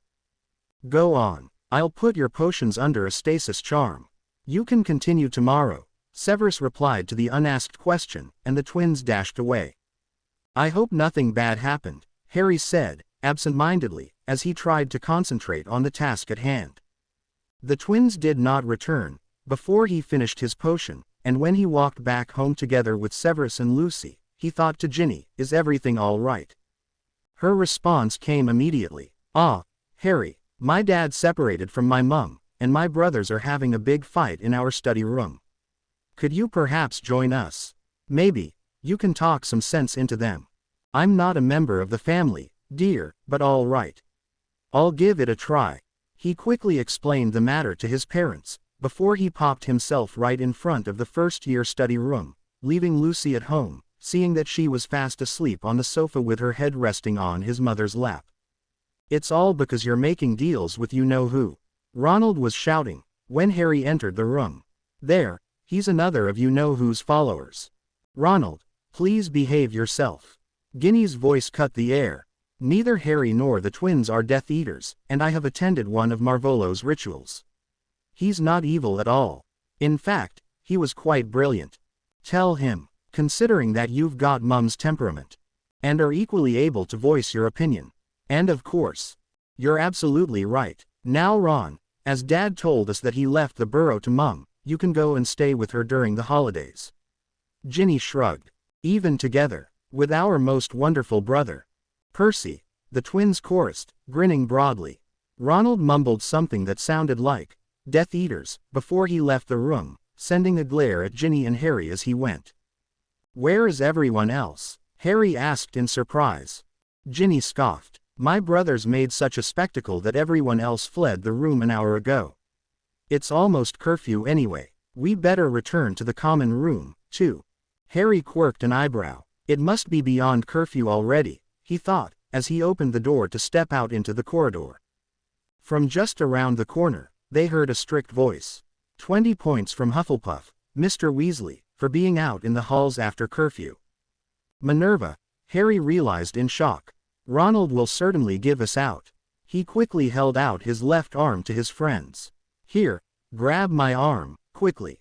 An instant later, they were not only invisible, but Harry already popped them right in front of the entrance to the Slytherin common room, where he released them. "Thank you, Harrykins, for saving us from an angry lioness. Good night, Harry, and thank you very much. Ginny smiled. Good night, Harry replied, grinning, as he transformed into his Majru form and dashed home, much to the siblings' apparent amusement, as he heard them laugh aloud, before the distinctive sound of the portrait to the common room opening penetrated his ears that were especially sensitive in his animagus form. Minerva let out a deep sigh, when she bade Oliver Wood goodbye in front of the fifth-year study room and headed towards the headmaster's office. I'd rather have tea with Regina, Poppy and Severus, she thought in annoyance that only intensified, when Ronald Weasley stumbled out of the first-year study room just in front of her. With a glance at her wristwatch, she confirmed that curfew for the first years had already commenced. Around the next corner, she caught up with the boy. 20 points from Hufflepuff, Mr. Weasley, for being out in the halls after curfew. What about Ginny, Harry and the twins? They're still in the study room, too. Lacking any better idea, Minerva turned on her heels and stepped into the first-year study room, which to her relief was completely empty.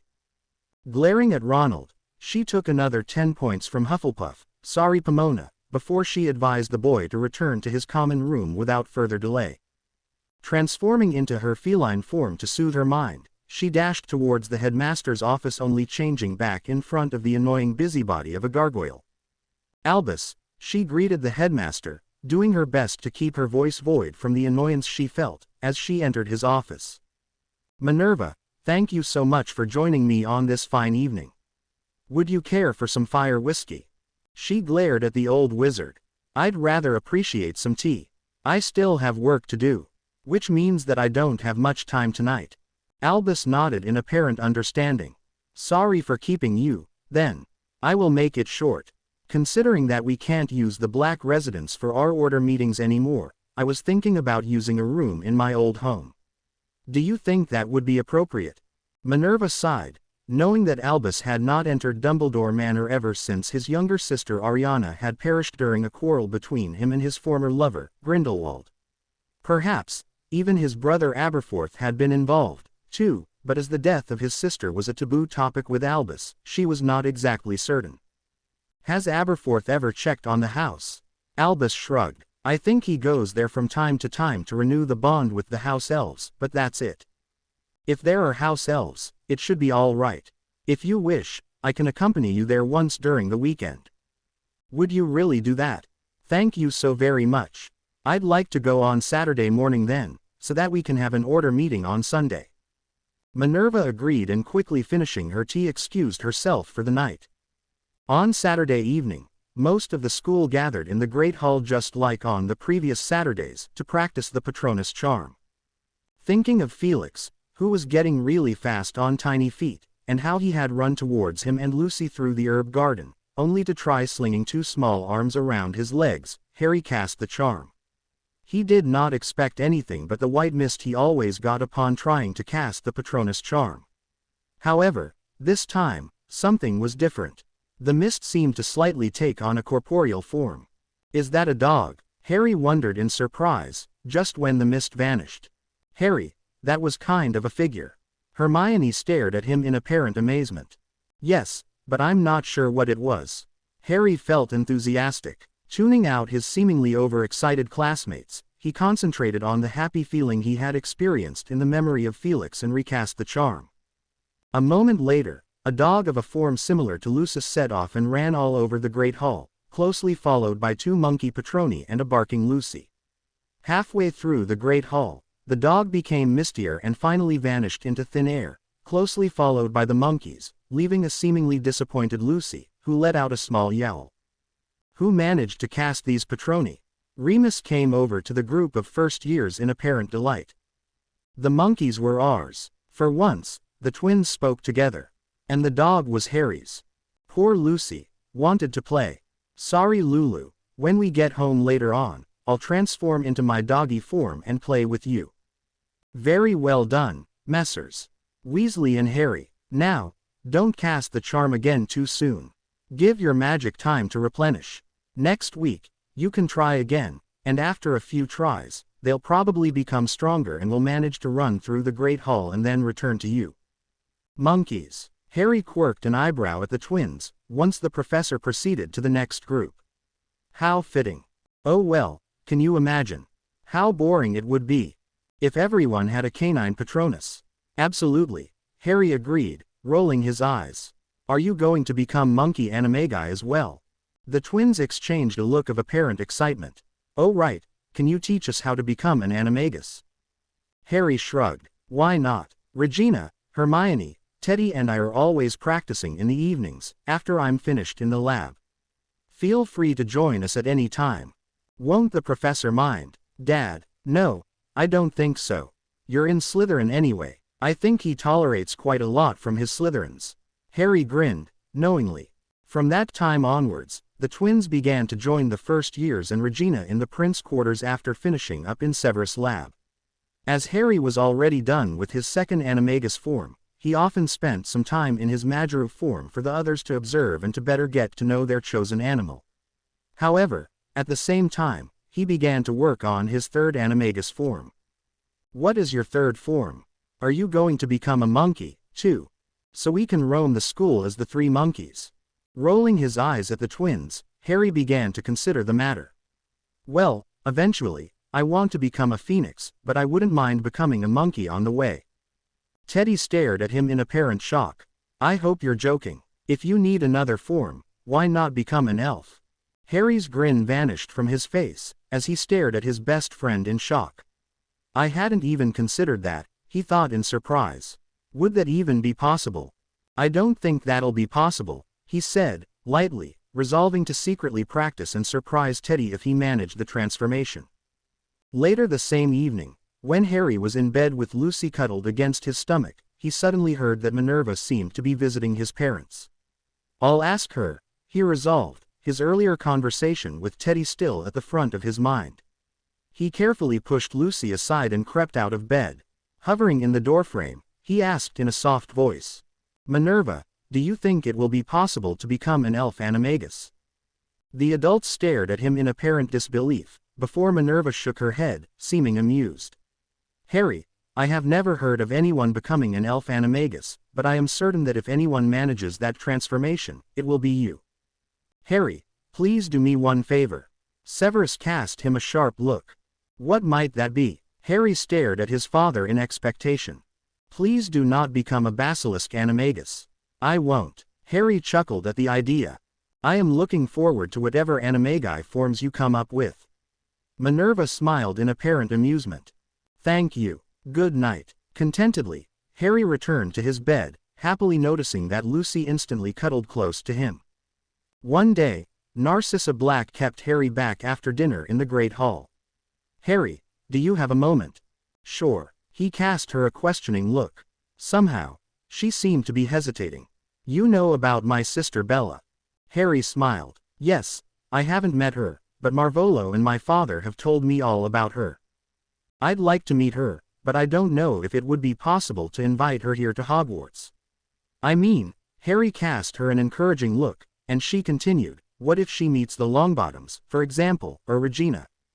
If she is as remorseful as Marvolo and Dad described her, she will want to meet the Longbottoms to apologize to them, even if it wasn't her fault at all. He remained pensive for a moment, seeing Narcissa's questioning look. Do you want me to speak with them about it? Ask if they're ready to talk to her. Narcissa nodded in apparent gratefulness. If they aren't, your sister could simply use the fireplace. No, Narcissa shook her head. The fireplace in my room is only connected to the internal flow network. Harry sighed. Dumbledore, he groaned, causing Narcissa to smirk in apparent amusement. I could either change your fireplace to accept calls from external destinations, which perhaps might not advisable considering who your husband is, or your sister could come to our quarters and from there use the internal flow. Oh no, he interrupted himself. She won't be able to use the internal flow network. Why don't you go and meet her at Sirius Place or somewhere at Hogsmeade? Maybe that would be for the best, although I wouldn't want to accidentally meet Lucius at Hogsmeade and I'd like Draco to meet her, too. She's his aunt after all. I know that Lucius is supposed to be at St. Mungo's and from there to go straight to Azkaban, but he is so slippery that you can never be sure with him. Harry nodded in understanding. Let me speak with my parents and perhaps even with the Longbottoms about it. You could all meet at our rooms, but before I can let her near my family, I must be 100% sure that she won't harm my adoptive mother and my brother. Please give me some time to arrange something. Late the same evening, after his potion studies with the twins and animagus practice with Regina, Hermione, Teddy and the twins, he spoke with his parents about Bellatrix. Harry, I don't have any problems with her. When I met her the other day, she seemed more lucid than I've ever known her since our days at Hogwarts. However, I believe that the decision if we're ready to meet her lies with your mother. Even if she has never met her, in a way, she has the closest family connections to her, and if Bella wanted to harm any of us, it might be your mother. Regina shook her head. Perhaps, she can swear us a witch's oath to not harm us and our family. I don't hold any grudges towards her. I had long been kicked out of the family, before she even married into it. If she doesn't hold any towards me, I am fully all right meeting her. May I go to Sirius' place and talk with her right away? No. Apparently noticing Harry's frown, Severus explained. It is long beyond curfew, and you need your sleep. Apart from that, it's not your duty to mend other people's family connections. I know, but I think Narcissa asked me as the owner of Hogwarts, so I really want to help her. She's Draco's mother after all, and Draco is my friend. He slowly trailed off. Harry, you're a very kind, young man, and I am really proud of you being my son. Regina smiled. Still, you should go to bed now. The day after tomorrow is Saturday, and then it'll be soon enough to talk to Bellatrix. Harry grudgingly agreed and roused a very sleepy Lucy, before they both went to bed. On Saturday morning right after breakfast, Harry stepped through the fireplace to Sirius' house, hoping that his godfather would be at home. To his relief, he realized that Sirius, Amelia, Bellatrix and little Lily were just having breakfast in the kitchen, when he arrived. Hello Amelia. Hello Sirius. Hello. Bellatrix, the other witch replied on his questioning look. Hello Beatrix. Harry smiled. I am Harry Prince. Nice to meet you. And hello to you, too, my dear Lily. The little girl cheered, banging a spoon against the table in apparent delight. Harry. Sirius cast him a broad grin. Have they kicked you out of Hogwarts? Rolling his eyes at his godfather, Harry shook his head. No. In fact, I didn't even ask for permission to leave Hogwarts, as I don't have a head of house. I simply asked my parents, and they said it was all right to visit you. Ah, where's the fun with asking permission? Sirius grinned. Harry once again rolled his eyes. In fact, dear godfather, I didn't even come to speak with you, but with Bellatrix. He looked at Bellatrix, who seemed to listen to their slight banter in apparent amusement. And with Lily of course, he added, as he stepped around the table to give the baby a peck on the forehead. The little girl immediately reached out for him, and seeing Amelia nod her agreement, he gently took her out of her high chair and sat next to Bellatrix with the little girl on his lap. Harry, would you like something to eat or drink? Amelia offered. No, thank you. I attended breakfast in the Great Hall, before I came here. Turning to Bellatrix, he told her about Regina as well as his conversation with her sister and his parents, barely noticing that Amelia and Sirius left the room to give them some space, only leaving Lily with him. A sad smile crossed Bellatrix's face. My life is very much ruined, but I don't hold any grudges against your adoptive mother. I am happy for her that she was able to find back into the magical world. In fact, I never knew that Rabaston and Rodolphus even had a sister. I can understand that Regina kicked us all out of the family after what we did.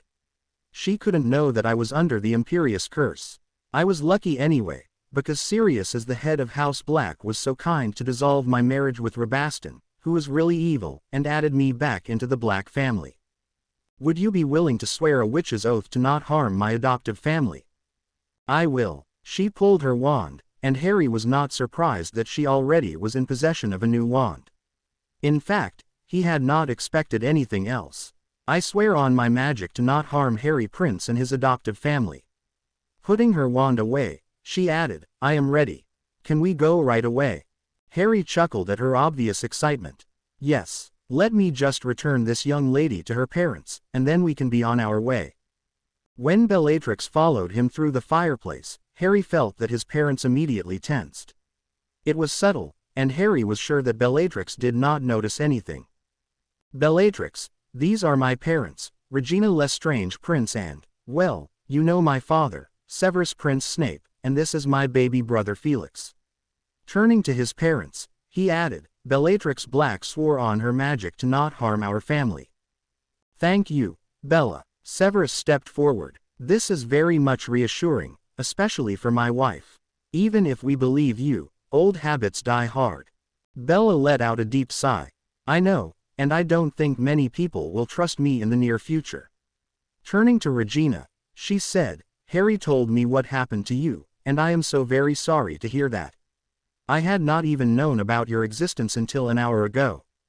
That's fine. Regina smiled. I was an outcast. You couldn't have known. My brothers certainly wouldn't have wanted anyone to know about me. Harry, will you please inform Narcissa and Draco that Bellatrix is here?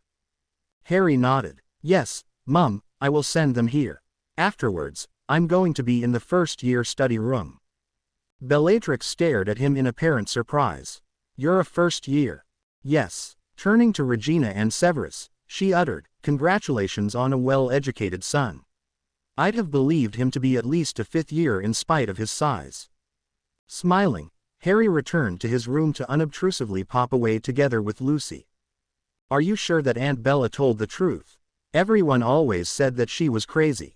Harry nodded, reassuringly. Draco, I believe that it's true.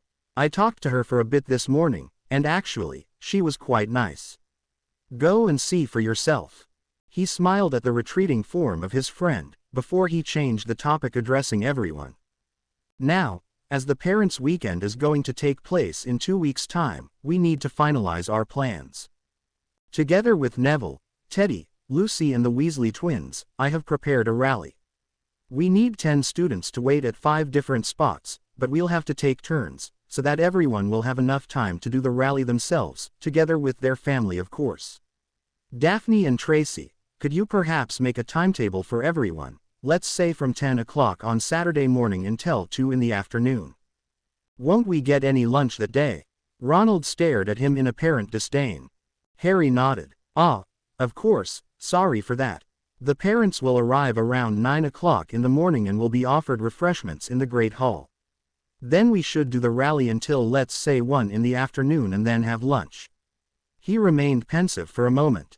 If we only have 3 hours for everyone to do the rally, I'll ask some of the professors or the older students to assist with the 5 spots, where we need people. I think that's better. Daphne was the first to agree. Harry nodded. After lunch, everyone will have some private time with their families, and on 3 o'clock, the Quidditch match first years versus teachers will begin. We will only have that one match on Saturday, and the matches teachers versus parents and then students versus parents on Sunday morning. What about Saturday evening? Hermione looked extremely excited. Harry shrugged. Professor McGonagall promised to plan the evening program. As far as I know, she has invited a band. They are famous in the Muggle world but have stopped playing a few years ago. What the Muggles don't know is that they're magical and are still continuing to perform within the magical world. Who are they? Hermione's excitement seemed to multiply. You will know soon enough. Harry grinned, broadly. Do we have to dance? Neville's voice was laced with concern. Harry shook his head. We can just hop around in the rhythm of the music. We don't have to be able to properly dance.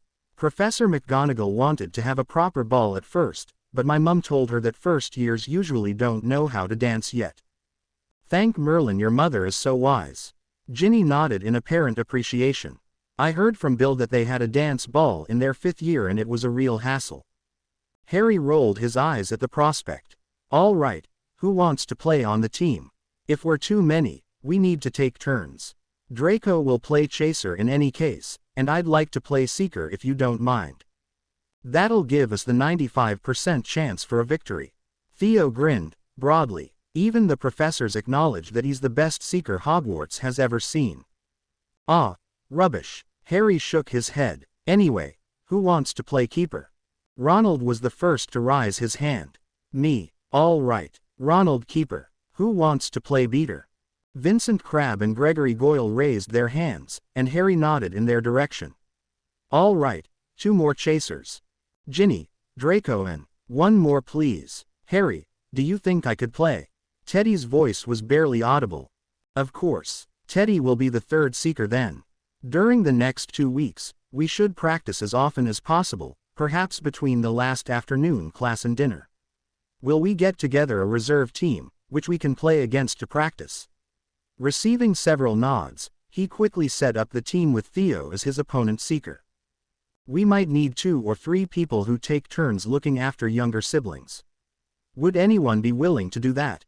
Tracy, Ginny and Susan raised their hands. Will they bring their toys? Susan inquired. I will purchase some stock of toys for every age, Harry promised, making a mental note to ask 1 or 2 of his elves. Oh well, before I forget, I'll just deal with it right away. Nina, Tony, he called his first elf friends, who were among the free elves working for him. He swiftly told them what they needed, instructing them to take the money from his vault and advised them to discuss what was needed with Ginny, Tracy and Susan. He smiled, when the 3 girls immediately began to confer with the 2 elves. Amazing, he thought. For my classmates, it's completely natural to speak with the elves like with other humans, probably due to Teddy being our classmate. After lunch the same day, Minerva approached Harry. Harry, would you mind accompanying me to my office for a moment? When they were seated in the Transfiguration Professor's office, she spoke up while gently playing with Lucis' ears. As you know, we have several parents of our first years who are muggles. Harry nodded. Yes, I know that. As you probably also know, muggles cannot see Hogwarts. While we have given out portkeys to all of our first years to send to their parents, we need to cast a specific charm on these muggles to enable them to see and thus enter Hogwarts. Harry nodded in understanding. All right, what do we have to do? Minerva smiled. Would you be willing to accompany me to these families and cast the spell? While I could cast it, it might be more efficient if you as the owner of Hogwarts cast it. What spell is it? It was not difficult, and after a few tries, Harry managed to cast the spell flawlessly, much to Minerva's apparent contentedness. He then quickly popped Lucy back home, instructing her to remain with Regina and Felix, before he and Minerva visited the Muggle parents of his classmates.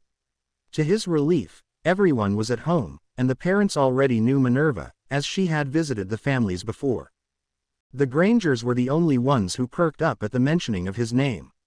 Harry Prince. Oh, how nice to finally get to meet you. Hermione already told us a lot about you. Harry smiled. She's one of my best friends. He swiftly cast the charm at the 2 muggles before asking if they had any further questions. Only too late did he realize that it had been a mistake. When they left the Granger residence, 3 hours later and their bellies full with tea and cheesecake, Minerva smirked. Now we know where Ms. Granger got her inquisitive character. Harry grinned. I suppose that you already knew, which is probably why we went to see the Grangers last. Minerva smiled, knowingly. The second Saturday in May began bright and sunny. Thank Merlin, Harry muttered to Lucy. Today, all the first year's parents and perhaps even little siblings are going to come for the weekend. He chuckled, when another thought crossed his mind. I wonder how Dumbledore is going to react when he realizes that I've asked Marvolo to be the referee for our Quidditch matches. At breakfast in the Great Hall, the headmaster announced that everyone from 3rd year onwards was allowed to go to Hogsmeade for the day. Harry had already expected him to do so, therefore, he rose from his chair at the Gryffindor table. The first years are going to have their families at Hogwarts over the weekend, and we will have a rally through Hogwarts this morning. As the second years are not allowed to go to Hogsmeade, they are welcome to participate in our rally if they wish. Everyone who wants to join us, please meet me here in the Great Hall shortly before 10 o'clock. He grinned upon realizing that his announcement had the expected effect, as all the second years began to chatter in apparent excitement. Harry, his father's voice penetrated his mind. Have you decided where you're going to sit today? Harry smirked. I agreed with Teddy, Hermione, Neville and Draco to join Ginny, the twins and Theo at the Slytherin table. The twins aren't first years. But Ginny's family. What about Ronald and Percival? Harry shrugged. Ron has probably invited his mother. No idea what he's going to do. Ginny invited her father, and I suppose that he's going to join us at the Slytherin table. Why Slytherin? Because Marvolo might be the most comfortable with it. I invited him as the referee for all 3 Quidditch matches, but he can't well sit at the high table next to Dumbledore now, can he? Severus let out a small snort that made his colleagues fuss over him in apparent concern, causing Harry to chuckle. Soon afterwards, breakfast was over, and while the older students and the teachers who chaperoned bustled away in the direction of Hogsmeade, the first years and the remaining professors assembled on the grounds to greet the arriving families. The first and, hopefully only, incident occurred when Marvolo stepped over to where Harry and his group of friends were standing. "Marvolo, how nice of you to join us on this wonderful summer morning at Hogwarts. Hi twins." Marvolo grinned broadly. "Voldemort." Molly, who was standing a little aside with Ronald and Percy, shouted, pointing her finger at Marvolo. "I am Lord Gaunt." Marvolo's voice was quiet but firm.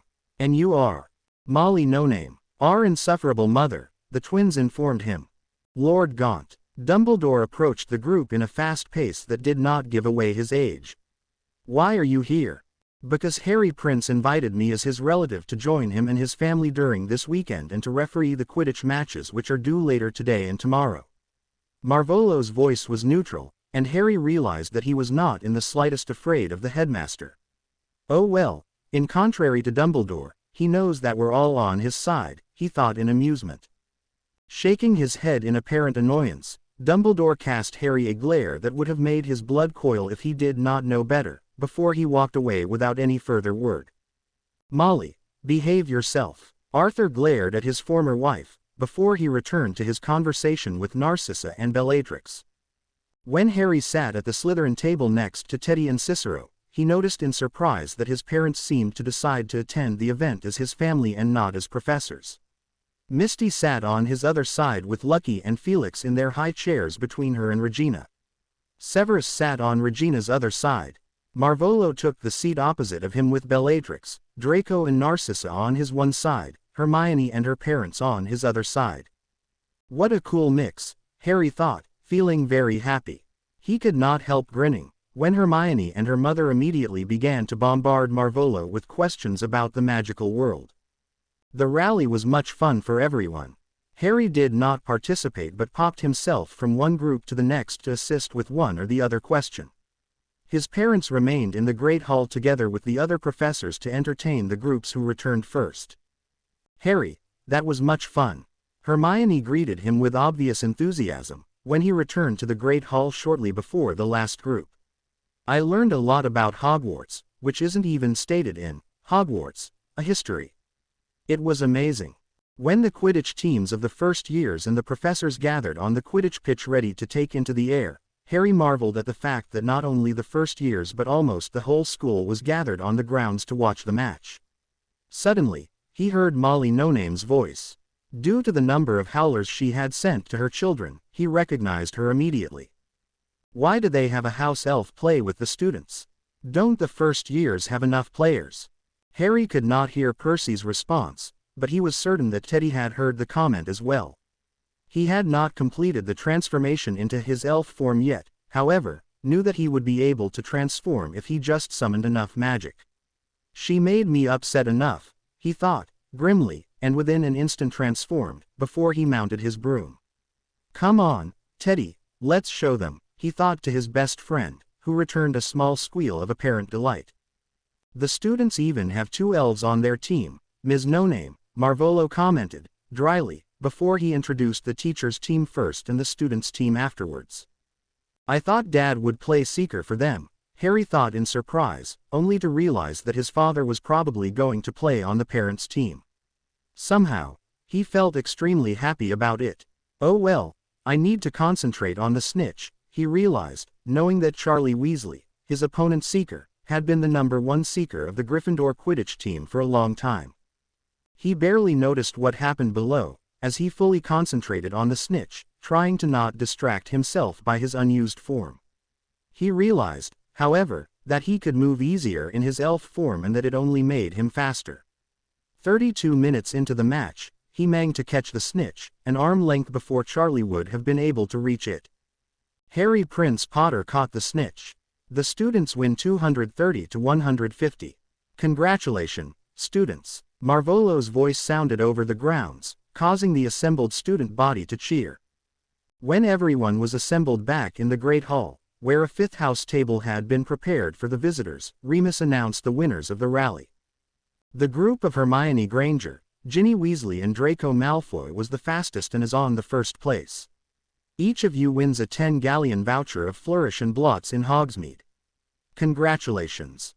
Over the upcoming applause and squeals of excitement coming from Hermione and Ginny, he continued, the group of Teddy, Neville and Susan is in the second place. Each of you wins a 10-galleon voucher of Honeydukes. Oh, yummy. Teddy cast Harry a cheerful look. The group of Daphne, Tracy and Theodore is in the third place. Each of you will receive a 5-galleon voucher of Honeydukes. All prizes have been donated by Marvolo Gaunt and the Weasley twins. Excuse me, Professor. Hermione rose from her chair. When can we go to Hogsmeade? During the summer holidays. Severus' no-nonsense voice sounded through the Great Hall. Dad, Harry spoke up, indignantly. Professor Prince was only joking, Remus informed them. Tomorrow afternoon, the winning groups may go to Hogsmeade together with the adults in their groups. Why are they allowed to go and we not? Ginny is even a year younger than everyone else. Ronald, please behave yourself, worthy of a member of the Weasley family. Where did they come from?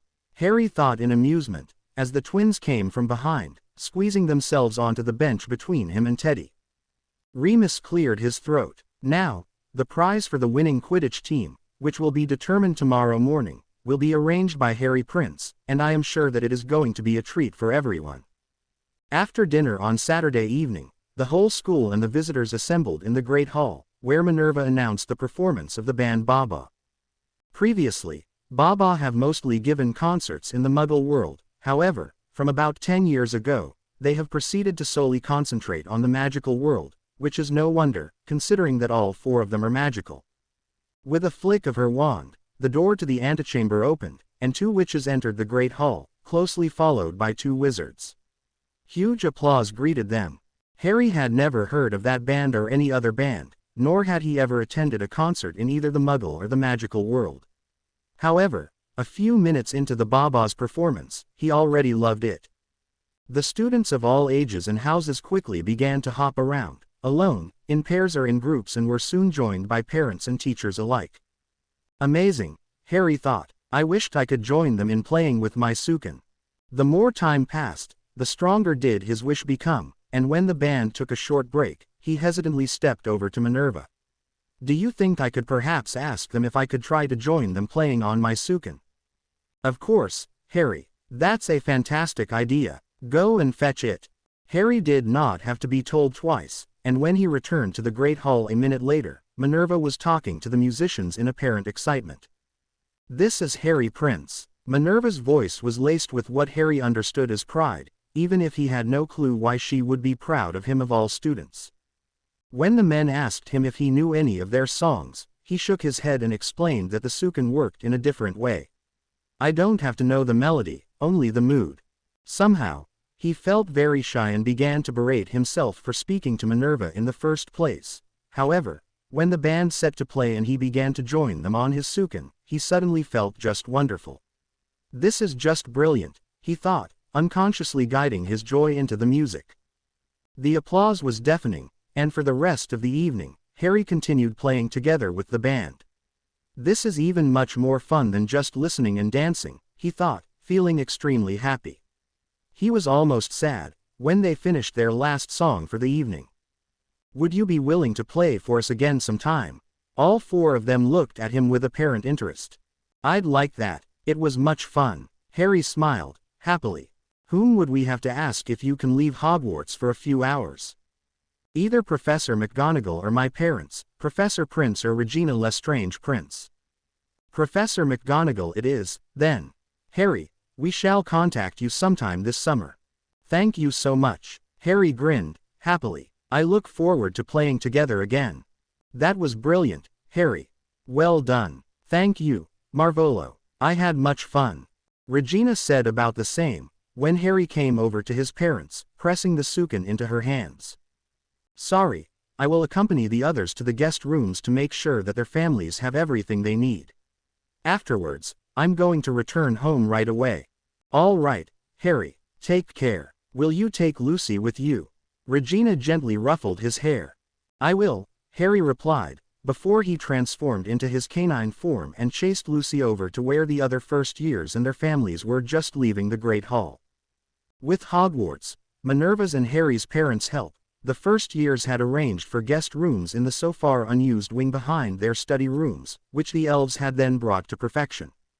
To Harry's relief, everything seemed to be perfect, and he was able to return home shortly. After breakfast on Sunday morning, the Quidditch match parents versus teachers took place. Just like before, Charlie played Seeker, Rolanda Keeper, Minerva, Poppy and Miranda Chasers and Frank and the Headmaster Beaters.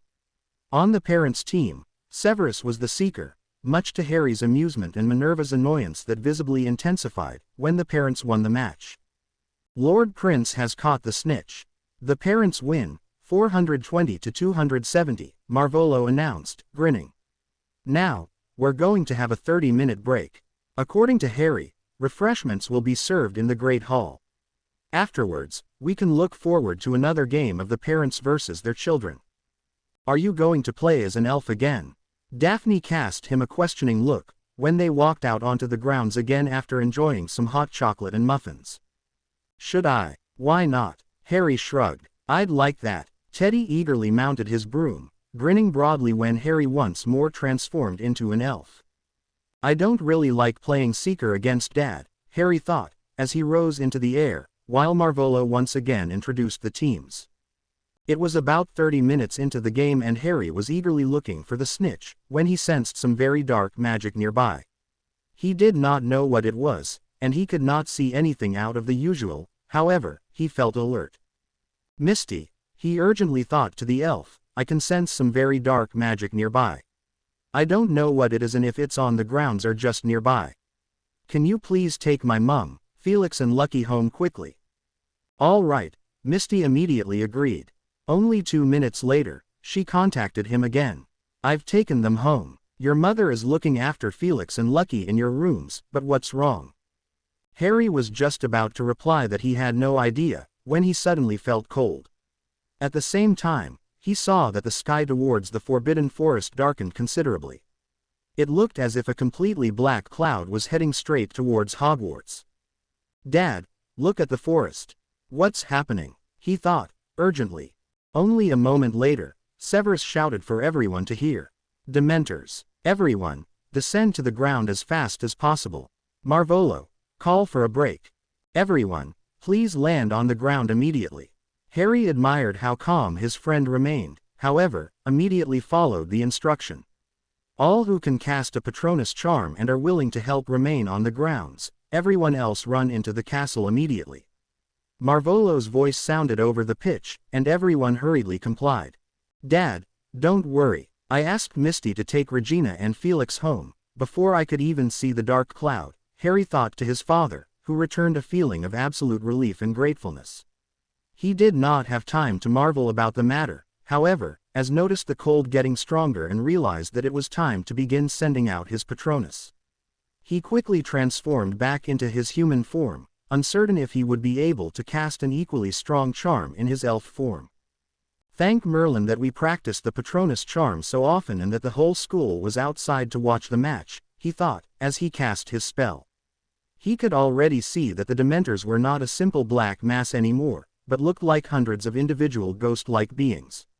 His canine Patronus came out strong and immediately joined the twins' monkeys and many other corporeal Patroni that chased away the Dementors. As quickly as the Dementors had come, as quickly they fled from everyone's Patroni, and Harry was just about to ask Marvolo if they could continue the match, when Poppy chased everyone into the castle. But we need to continue the match. The Dementors are gone. Ignoring the students' protests, the healer waved them inside.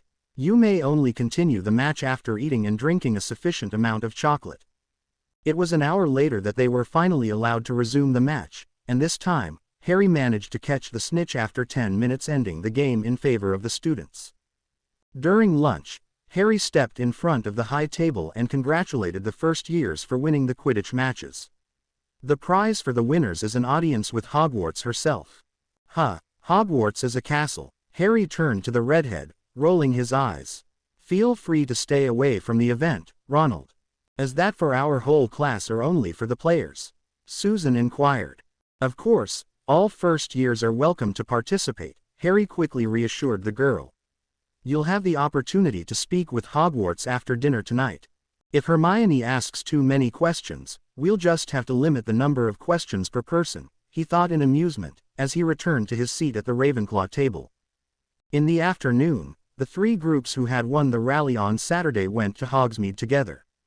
Before the group left, Ronald Weasley still made some comments towards his sister. However, Regina quickly involved the girl into a conversation about Felix, who was toddling along between them. He's so cute. You can be so happy to have a little brother. My brothers are already big and real prats, she thought to Harry, who smiled happily.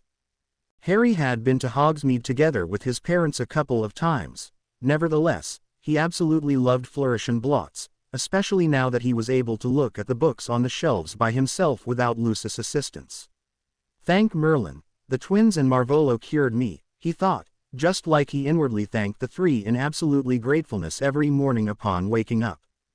By the time they returned to Hogwarts, he was carrying 3 shrunken books in his robe pocket, a distinctive guide to magical animals, past and present, magical maladies without known remedies, and difficile concoctions with interesting effects for the sensitive brewer. As scientific as the 3rd book sounded, it was a collection of recipes for prank potions, and Harry looked very much forward to exploring it together with the twins. Dad won't mind if we occasionally prank the school by a potion, he thought, recalling how his father had instructed the twins to only prank the school by transfiguration and charms methods. A canute for your thoughts. You seem strangely absent-minded, Ginny thought to him, making Harry notice how observant the girl was. Almost like Regina, he thought. I'm thinking of brewing a prank potion together with the twins, he replied, truthfully, causing the girl to chuckle in apparent amusement. Well, I'm looking forward to seeing the effect. Dinner in the Great Hall concluded the family weekend, which had been a huge success, at least in the opinion of the first years. After saying goodbye to the families out on the grounds, Harry motioned the first years over. Everyone who wishes to speak with Hogwarts follow me. Somehow, he hoped that at least Ronald Weasley would refuse to come, considering that it meant leading the whole group into the Founders' quarters to get to the parlor. However, all first years eagerly followed him upstairs. These are my classmates. Please let them in this one time, as I wish to introduce them to Hogwarts. The 4 Founders nodded in apparent understanding, and the women leaned into their husbands' arms to make the small corridor appear, much to the girls' apparent excitement. This is simply amazing, Hermione marveled, before she discovered the other life-size painting of the Founders inside and immediately began to ask questions. Hermione. Harry's voice was calm, however, the girl turned around to face him instantly. Today, we've come here to speak with Hogwarts, not with her Founders. Why is she that excited? He wondered in annoyance, recalling that he had brought her into the Founders' quarters once before. His classmates' excitement only intensified when they were sitting in a circle on the floor of the parlor and Harry made each of them introduce themselves to the castle. She knows them anyway, but they don't have to know that, he thought. Otherwise, Hermione and Daphne will bother everyone asking never-ending questions. However, he should be surprised. After Hermione asked a couple of questions concerning the time of Hogwarts' founding, she profoundly thanked the castle for making the study rooms for them. Everyone nodded their agreement, which Susan, Daphne and Ginny also confirmed verbally. When Hogwarts asked if they wished for any other possible room, it was Ronald's reply that caused a huge discussion among the students. We should have a kiosk selling sweets, especially to the first and second years, who are not allowed to go to Hogsmeade yet.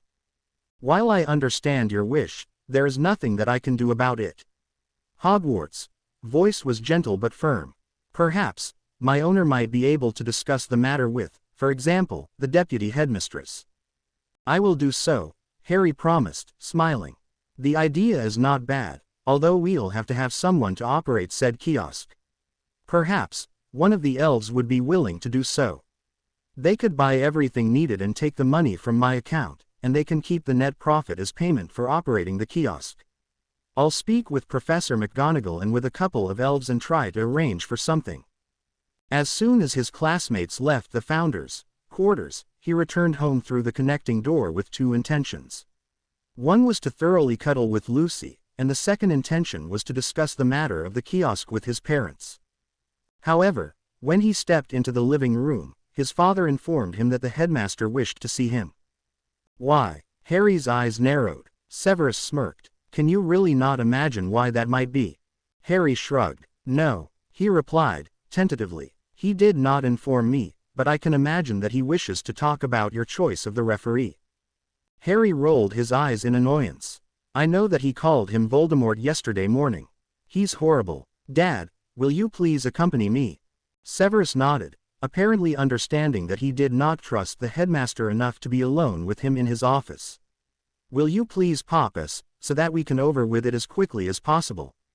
A moment later, they passed the gargoyle that automatically opened, when Harry came into sight.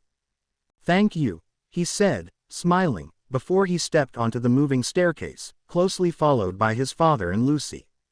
He did not even have to knock, before the headmaster called him in. Professor Dumbledore, you wished to speak with me. Dumbledore nodded. Thank you, Harry, for coming to see me. Thank you, Severus, for bringing him here. You may leave now. No, sir. My father will stay with me. Otherwise, I am going to leave together with him, Harry replied, carefully holding Lucy back, who lightly growled at the old wizard. Would you care for a drop? Dumbledore held out a small bowl. I always find that a nice sweet helps me with difficult decisions. No, thank you, sir. Harry inwardly rolled his eyes, when the headmaster offered the same to his father, who impatiently declined. Please come to the point, Albus. Curfew has already begun, and Harry is only a first year. Yes, yes. Dumbledore thoughtfully let his hand wander over his beard, before he turned back to Harry. Harry, you are in great danger. You must stay away from Voldemort. Don't fight him. Just pretend to agree with him, or it's going to be a long night, Severus thought to him. Harry stared at the old wizard in disdain.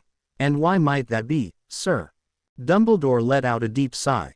That, my dear boy, I will explain to you, when you're a few years older and able to understand the background of what I'll have to tell you. Inwardly rolling his eyes at the headmaster, Harry rose from his chair. Thank you, sir. Good night. Night, Fox. Without looking back, he swiftly left the office with Lucy and his father in tow, smirking when Severus mumbled something sounding like, stubborn old coot, as soon as he closed the door behind them. A few days later, Arthur Weasley and Bellatrix Black were sitting in the kitchen at Grimmauld Place sharing a bottle of Muggle red wine. Sirius was still at work, and Amelia had already retired to bed. You look incredibly smug tonight, Arthur observed, casting her a questioning look. Bella grinned. Last night, I went out together with Marvolo, she admitted, causing Arthur to smirk. Of course, we all know that, considering that Sirius still doesn't trust you but has some of the Auror trainees observe your every move, he thought in amusement. And, did you have a good time? Bella's face lit in apparent happiness. He took me to the seaside on the Irish coast, where we had dinner in a beach restaurant. It was truly amazing. Talking to him, I realized that I still love him. Arthur stared at the witch, who was only a couple of years younger than himself, in shock. During the war, when we were both under the Imperious Curse, I already had feelings for him, but I was too crazy for him to see me as a woman, if you know what I mean. He was much older than me, too. Arthur nodded. But now, he is so smart, but still very sensitive, and, oh well, I know we only met twice after 10 years, but I completely fell in love with him. We've been only living here for a few weeks. I'm surprised that she would admit such a thing to me, Arthur thought in confusion, when a small voice from the back of his head told him, she is attractive indeed, even if not as beautiful as her sister. What about you? Arthur stared at her in shock. Perhaps, we could go on a double date with Marvolo and Narcissa one day. Maybe, we could do that, Arthur replied, absent-mindedly, while his thoughts went haywire. It must be the wine speaking. Due to her stay at Azkaban, she isn't used to drinking anymore, he thought, however, knew better than to contradict the woman. It's late, and I believe that it's time for me to go to bed if I don't want to fall asleep at work tomorrow. Bella nodded. Good night, Arthur. Good night, Bella. After discussing the matter with his parents, Minerva and the elves, Harry asked the elves to install what they called a snack box in each of the common rooms. The boxes were filled with all kinds of magical sweets, such as chocolate frogs, Bertie Bott's beans or licorice wands. If someone wanted to buy a package of sweets, they had to insert a sickle, which was the price for one package of sweets, into a slot. They then had to tap a screen displaying the respective sweets to make their choice, and the box then spat out the sweets chosen. Of course, Hermione was the first to question Harry how the box worked. We have something similar in the Muggle world, but it operates on electricity. Harry smirked. Professor Flitwick and one of the elder elves helped us charm the boxes. I think they're quite brilliant. Several times a day, the elves filled the boxes again, unnoticed by the students, who only realized that the boxes never seemed to become empty. 2 days after the elves had installed the boxes, Ronald visited his twin brothers at the Slytherin table during dinner. Do you have any idea how I could earn some money? The twins exchanged a glance, much to Harry's and Ginny's amusement, who were sitting opposite of the twins. How would we know what Ickle Ronikins could do? We earn our money selling potions. But according to Professor Prince, you're an absolute dunderhead at it. Why don't you ask Charlie? Harry interrupted the twins' tirade. Perhaps he could use a student assistant to care for his many animals. Ronald nodded, eagerly. That's it. I will ask him. With that, he turned around and headed to the high table to speak with his brother. Ronald. Ginny's voice made the boy turn around instantly. Don't go there during lunchtime. Go to see Charlie later on in private. Nodding in apparent exasperation, Ronald seemingly grudgingly returned to the Hufflepuff table, causing Ginny to chuckle. Thanks, Harry, for turning his attention away from us. Harry sent them a glare that would have made his father proud. Ah, that was mainly for all our safety. I wouldn't want him near Dad's private lab trying to brew anything. Can you imagine him feeding flobberworms though? Ginny chuckled. Nope. The twins then began to make a spectacle of using a spoon trying to feed something invisible something incredibly disgusting, causing the whole Slytherin table to watch and laugh at their antics. Only when Severus strode over to his house table to check what the matter was, everyone returned to their meals. I'll tell you tonight, it was funny, Harry thought to his father, who returned an unobtrusive nod. Later in the evening, when Severus and Harry joined Regina in the living room, Harry explained about the twins' conversation with Ronald, making Severus roll his eyes. You don't believe that I'd allow him as much as a foot into my private lab, do you? Harry and his mother exchanged a look of pure amusement, before Harry shook his head, grinning. No, sir. By the way, Harry, there is something that we'd like to discuss with you. This summer, we wish to go on a family holiday. Only the 4 of us. Oh, right, 5. Sorry, Lucy. I'd like that, Harry replied, seeing that his parents were both smiling. I can still spend a week or 2 on the Isle of Elves, can't I? Of course, you can. I shall ask Cicero when your elf family is going to leave, and we'll choose a different time for our own holiday.